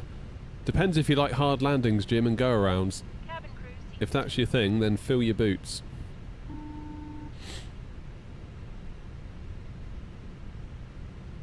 I think the software must have been bugged because I was flying perfectly. Bergen traffic, Air 441 Quebec, taking off runway 35. Oh, are you waiting for me?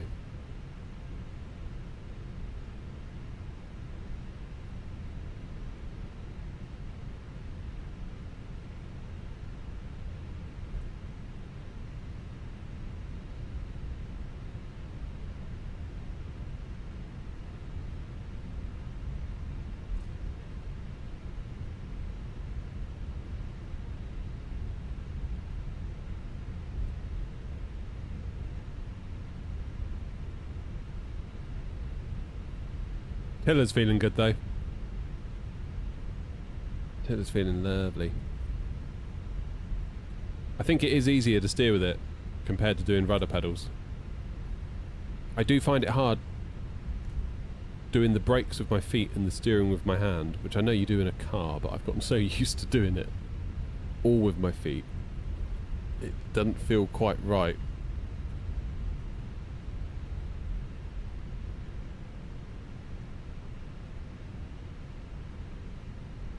What I'll do is I'll land so well at Heathrow, I'll prove to you that it was a bug here, that it couldn't possibly have been me.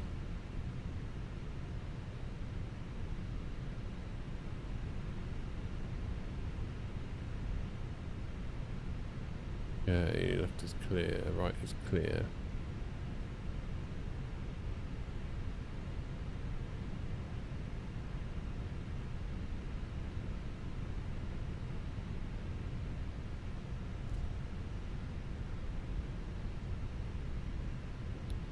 I do wonder how the landing would have turned out now had I just committed to that first initial landing rather than going around.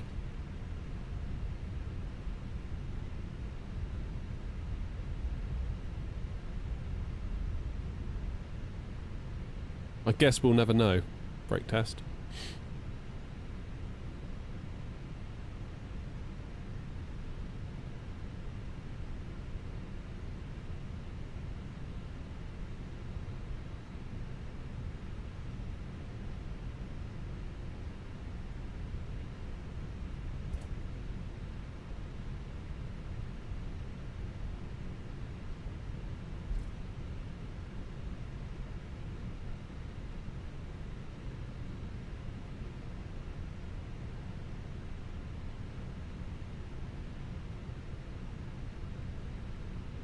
Right, obligatory check. You'll come in, probably. Yeah, but you're going to be a minute. Let's get the lights on.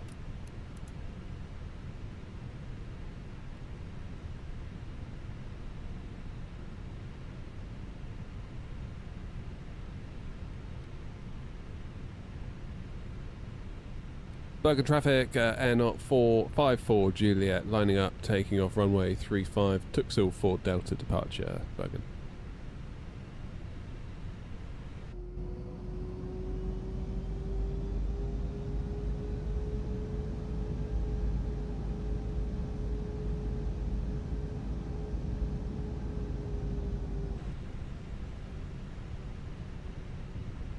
Ah! I'm trying to steer my rudders. Didn't have my hand on the till. I was like, why aren't I steering? It's going to take a lot of muscle memory unmapping, I think, this.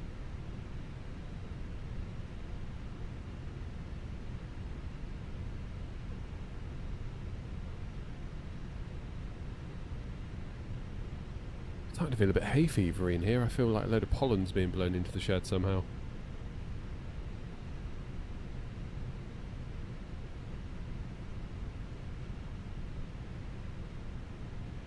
Right then, let's right my wrong.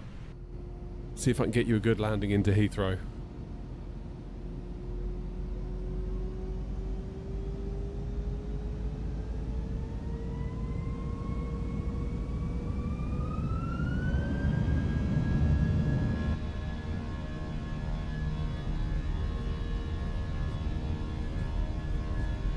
Okay, Manflex 66, SRS green, runway green, auto thrust blue. Speed is very much alive.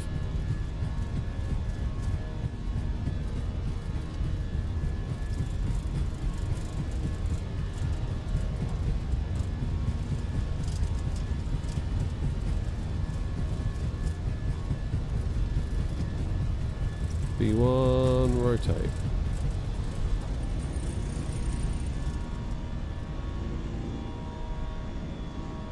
Positive climb.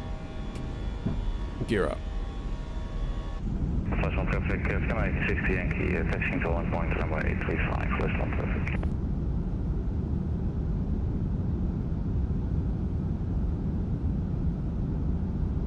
Looking a bit blurry out there. Yeah, look. Oh no. Terrain LED's fine.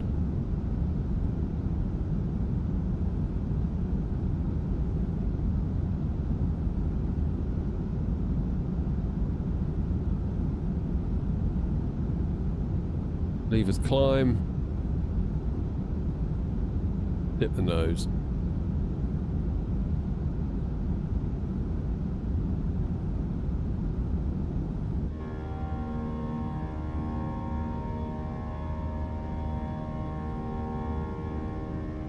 Joanna, we'll have a look at your thing in a minute, actually, on stream, if that's alright with you.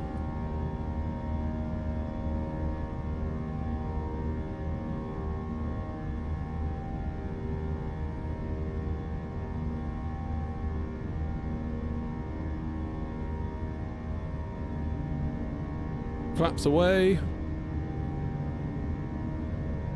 Do my chair arms ever interfere with the wind control drop down mounts? No.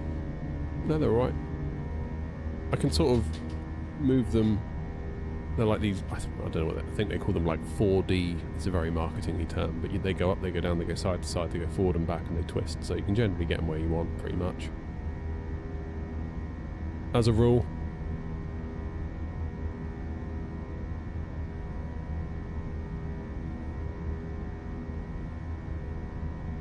I mean, I could take these chair arms off, but I quite like having them. You'll just have to get a full Airbus chair as well. Ladies and gentlemen, please keep your seatbelt fastened whilst the seatbelt sign is on. We recommend that you keep your seatbelt fastened whenever you are seated. Toilets are Looking pretty out there, isn't it? at each end of the cabin. Look at that.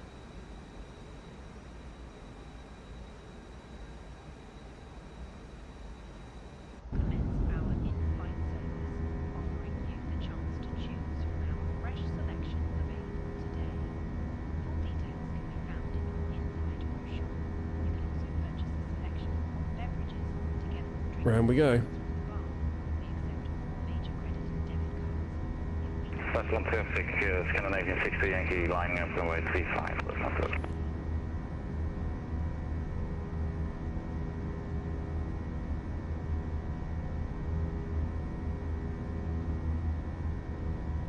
Right, as it stands right now, it thinks we're going to be back into Heathrow for 2:20.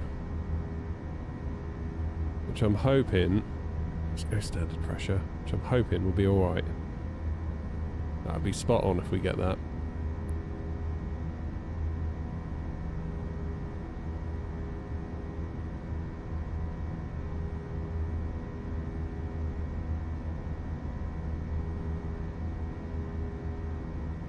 Give me 2 seconds, Irish. Let me finish this turn, and we will talk about what you're talking about, because that's quite interesting.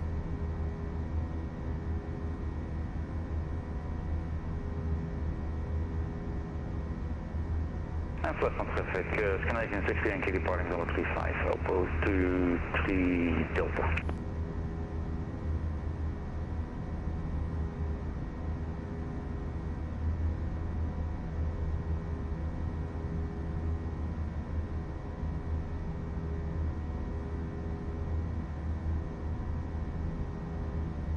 Make this little turn here, and we'll get the autopilot on. No point making it hard for ourselves, is that?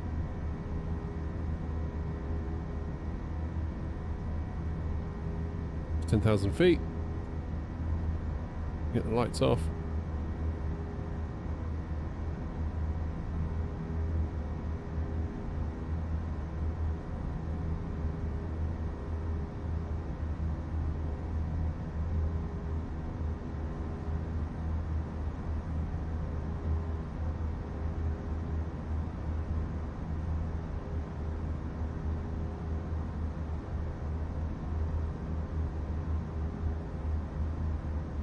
Right, autopilot on. Let's let those wings level a minute. Passengers out. Right, so Irish Wheels in chat's made a good point. A very good point. Talking about doing an Airbus setup. Obviously worried about your chair arms, and yeah, mine aren't ideal, but they are. It's doable. Can you fit everything on the drop down, like radio, TCAS, throttles, RMP, AGP, MCDU? So, I don't know if you saw the video, Irish Wheels, you may not have done. I did a video where I think I titled it I turned my desk into an A320. Something like that. So I've got the WinCtrl throttles, I've got the AGP, I've got the ECAM, and I've got the MCDU. And I got the WinCtrl, I think they call it the Throttle Desk Mount 5 or some, I forget the exact name, but it's the desk mount thing, right? But in order to get the AGP and the MCDU and the throttles and everything on it, I had to modify it. So the bit that kind of runs down here, if you can see it, let me move my camera. You see here, look? That bit there, this bit of metal, is different than what comes with it. This is a much fatter bit of profile. This is 40-80 profile, so 40mm that way, then 80mm across the width. What comes with it doesn't appear to be standard. It's almost like WinCtrl's own measurement stuff. So I've got 40-80 that goes from top down to bottom, and then off of it I've screwed in a bit of 40-40, which comes off sort of like that. Then with the panel mount 1, I think, that then clamps the MCDU to it. But I don't know if I can move my camera off a minute. Can I?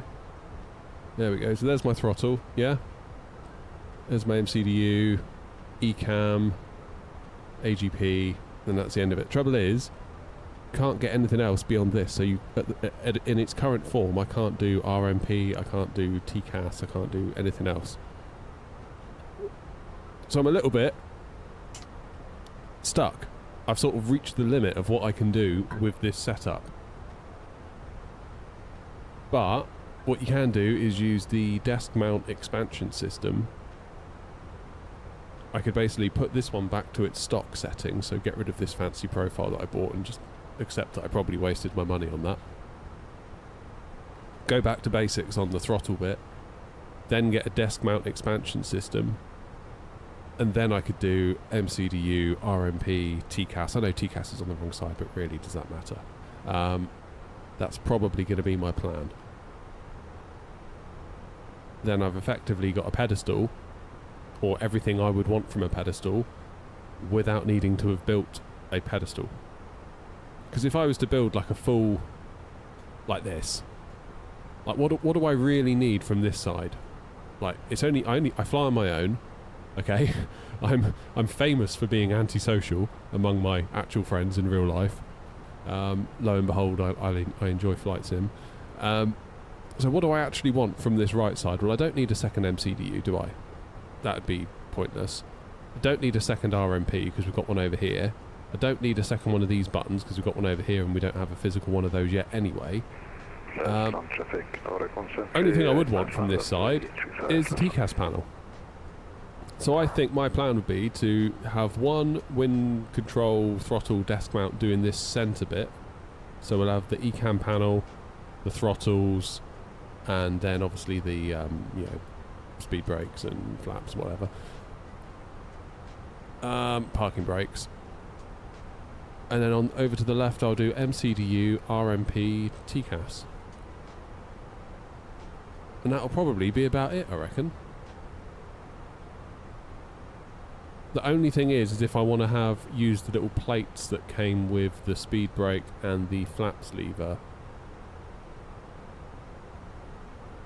that would be the only thing, because then the parking brake bit could sit right in front, right behind the throttles. That would be the only argument for having a third one to put down the right hand side. I suppose I could like bury my Stream Decks. I could make like a 3D printed mount for my Stream Decks. Possibly even a little mouse pad. Decisions. I don't know, but I think that's probably going to be my plan anyway. That's my plan. For now. Until I look down one day and think, I need to build a whole pedestal. Then I'll go down to Wix and buy a load of MDF, and then before you know it, we'll be deep into it again. Maybe I just need to cut straight to the chase and just build a cockpit. But I do worry about, like, if I go and build a cockpit, how does that work for the streams? Because I'm going to build a cockpit where I basically build all of this, like what you're looking at here, all this Is it the MIP they call it? But then on the telly you'll see it again, so I'll see it twice almost, unless I go for streaming in this view. But I don't know how you guys feel about that, because I'll be able to see all my PFD, my ND, but you won't be able to see a damn thing. Then do I have like a super far out wide camera that shows you the cockpit and the telly, but then you can't see the screens anyway because they'll be too small? So I think probably kind of where I'm at is maybe the best thing to do. I don't know. But yeah. Hopefully I'll be able to do a video soon showing you the desk mount expansion system. I've got it here. I'm going to put the TCAS into it. Because the thing is, they've sent me the RMP, they've sent me a TCAS, but I've got nowhere to put it. So it's not being used, which is a real shame. Like, I haven't even looked at the TCAS yet.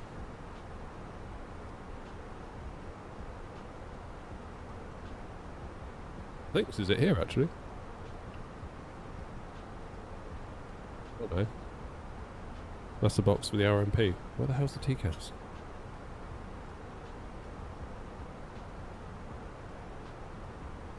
This has got to be it.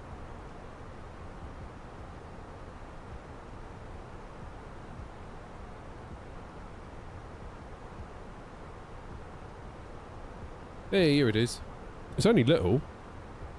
Look how teeny tiny that is. So if you pop it down here, you see that doesn't take up an awful lot of room. Look, and you got the RMP as well. RMP by contrast is a bit bigger. Even so, you'd only be out to like about here. So potentially some room. I don't know.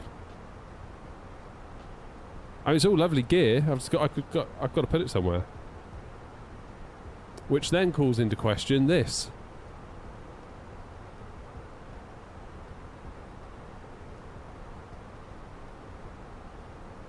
My, this stuff here. What do we do about that?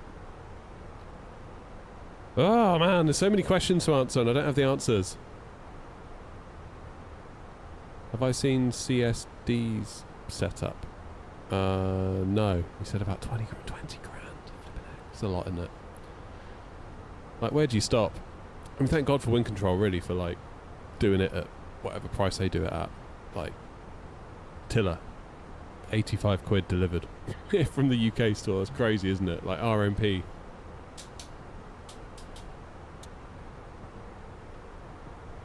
It feels nice.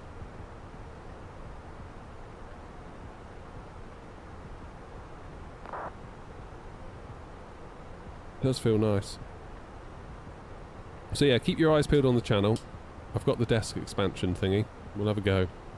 See what we can do.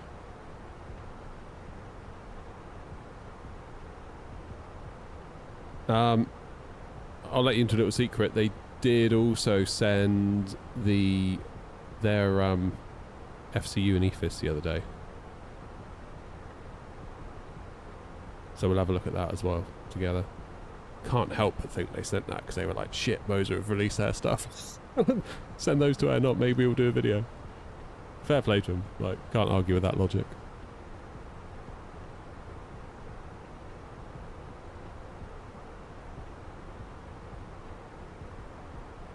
How are you liking the AB9? I've been considering selling my Wing Orion 2 stick and picking one up.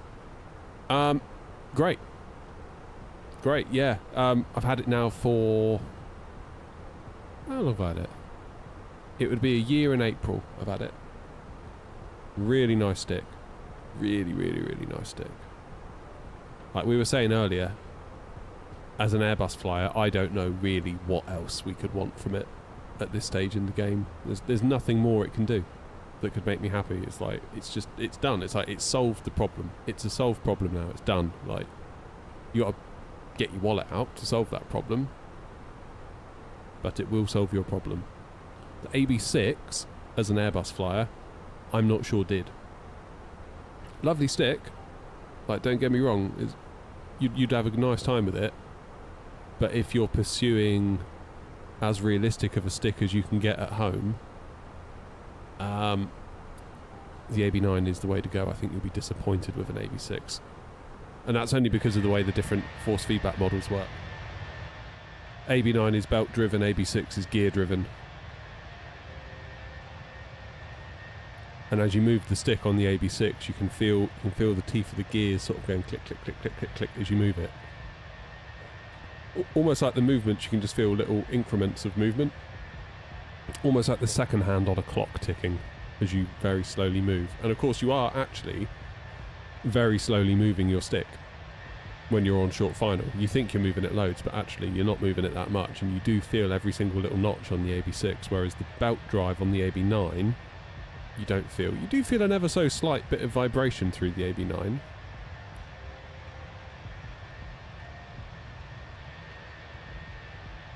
X52, my normal desk and Velcro is my setup for the foreseeable future. Hey, if it works, it works.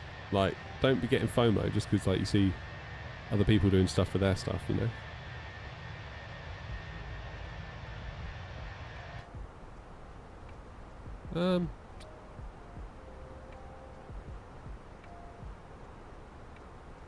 340, that's where I need to be.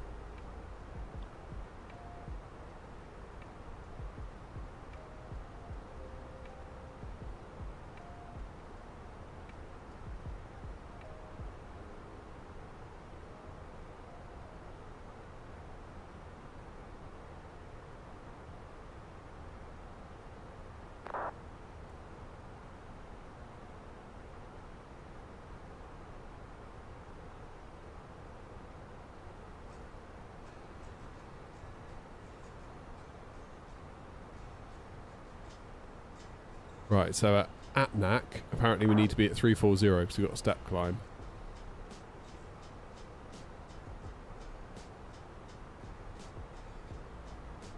I'm going to go do that now. Hello, Philip. Excuse me, I'm losing my voice here, Philip. I think the aircon's drying me out. Dan says I need WinCtrl to send me a bigger shed. I think I just need to rearrange the shed. I think if I'm a bit clever with it, I think I might be able to get away with it.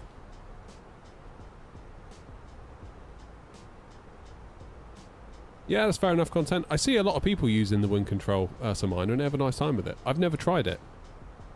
I'll be interested to try it and kind of see what all the fuss is about in a lot of ways. Maybe I'll see if WinCtrl want to send me one and we'll give it away afterwards or something like that. That might be a nice idea. Hello, Spag. Quick question. Is it just me or does the FS Labs A321 eat FPS? I don't know. I don't fly it. I don't fly it at all.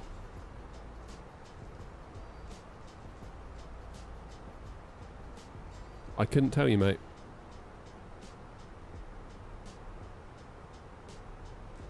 You're going to be limited on Xbox. Like, you can't get the Phoenix on Xbox. You can get PMDGs.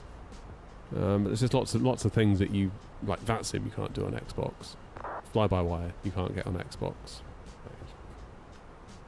PC is the way to go, really. I would imagine, like, Xbox is kind of the gateway drug to flight sim, as opposed to a permanent place you'd want to do your simming. Of course, it's got really cloudy, isn't it? Look at that.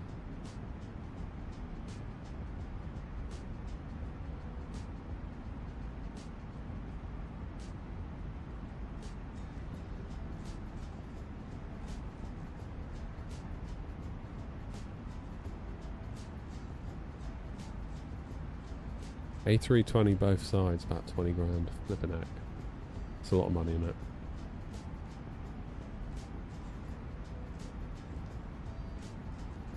I think if I was going to build anything, I would go A320.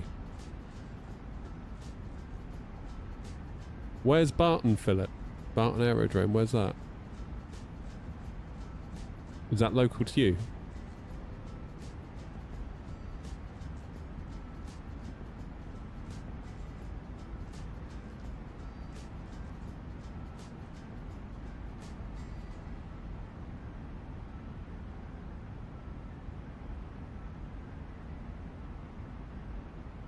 What's different between the fly-by-wire A320 and Anybuild's A320?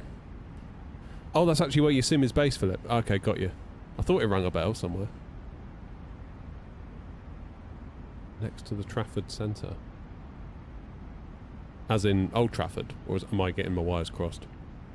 I don't know Manchester, as you might have guessed. I don't know it very well at all. Fairly certain it was at Leeds I went to. I've been to Manchester. I'm sure I've been to Manchester. For work.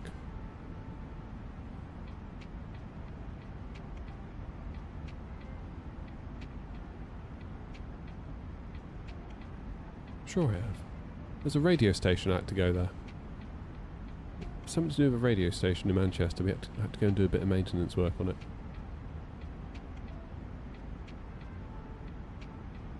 Where the hell was it? I remember driving through the city centre and there was like a Lamborghini dealership. I've no idea where I was. I was just like following sat-nav, if you know what I mean.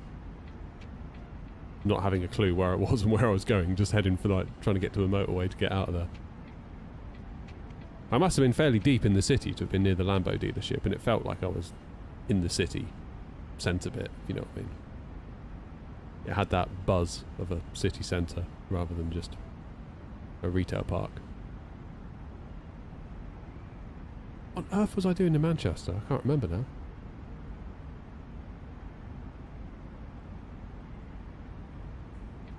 Morning, Mark.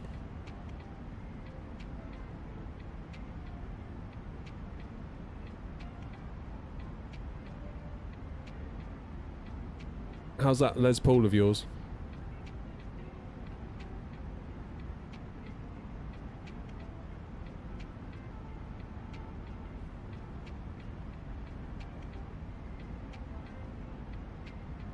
Joseph says it's definitely cheaper not to go down the setup rabbit hole. Yep.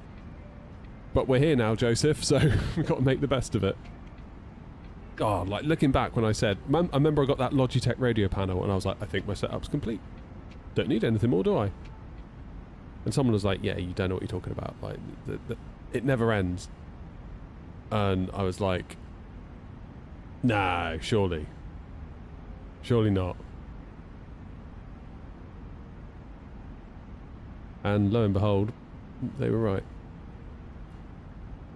It's fantastic, I should get one. Alright, done. Yeah, but which one? It's all very well saying get a Les Paul, and then it's like, which Les Paul? There's so many Les Pauls.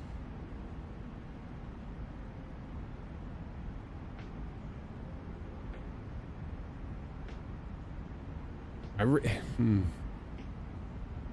would have to be it's got to be a custom. It's got to be a Les Paul custom. I've ummed and ahed over it for so long. It's almost got to be a custom. White Les Paul custom. But then it's like, do you get the standard one or do you get the Matt Heafy one? There's a bit of a Met lead. A Heafy one might be just the ticket. Oh, I don't know. But then you got the white 84 Explorer as well. I'd be tempted to start with the Explorer because I don't know exactly how long that's going to remain in production, and if it goes out of production and I didn't get one, I'm going to kick myself. Because that is like my perfect guitar. Don't get one with active pickups or a Floyd. The customs are very good. There seems to be a bit of a thing about that, isn't there? Like, you put active pickups on a Les Paul and people get angry. Is that like a purist sort of thing? Like, you mustn't spoil the Les Paul.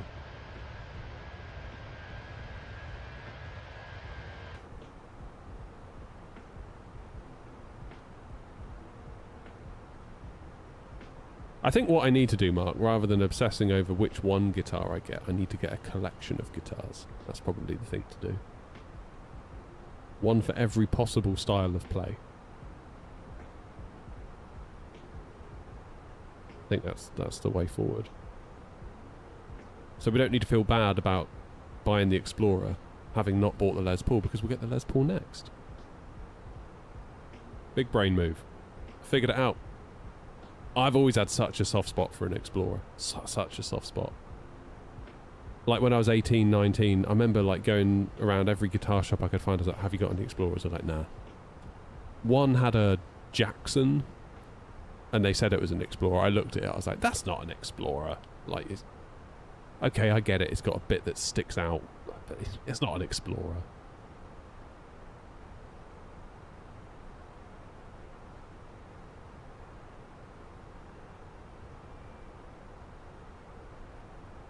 Kirk Hammett thinks actives are on the way out. Passives give more tone variation.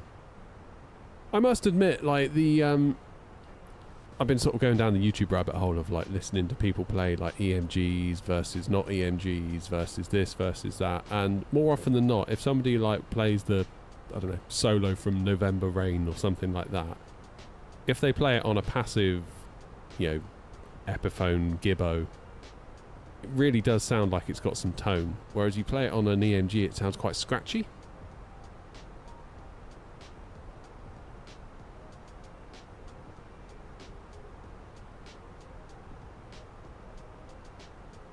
I mean, I guess if you're like chugging Metallica riffs, probably an active pickup would be preferable, right?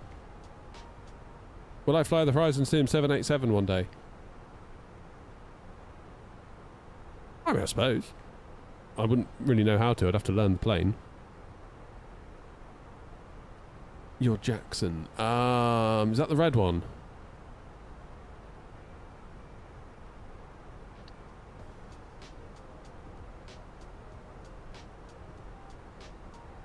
I think in the future there'll be no pilots. I don't know. I can't really see that. I know, like, famous last words and everything, but I can't quite get my head around that. I wouldn't get on a plane with nobody flying it. Put it that way.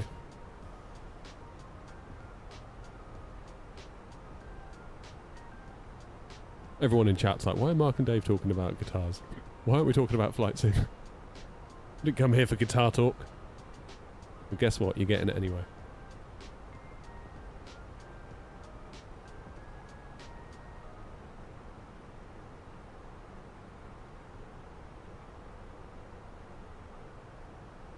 Maybe I'll get that, because there's two versions of the Epiphone Les Paul Custom in white. There's one that has Epiphone pickups, and there's one that has the ones out of the Gibson. For like not a huge amount of money more, considering you're getting Gibson pickups. Now I don't know if they're going to be way, way better. I don't know enough about them. But I do kind of like the idea of paying a little bit more to get the pickups from a Gibson without paying for everything else that comes from a Gibson. But I don't even know if there's a difference. Like, I've heard these videos of people like playing Epiphone versus Gibson. It's like, man, I'm struggling to hear it, to be honest. Like, where did I buy my Airbus joystick? From FS Projects.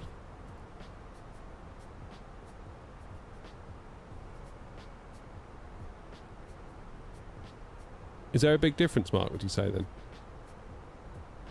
I mean, if we're talking about tone and, you know, tonality, surely that's the route to go. I'm surprised to hear what you said about Kirk Hammett saying actives are on the way out. Is that the Inspired by Gibson? I believe it is, yeah. Let me find it. Hang on. Hold the line, caller.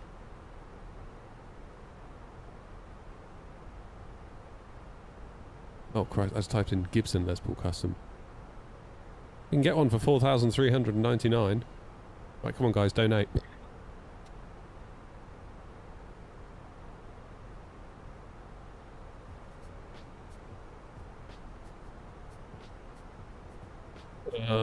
Is it? Where is it?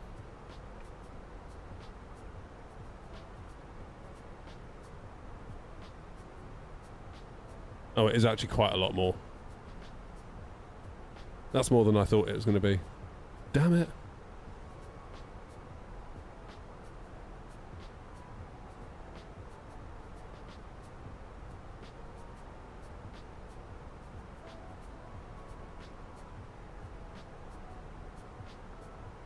Ah.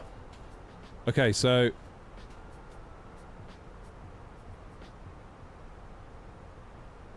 this is the cheaper one for $649. Allegedly it's on sale, but it's always that price. If we go back, you go 1199, which I didn't think it was that much more. I believe that gets you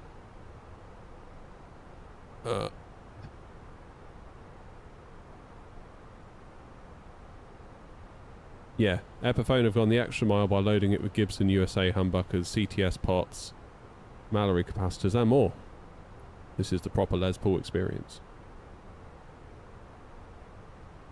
So it's 1199 for the Gibbo pickups and 649 for the non-Gibbo pickups.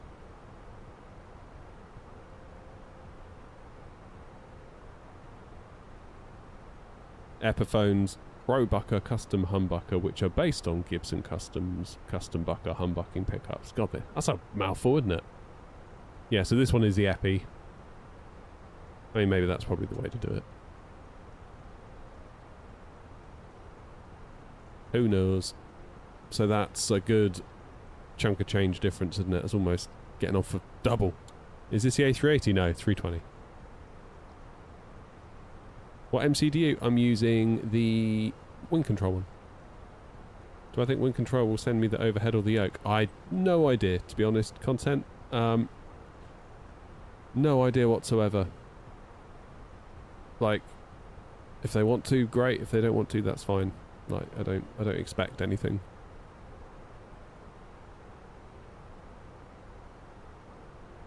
Soldering skills are not good. I've always struggled historically with soldering. 61 feet per minute. Yeah, that's a little bit on the light side, isn't it?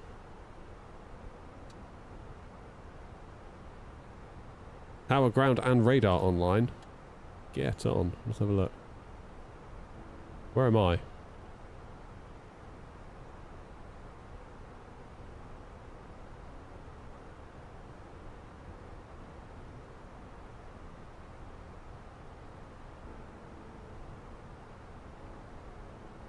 What's their speed? 444, what am I doing? What altitude? 37. Okay. Anyway, what's going on at Heathrow? That's the question. Oh, look at this! We're going to get London Control Centre. We're going to get London Control South. And we're going to get power, and we're going to get ground if they stay on. They may not, of course. They may not. We've got a fair old way to go yet. We're all the way up here, aren't we? Sort of level with Denmark.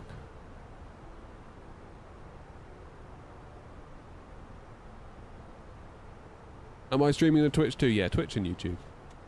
I did do a little bit on TikTok, but I don't know, me and TikTok we're on bad terms at the minute, Keegan. We're not friends at the moment, me and TikTok.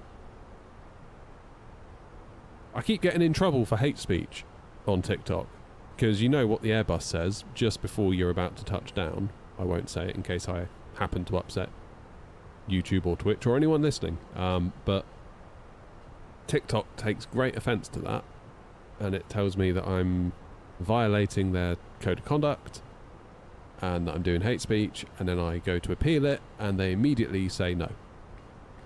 Appeal denied. Which tells me that no one even looked at it. It was just another automated check, and the check was like, yep, still no. And that's that, really.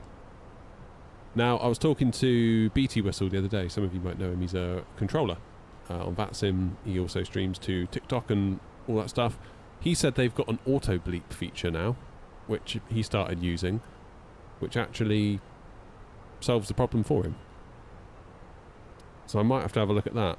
But not only that, the other day we were looking at graphics cards on stream, and then they came up on TikTok saying your stream has been, you're not being pushed in the algorithm anymore, your visibility has been limited, because you're selling stuff that isn't on TikTok Shop. So I'm not selling anything, we're just having a look at graphics cards. Calm down, like.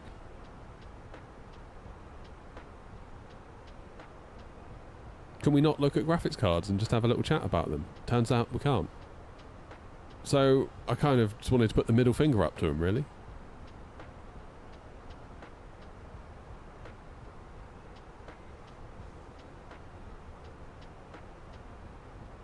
Maybe we'll give it another go again soon. Although for whatever reason, my machine is struggling a bit to stream to TikTok, to TikTok as well as Twitch and YouTube.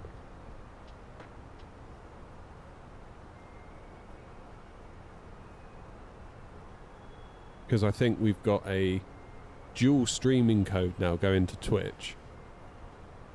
And we've also got a separate vertical one going to YouTube vertical. And we've got a horizontal YouTube stream. So actually my video encoder on my 3070 is tapped out. So I haven't really got room for another video encode. Which TikTok requires. Because I can't just send it what I'm sending YouTube vertical. Can't do that. I have to install TikTok's Studio app, which is its own set of problems, that also then requires another encode session, even though I'm encoding the exact same thing that I would have sent to YouTube.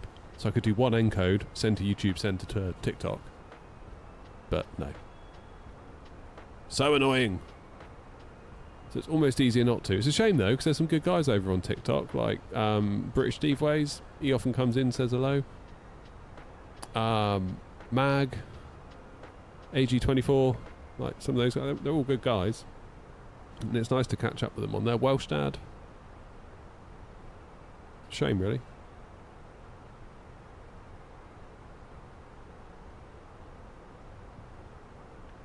Right, when is this cloud going to disappear? How's our separation? Not good. I'm going to slow myself down a bit. I'm going to go max 7.7. Just to keep our separation, because Charlie's at 451 and I'm at 461. So if I just come down just a touch.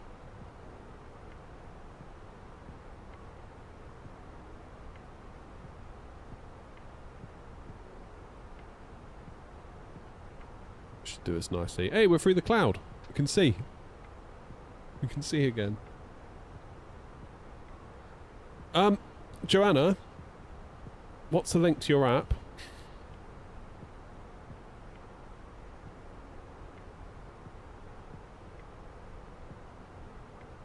That's alright, content, I'll slow down. No mad rush.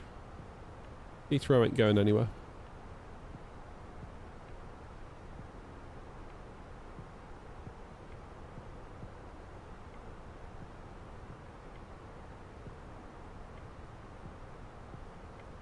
Where's Discord gone? I don't like having Discord open on my gaming PC while streaming.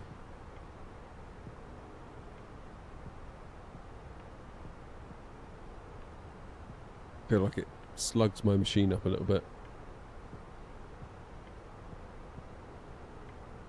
Thank you, Joanna. Alright, let's close Discord down before it. Right, if anyone hasn't seen this yet... Hey, Joanna, you put a help animation. Love that.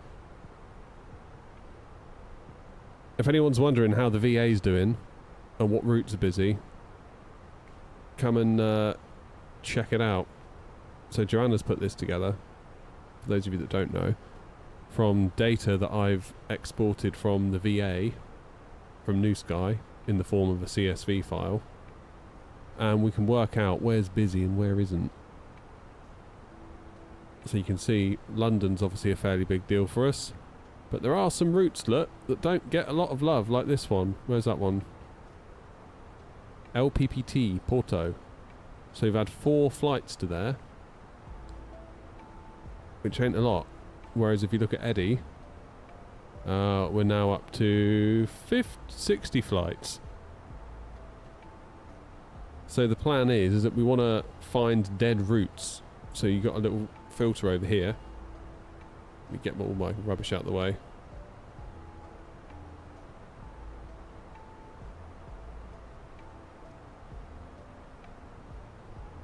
See these ones here, look.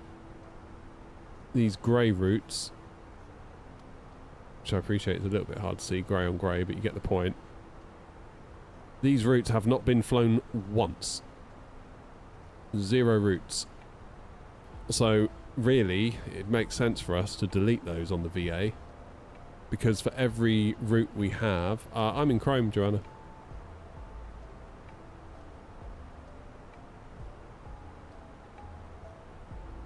For every route we have, there is a cost, a daily cost for that route being on the VA.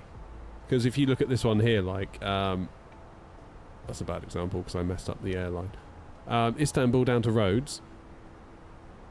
New Sky simulates, you know, costs for us having this route. It would be like if EasyJet said...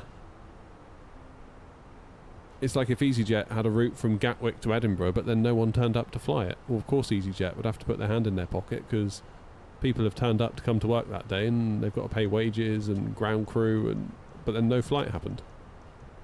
Now,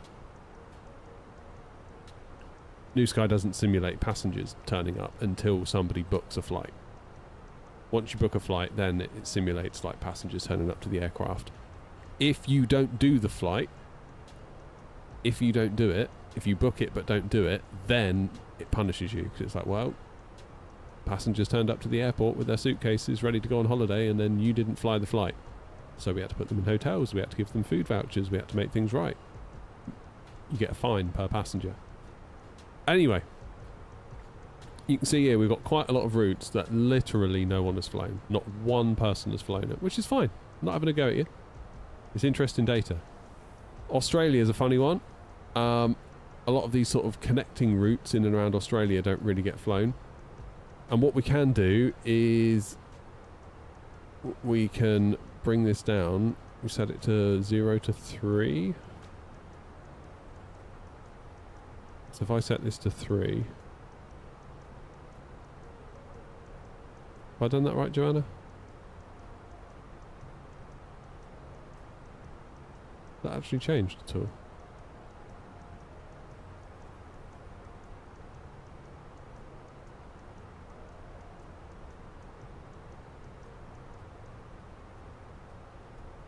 Zero to... turn off show dead routes. My bad. So what if we were to consider any route below 3 flights as being one that potentially needs to be looked at? All of a sudden, that's quite a lot more, isn't it? Let's add 2 flights. Where's that? Darwin to Perth. This one's had 1. 1. Somebody finally flown the JFK to Singapore one. 2 people have done that. Wow. Malaga's not not Malaga. Madrid's not overly popular, is it? Similarly, quite a lot out of Paris that people aren't particularly into either. Some of the routes out of Copenhagen could do with a bit of attention as well. 1 there, 1 there, 1 there. Don't know. I don't know. But if we can kill off some of these routes, and of course kill off some of the aircraft that we have dotted around to service these routes, that could put the VA into some pretty serious profit.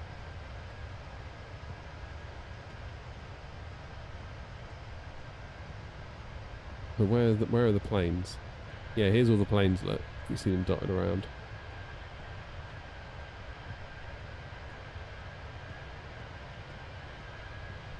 So maybe we've got one or a few too many planes. So at Perth at the minute, we've got an A350 900, an A350 1000, and a 320. Got a triple at Adelaide, 321 at Melbourne. This was as of the last data import, of course. 359 up there, and 737 in Sydney. And what's over in New Zealand? 321. Madrid only offers cargo if I remember correctly. Does it? That might explain it then.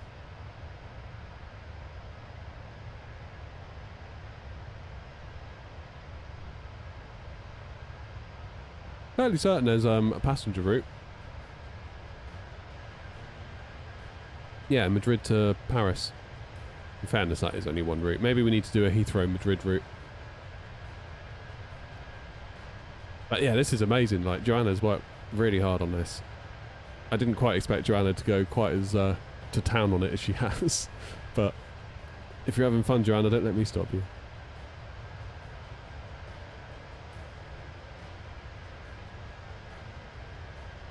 So we're going to look at all of this. I think Joanna, Grumpy, and I think we'll each put our case forward for what we think should be deleted or not, or maybe add some stuff, make it more appealing. Like, just because it isn't being flown does not necessarily mean it needs to go. Maybe it needs to be made more enticing. So there's that element to it as well. What are they doing at Heathrow? Are they still... Departure runway 09 right. Arrival runway 09 left. Don't they switch at 2 o'clock or is it 3 o'clock?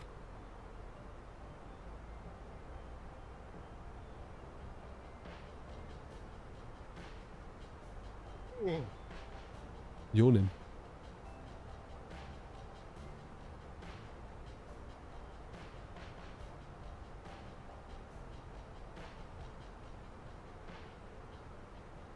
Yeah, Joanna, not really, no. I mean, hey, it works out for me.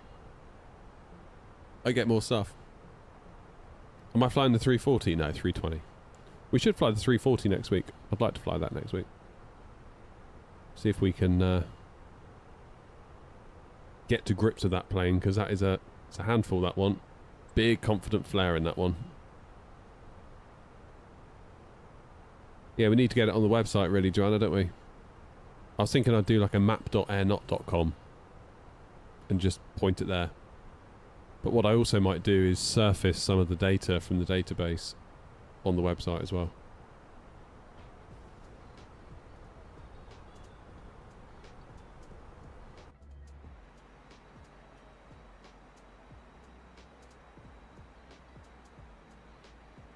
I tell you what, tonight I'm going to put myself to bed early. I'll make that commitment to you all now. Just feeling so bloody knackered. I think it's a combination of the heat and staying up for the football and... You know what I mean? Cumulative tiredness. The thing is, my wife and I, we're quite bad. We encourage each other to stay up late. Like, we'll finish working, which is generally quite late anyway. She'll be doing her stuff, I'll be doing my stuff. We'll finish sometimes 10, half 10, quarter to 11. Then it's like... She'll put the kettle on, be like, oh, do you want a decaf coffee? And I'm like, yeah, go on then.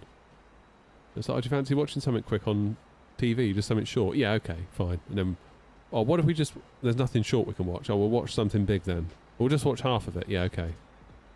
Oh, we might as well finish it now. Yeah, alright. Do you want a snack? Yeah, go on then. Oh, God, it's 20 to 1.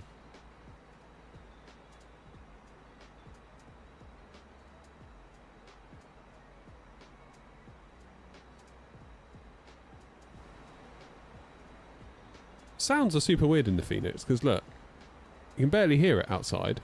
If I go inside, wait for it, now you can hear it.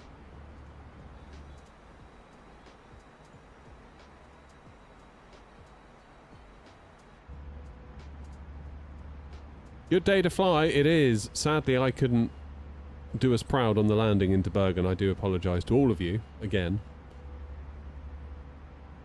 I'll try my bestest at Heathrow.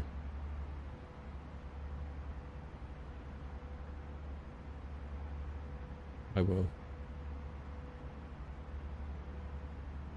It's always a pleasure to fly on a Thursday and a Tuesday. I always look forward to it. Look at Birmingham getting some coverage. Birmingham radar and tower. Look at that.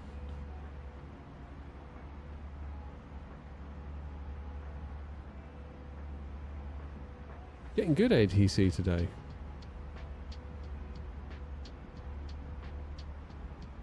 So 09 left will be the one we landed on the other day.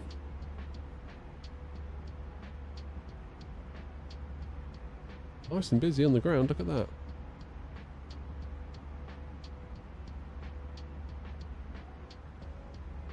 Oh, I want to fly the 340 now you've mentioned that.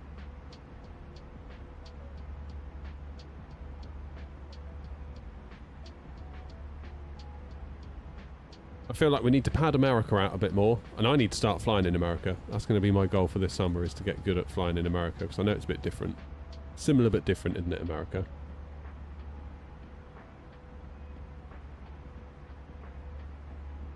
With no ATC, does it become a bit of a free-for-all? Very much so. Oh, shoot, Mark. Yeah, you're right. Thank you. There you go. Yeah, ATC, particularly in places like Heathrow, with no ATC, it can just get ridiculous. Absolutely ridiculous. Similarly, if there's only ground on, or there's only tower, that's quite a limited jurisdiction. Like, tower can't be directing aircraft that are coming in over London and making sure they all come in nicely. That can be absolute chaos. It almost becomes a bit of a battle to see who can get themselves aligned on the ILS and get in touch with tower and get clearance to land. I had it going into Edinburgh once. There was about 5 of us. I was coming in like number 5, and they'd all made a lovely little crescent out over Edinburgh, a nice little queuing system. So I saw that, I acknowledged it, and I joined the back of the queue, kept my separation, and then somebody literally did a direct to the, you know, final fixed waypoint for Edinburgh, and they weren't moving for anyone, and they just cut us all up.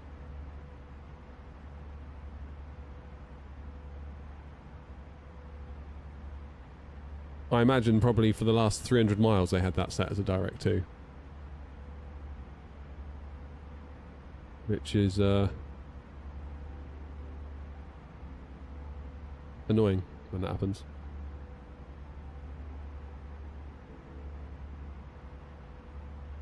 Or when they tune themselves to tower, like 200 miles out. Like, you should only tune to tower once you're established on the ILS, really.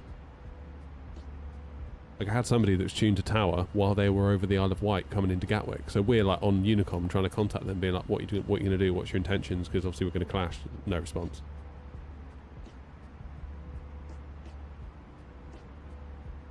I don't really get it. It's like, if you're going to behave like that, why do it at all? I get that mistakes happen. I'm not saying if you make a mistake you shouldn't do it. But if the whole... Like when Grumpy had all that trouble at East Midlands... Just somebody spawned mid-air in front of him and totally messed him up. Offered no apology and then started even calling Grumpy a unicorn warrior. Like, never mind name calling, how about sorry?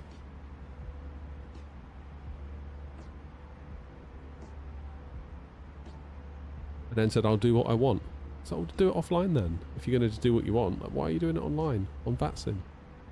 Don't understand. But I get that mistakes happen. I'm not perfect. I make mistakes all the time.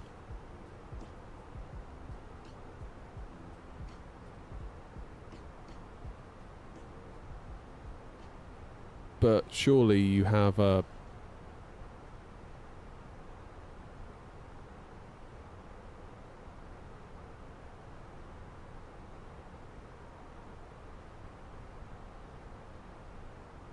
Surely you apologise if you mess up, right?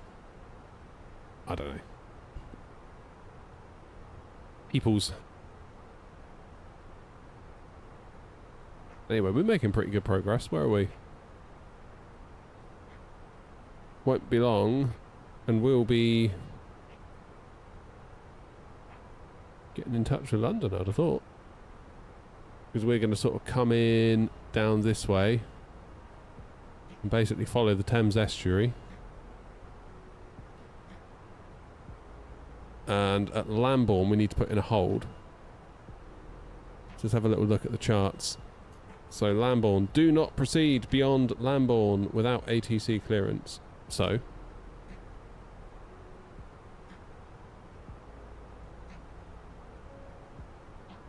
we'll have a little look. So, flight plan, where's Lambourne? Lamb! Let's put in a hold. So it's going to be left turns.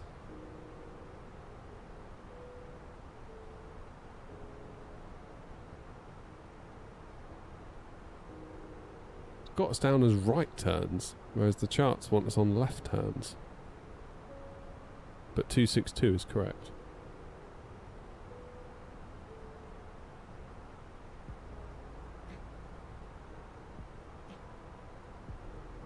There we go. So we've got a hold in.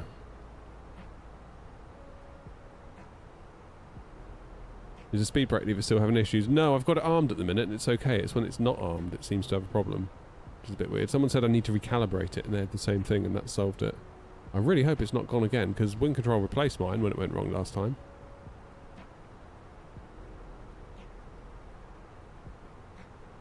Which was very good of them, but a bit annoying that it happened at all. There's always like a bit of a background thing. It's like, are they just going to replace it for me? Because I stream. Like, would they do the same for others? I hope they would.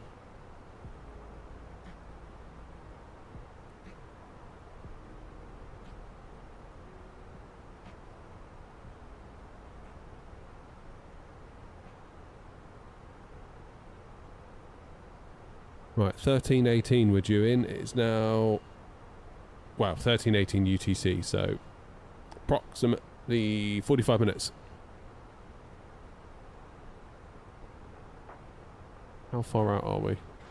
I'm just wondering, and you know what I'm going to say, don't you? Just wondering if I've got time for a quick cup of coffee. Yeah, I can make it. Yeah, I'm ages away.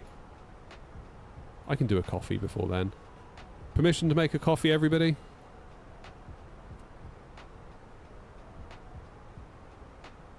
I'll take that as a yes.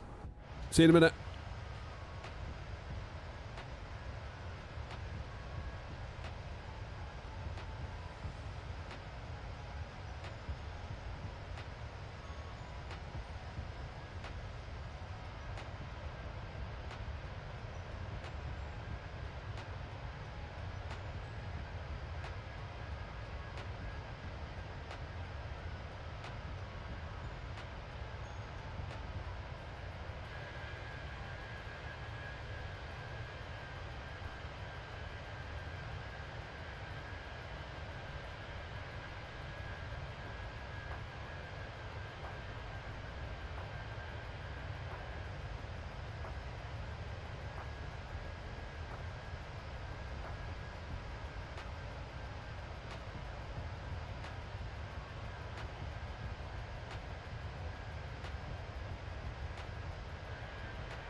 I'm back.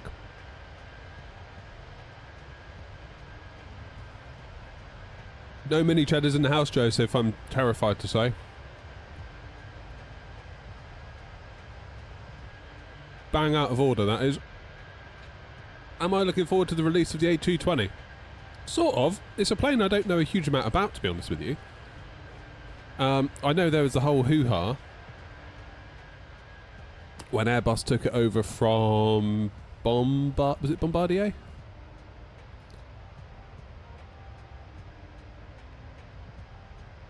So I remember all of that, like watching, you know, various aviation, like real-life aviation YouTubers talk about it and stuff like that.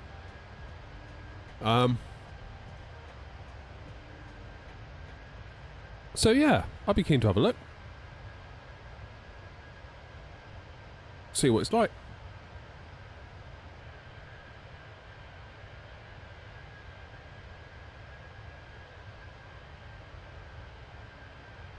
What about you guys? What are you thinking?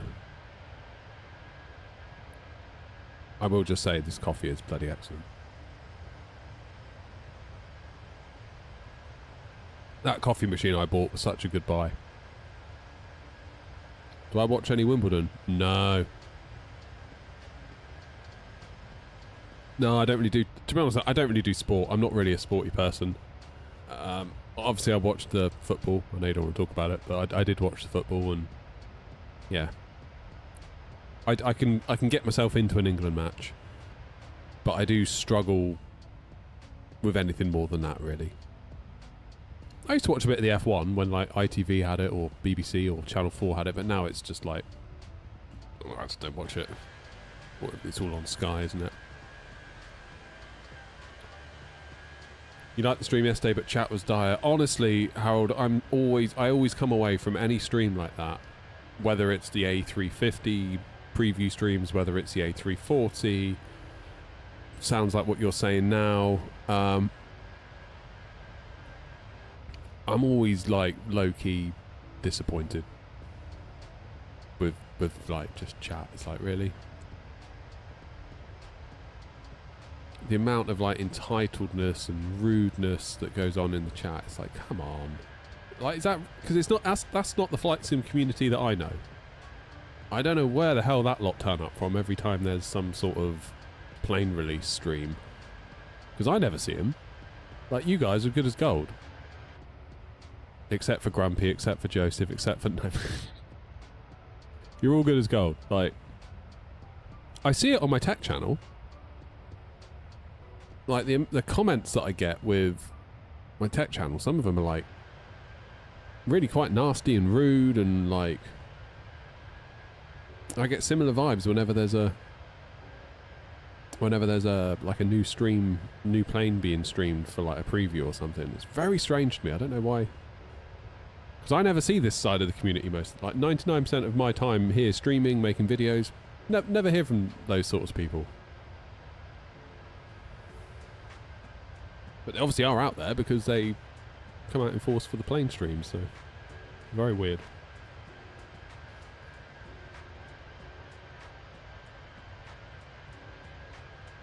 What exactly were they doing, Harold? I'm guessing just spamming the chat being like, price, release, when release date when?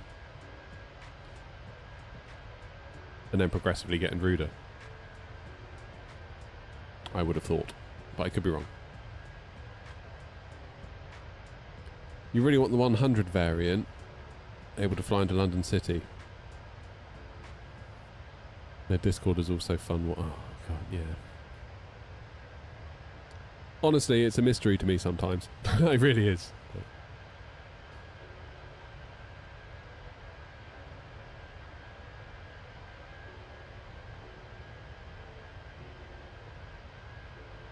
So who was doing the stream? Was it like an IndyBuilds hosted stream, or was it a what they called Synaptic? Was it them doing the stream?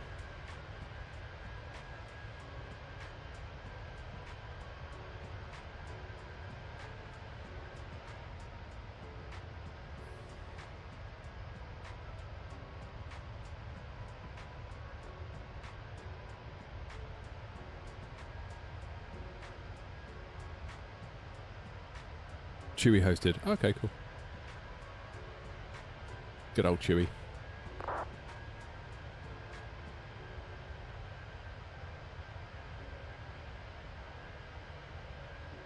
I remember one of them, I think it was the A350 stream, it was like, all of a sudden it was like pitchforks at PMDG. It's like, where did that come from? We're here to enjoy the A350, and now all of a sudden it's like, PMDG are cooked.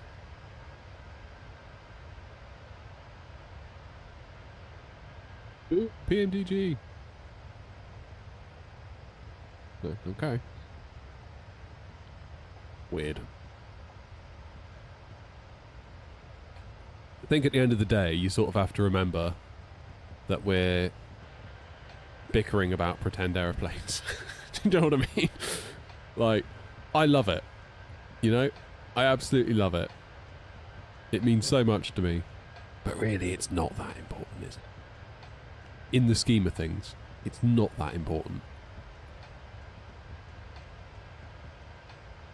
Will I be sad if, like, the Phoenix turned bad with the next update? Of course I'd be sad. But life will go on, I assure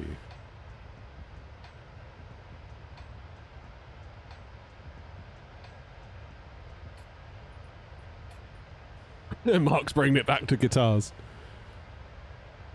Oh, a friend of mine's got a PRS, and I'm fairly certain he bought it. Like, it's a proper PRS as well. It's like he paid money for it. As far as I can tell, never played it, except for a few little strums here and there. Has no real ability to play it, from what I can piece together. Fairly certain he just bought it as a piece of art. And I can kind of get behind that in a weird way. I can kind of get behind that. Okie dokie, how far are we from... What flight level are you at? 37.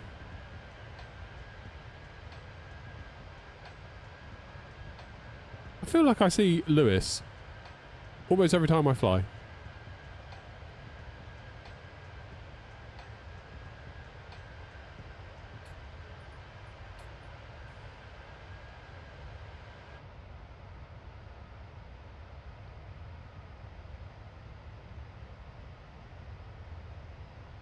Right, better give London Control a buzz, didn't we? 127. 105. Because stuff's about to get serious. It's my notepad. He says about getting serious.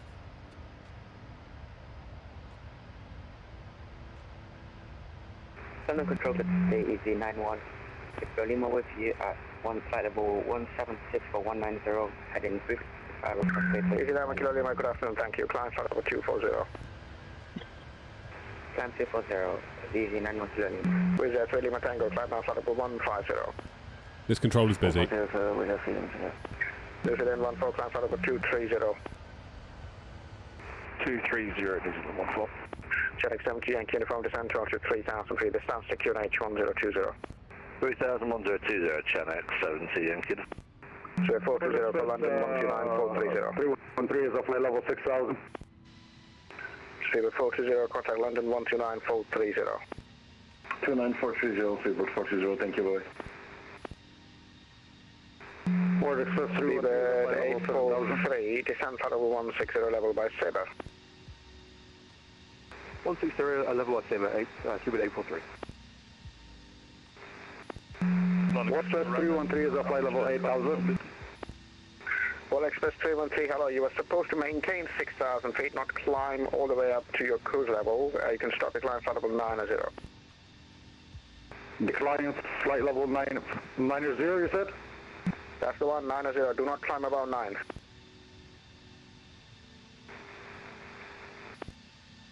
Well, I've been calling you, you're too fast on that thing, you're not understanding me, that's why. Yeah, I understand that, but you're supposed to comply with the SID restrictions. The restrictions are there for a reason, not to basically just ignore them and climb as you like. Well, you owe me at 9,000 right now? You've gone past 9,000. Maintain flight level 100, please. Maintain flight level 100, What is West 313? Eurowings 2 for Papa, descent flight level 140. Descent 140, Eurowings 2 for Papa. Okay, this is getting a little bit too busy at this point, so I'm going to close up. Check 72 Yankee uniform, present position, route direct to ZFX for runway 04. ZFX 04, channel 72 Yankee. Correct, and then you're clear ILS runway 04.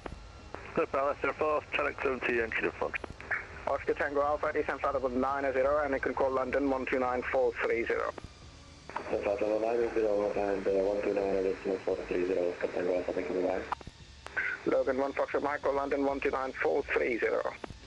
129430, thanks so much for the service, Logan 1 Foxtrot Mike, see you. Scoot 843, after Sabre, you can call London 129430. After Sabre, 129.1430, smooth 843. Eurowings 2 for Baba, contact London 129430. 129.430, bye-bye.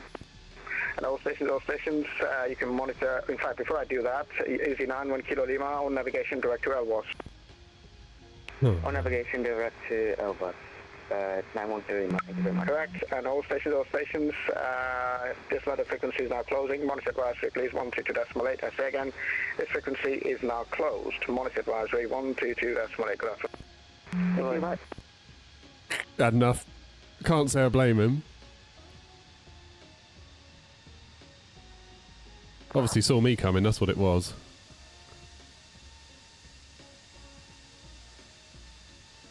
Yeah, all those air knots, he's like, screw that. I've seen those idiots before. Wasn't born yesterday.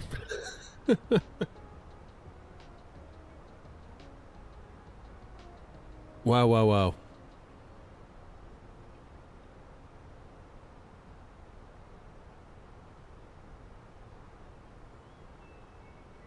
You can see why people just get fed up though, can't you? It's like, yeah, you know what, I'm done. So 129430 is going to be our next one, providing that London South doesn't decide to go offline as well now.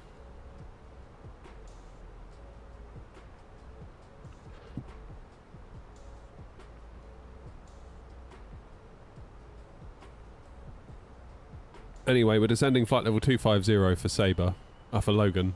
We'll do 160 for Sabre, 070 for Lambourne, and we'll see what happens from there, really. Captain Case, because I forgot to load it today, to be honest with you. I'll have a look next stream. I have had a look at it off stream.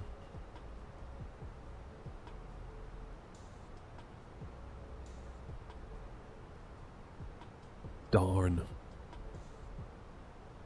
What's my speed brake doing again, look?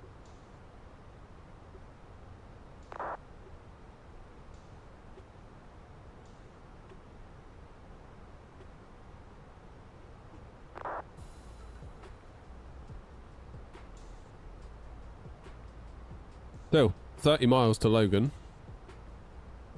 We've done alright. Oh, I really want FSLTL to do an update. Mark, can we have a word with them for me? Because as soon as they do that, everyone's going to be able to see us. Like, everyone will be able to see us. Controllers, other pilots. As we're trundling around on the ground, people will see an air knot fuselage rather than a plain white thing. With some person shouting air knot onto the frequency, being like, who's that?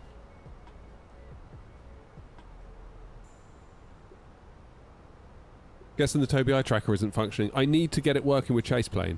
I haven't yet figured that part out.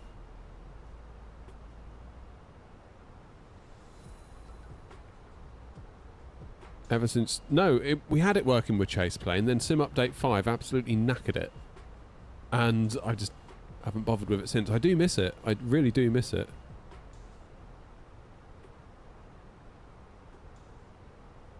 It's a good bit of kit, particularly on the ground, and particularly now we've got the tiller.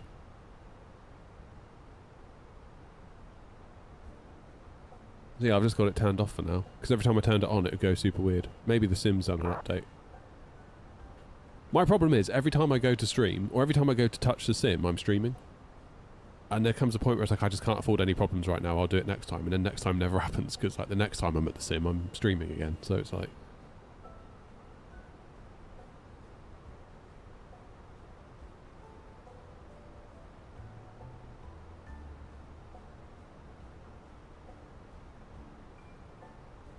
I am very much enjoying this tiller though.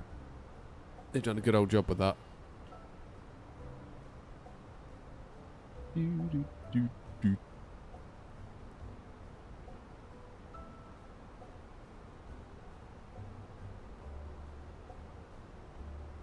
Yeah, to be honest, it's laziness. Well, not laziness. Yeah, it's laziness, actually. It's laziness and forgetfulness on my part and always having another job that's more important.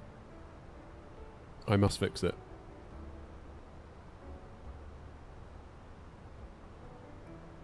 Did you have to do anything then, specifically with Chaseplane, or did it just start working? I'm sure it was working with Chaseplane with Sim Update 4 and then 5. That's what alerted me to the fact that I'd been upgraded to 5 without realising.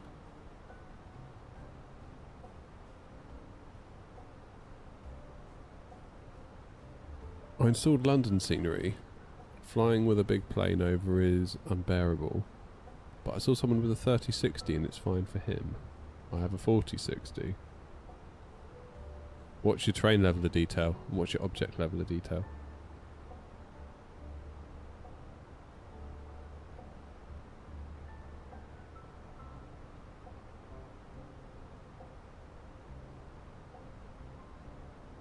$100-ish. Okay. And you're definitely GPU limited? Like if you were to go into here, like right now I'm limited by my main thread. My processor is what's slowing us down. We could be getting a lot more if it weren't for my processor.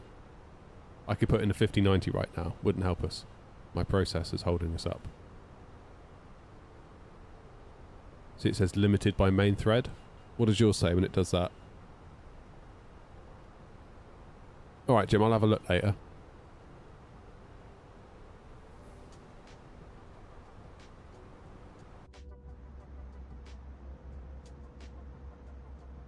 We'll get to see Southend in a minute, won't we?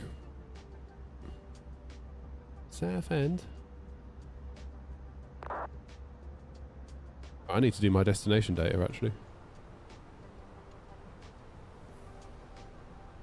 Arrival, Heathrow. Let's check. What time do they switch runways? Okay, so ground's gone offline.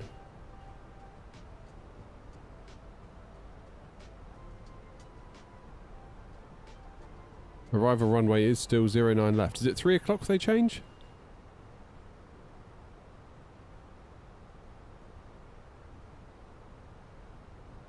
Let's do my destination data real quick.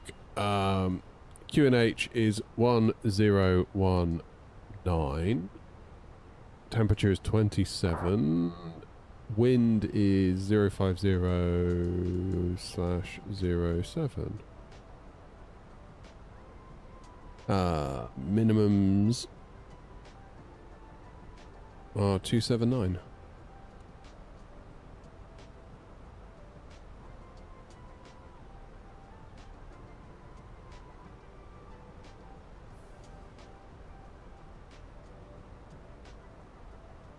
Also, you'll probably have 2 Toby eyes on the sim controls page. Only change your hardware settings on the bottom one. Oh, okay.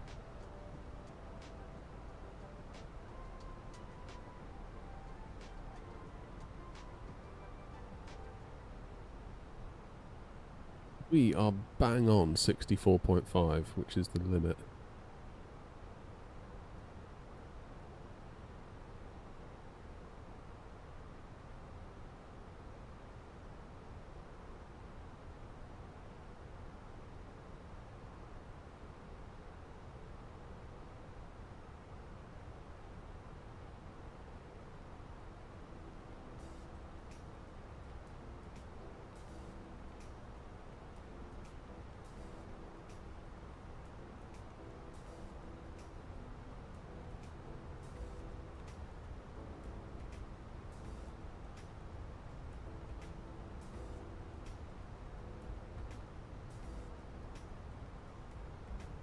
London Control South's gone offline. Oh my god, has Heathrow gone offline as well? Ground and tower. Unbelievable, Jeff. Literally.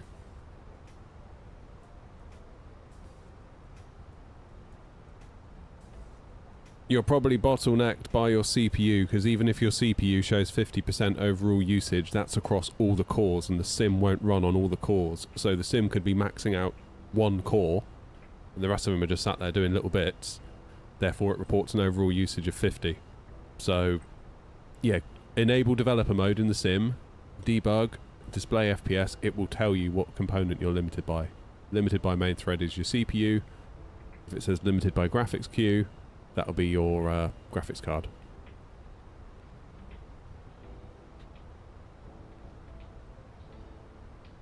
Inconspicuous cardboard box. Good day to you. Love the name.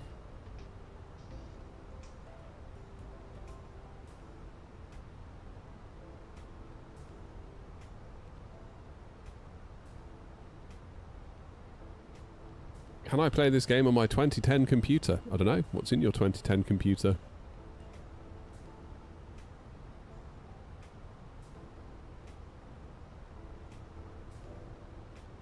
Probably not.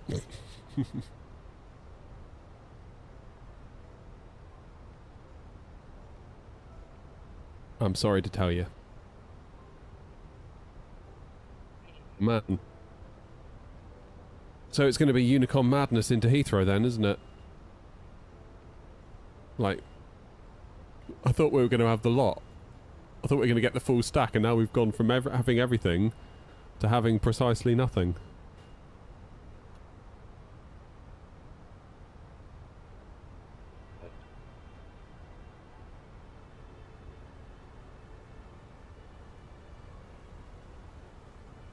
Favourite Vatsy moment when Owl screwed up programming into Denver and then the conga line followed. Oh no!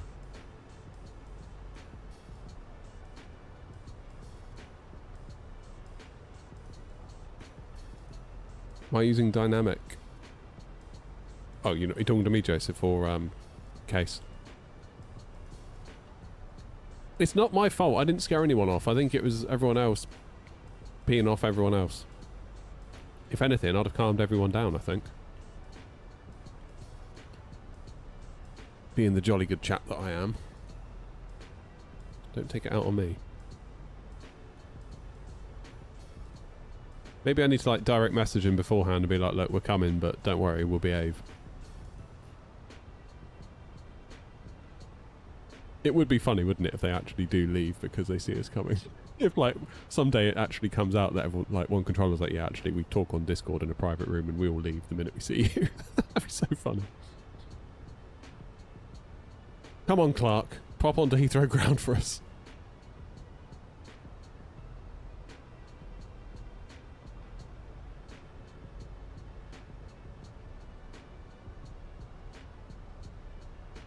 Anyway. Ding. I know. There's Southend. There's the airport. Where's the pier? The pier's going to be down here, isn't it? Pier renders a bit funny sometimes, I find. Fairly certain the pier would be... Oh yeah, there it is. You can just see it. There's the pier. And that's where I worked. Just there, next to the pier. The guy we were doing the job for wanted the council to give him the pier. They wouldn't do it.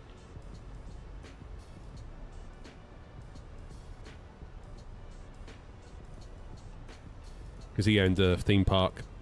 You know, what's it called? Peter Pan's? Whatever it's called. He owned the Sea Life Centre. He obviously owned the building that was on that plot of land that Radio Essex is now in, that we built. That's why we were there. It was Southend Radio at the time. And the council kept saying it costs us like £1 million a year to stop the pier falling into the sea. And he's like, well, give it to me and I'll pay the $1 million. But they wouldn't do it. They said that would mean he'd have too much of that seafront.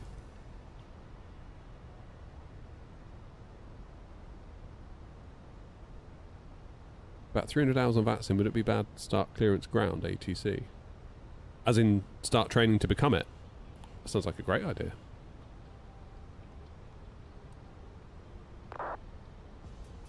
Right, well then, I'm going to exit my hold at Lambourne. Because there ain't no point carrying that on, is there?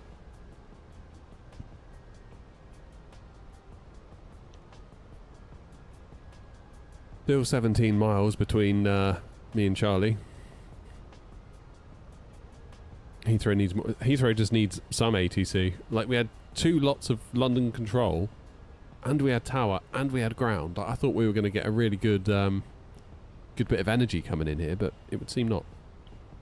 Well, you can't hold it against them. It's all voluntary, of course. Like, and it should be fun for them. If they're not having a fun time, then that's not fun, is it? It's not fair. Got to be fun for everyone.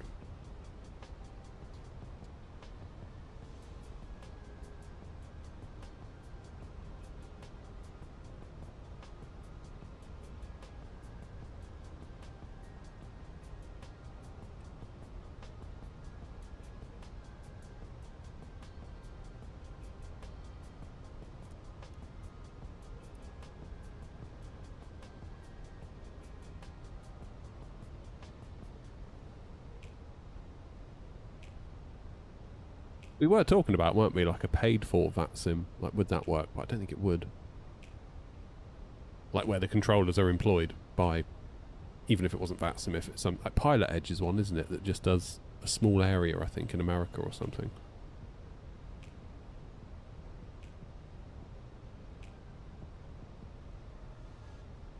Right, what are we at? 2:05, and we're due in at 21 minutes past 2, so quarter of an hour. We'll be wheels down, hopefully.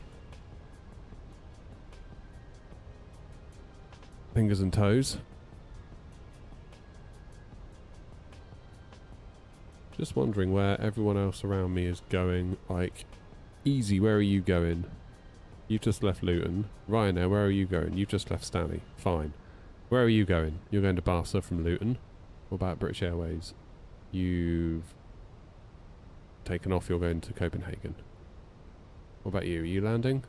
You're landing. You're landing. I think this is actually going to work out, believe it or not.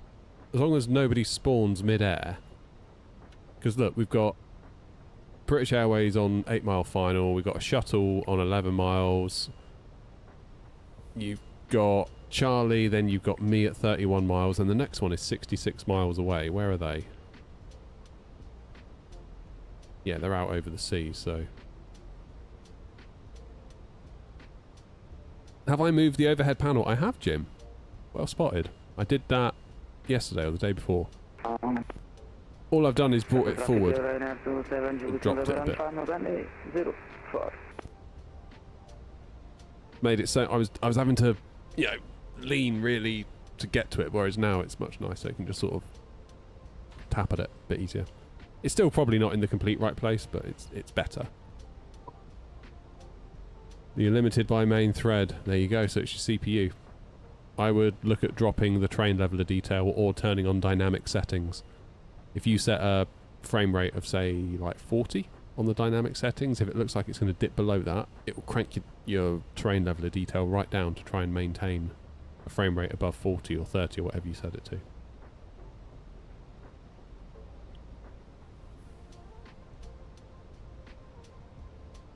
Yeah, fingers and toes content, eh?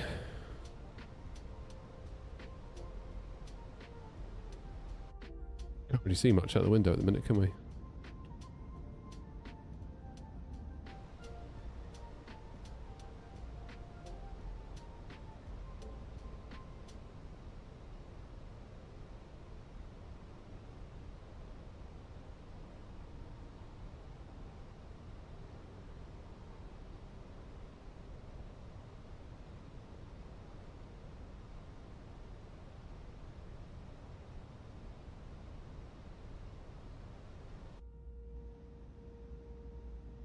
Where is actual Heathrow? It's ahead of us still, isn't it?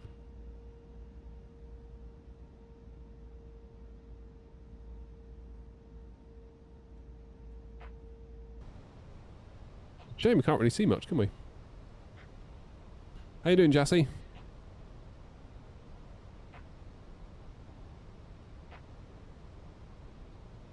New Sky will be happy, yeah. New Sky will be thrilled.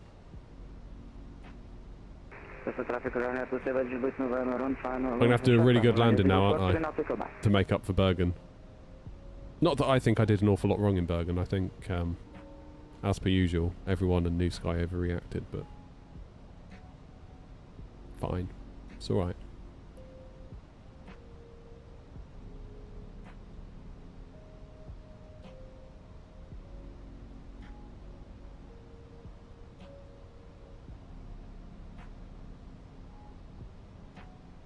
Right. Where is it? There it is. Was it Hounslow International? Some people call it. It's like some people call Gatwick Crawley International. Yeah, enjoy that, Jim. That'll be a right treat for you, I'm sure.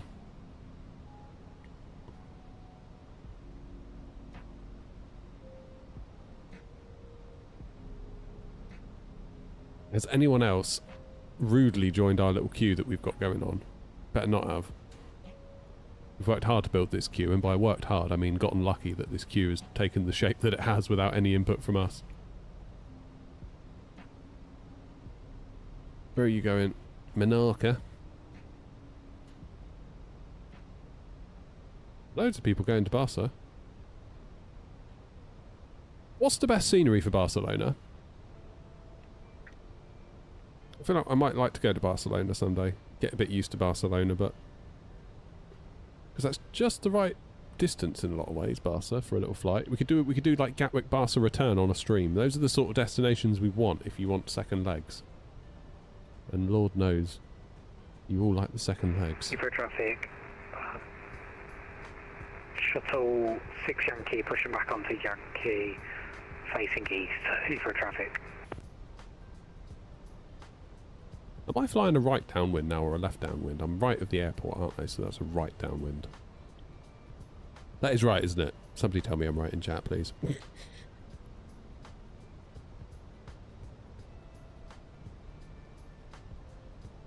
Heathrow traffic, shuttle 4 Foxtrot vacated, 09 left.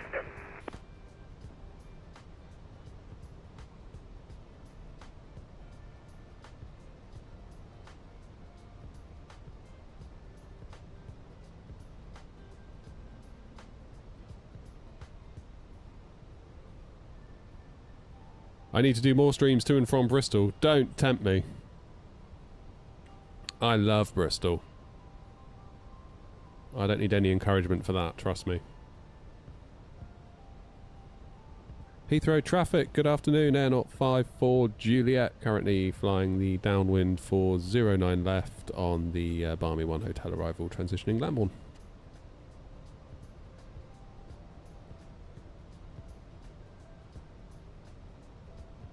I always get confused, Mac, to be honest.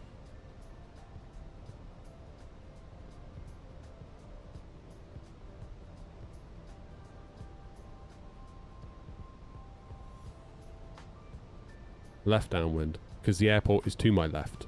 That's how I remember it.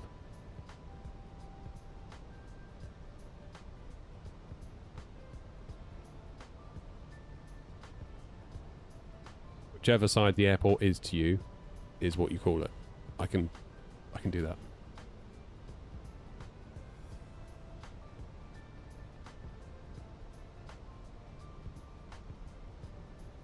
So who's on final now? Charlie's on base.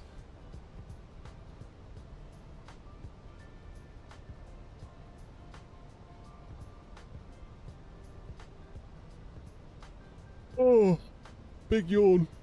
I'm going to bed at like... I'm going to go to bed when the kids go to bed tonight. I've decided. I put myself to bed and fall asleep. And then when you see me all on like Discord at like 10 or 11 at night, you'll be like, why aren't you in bed? Speed at 843 now, final 09 left, Heathrow.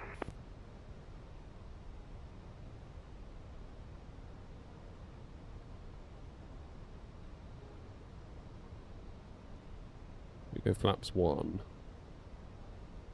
Should be able to dip our nose a little bit, shouldn't we? Yeah.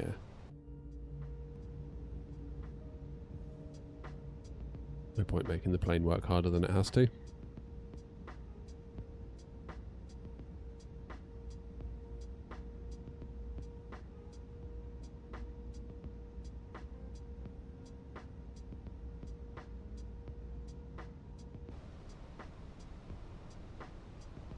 I know it's optimistic, but I'm just going to do a last minute check to make sure there's nothing online.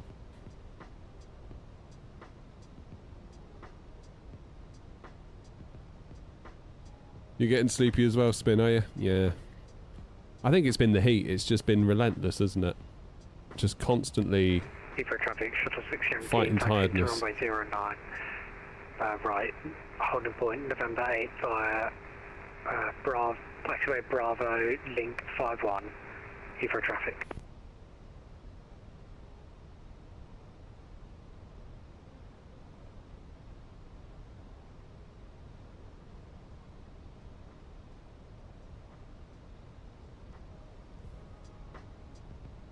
New traffic and on 441 Quebec on final for runway 09 left.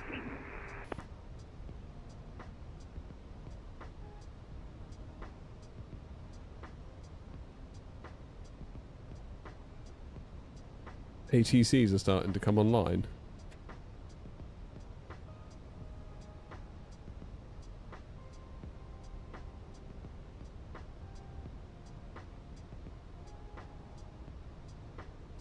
Okay, 1019.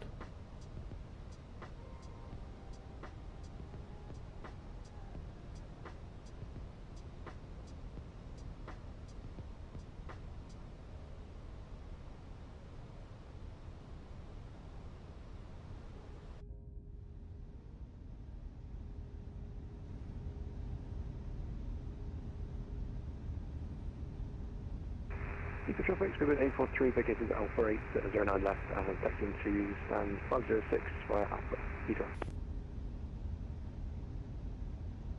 And Heathrow traffic out at 54 Juliet on a left base leg for 09 left.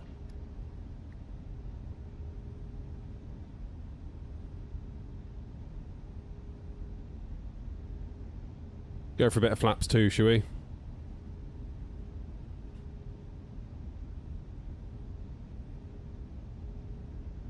Like 0 knots would be nice if we can maintain that for a minute. Heathrow traffic, shuttle 6 Yankee, lining up runway 09 right, via November 8.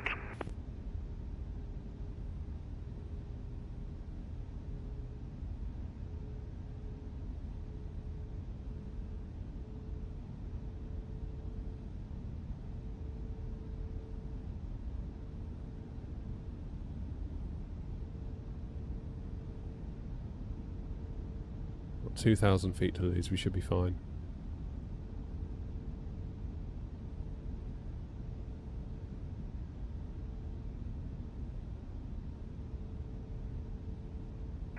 Heathrow traffic, shuttle 6 Yankee taking off runway 09 This one right held. via the Utila 1 Juliet, or departure, Heathrow traffic.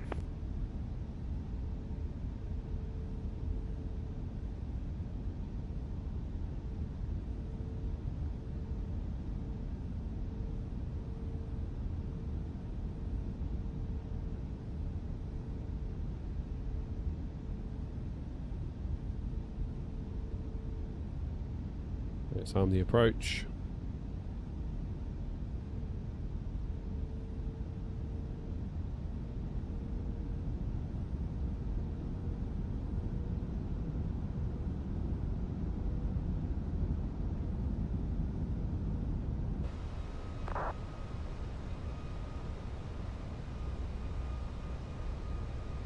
The traffic was 325, pushing back out of stand 224 via new facing west.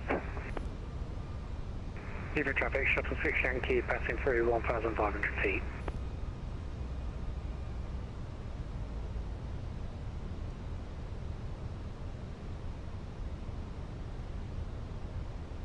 Right, let's slow her down. 160 knots. Heathrow traffic, air not 54 Juliet, 10 miles for 09 left, slowing to 160 knots, which we will maintain until 60 ME Heathrow.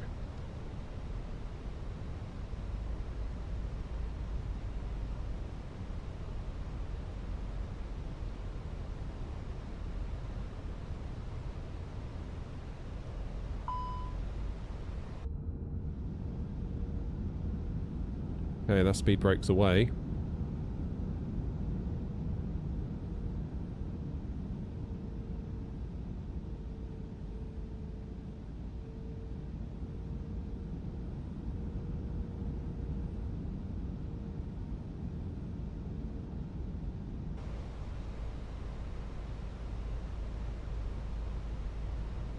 we looking here?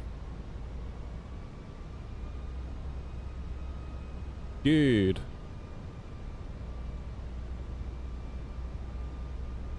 So winds we can expect to 7 knots down the runway. Allegedly. Gear down. Help slow us down.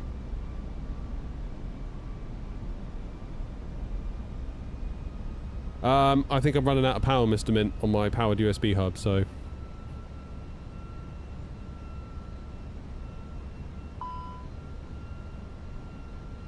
My spoiler's now not arming. Something's gone with them, I tell you. And all 441 Quebec, vacated runway around left, Heathrow traffic. Heathrow traffic, Air 054 Juliet, final approach speed and 6 miles, 409 left. Heathrow traffic, pushing back down the 834. Right, I feel like I owe you a good landing after Bergen. I'll hold my hands up, Bergen was not good. I will do my best this here. Basic west, 7 Alpha.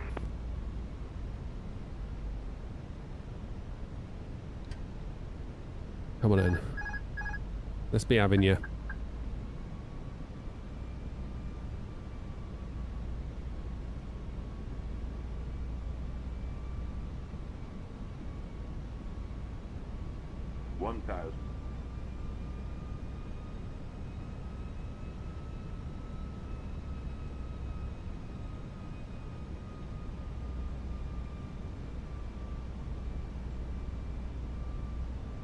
A little bit windy, nothing too much.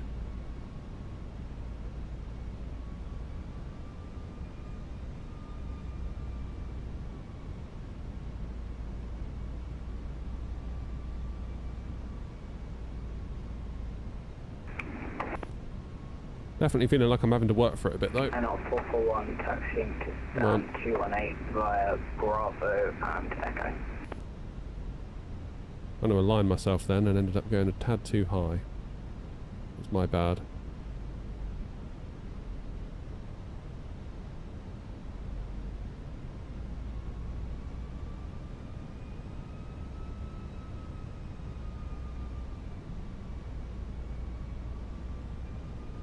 Above.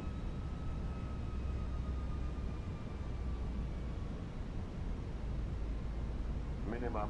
Continue.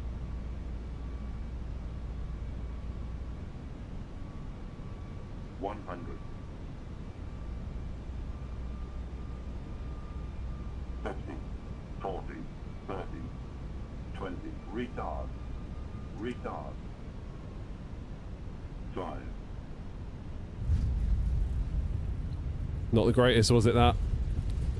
Bit on the late side. Why has my audio gone weird? I can't hear a thing. That's better.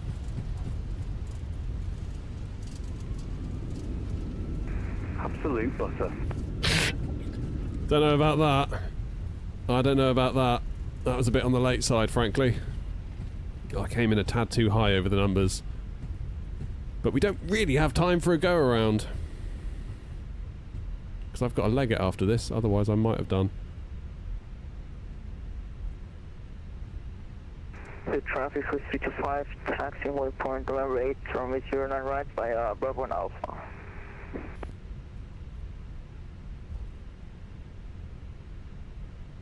Let's jump off here. Hey, look who's there, look. Look at this circus that's come to town. Anything to the right of me? Not immediately on Alpha. Anything to the left?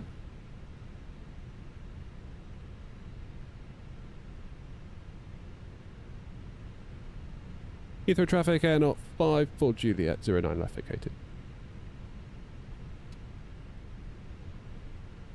Okay, I'm going to go stand 243 right via Bravo and Lima. Heathrow traffic, Air 054 Juliet, taxiing to stand 243 right via Bravo and Lima, Heathrow. Okay, lights off, strobes are off. Let's start that. APU. It's nice that I can kind of steer with my hand.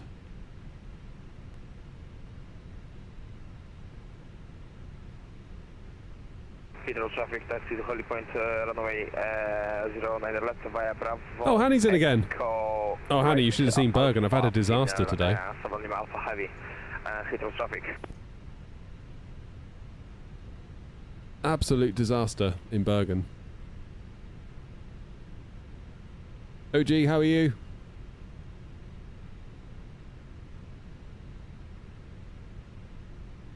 Oops.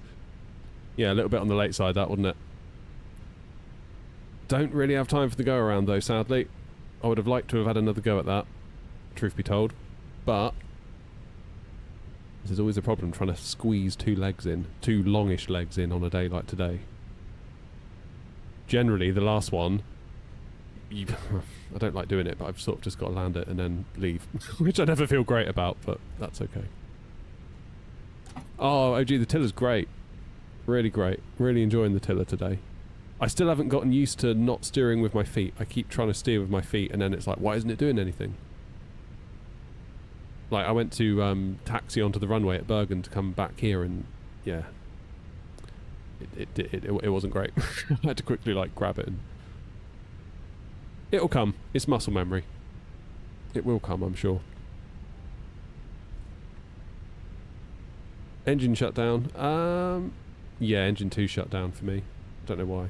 Well, I do know why. It's Sim Update 5. I feel like maybe I could do with a little maintenance session in here. I feel like I've got lots of little gremlins in my sim at the moment. It might be worth just spending an evening going through them all. Like the Tobii eye tracker, like the Phoenix shutting down the engine, like my USB hub situation, like my cable management situation under the desk. Maybe we'll have a good look at that.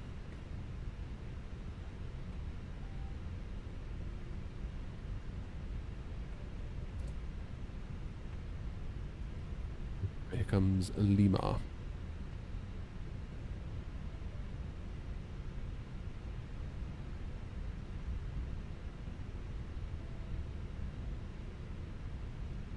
Maybe just do it if and when I move my room about. Well, yeah, that's it. Like, it'll be the summer holidays in a week or two, which will mean I might get freed up a little bit to do some more, which might be the time to do it.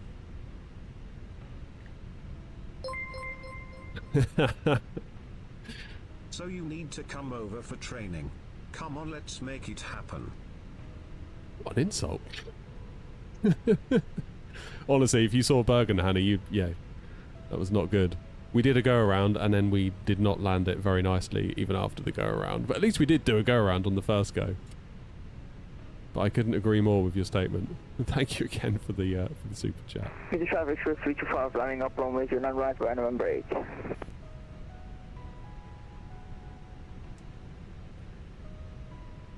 I feel like on about 500 feet out there, yeah, don't wind it back, Hanny. Don't wind it back. And look, we'll just pretend it didn't happen. I was trying to align myself with the runway, and then I let myself go too high. And then I came in a bit too high over the numbers. As soon as I heard the 50 feet call out, once I'd already gone past the numbers, I knew we were done, really. But I've kind of got to go in a minute, so I can't do a go around. So we need to just park up, I'm afraid. First officer, yeah, we have a very casual dress code. He comes with us everywhere. Your traffic Swift 325 departing runway. Grumpy says it's Ken Dodd. Whoever that is, I've no idea who that is. Traffic departing Swift Just sort of nod and smile. I think he says it's Ken. Is it Ken Dodd? I don't know. Couldn't tell you.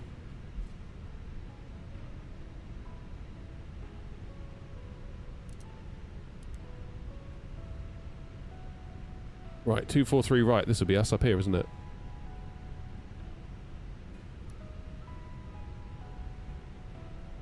You're expecting a 10, Murray? Yeah, I mean, the landing itself maybe wasn't awful. It's just it's too late.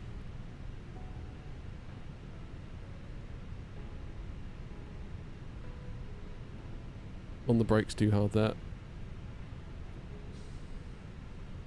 APU bleed. I've only got one engine, that's why. I thought we were a bit slow to move. Heathrow traffic, speedboat 309, turn in ILS from a 09 left, 350 feet.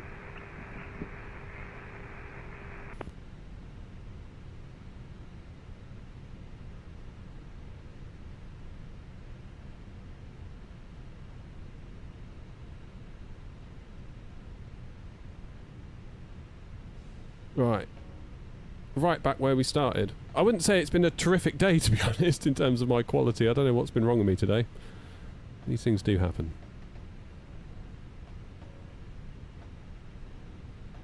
Let's get ourselves tucked up here. Then I need to very, very quickly thank you all and be on my way.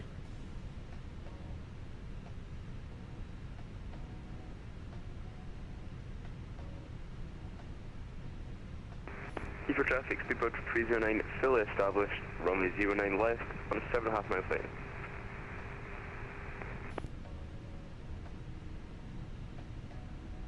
That'll do us. APU is on. I would say let's turn our engines off, but we've only got one, so we'll just turn the engine off. You're expecting a 10 then, Murray, are you? Oh, you got the Sim Workshop one. Nice. Oh, Lord. Here we go. Everyone ready? I think we're... I don't know. Okay, we got a 10. That was... Yeah, accepted range was 800 metres and we were 707. I mean, we were in... There were, like, markers. We were just at the upper end of them, weren't we? But it was nice and smooth. And it was on the centre line, so... Yeah, okay. It wasn't too bad, but... I would have liked it much further back. I wanted to hear 50 as I was going over the runway threshold, but we didn't hear that. It came sometime afterwards, and at that point I knew I was cooked, but we didn't have the time, unfortunately, to fix it. But never mind. An average day of flying, I would say, at best. Heathrow traffic, speedboat 309, short final, runway 09 left, 5 miles, final now. An average day. But it's been very enjoyable, nevertheless. I've had a great time, selfishly. So, there's that. Even though my flap sleeve is being weird today. I need to have a look at that. Right, guys. I'm sorry to cut and run like this, but I've sort of pushed it a little bit with time today, so I really do need to leg it. Thank you all so much for coming with me. Thank you all for being here, just watching and hitting the like button. Thank you to all those that renewed memberships over on Twitch and on YouTube and Super Chat. Hanny, thank you very much indeed for your kindness there as well, in particular. Thank you all very much indeed. Charlie, nice flying with you today, as always. Have a lovely weekend. I won't be live tonight because I'm solo parenting all night. Because Mrs. Knott's off on a jolly. And by jolly I mean work trip, but whatever. So it's just me running things tonight, so let's go. Boys' night. Anyway, thank you all very much indeed. I'll see you all soon. Have a lovely weekend if I don't speak to you before. I'll see you next week. Ta-ra.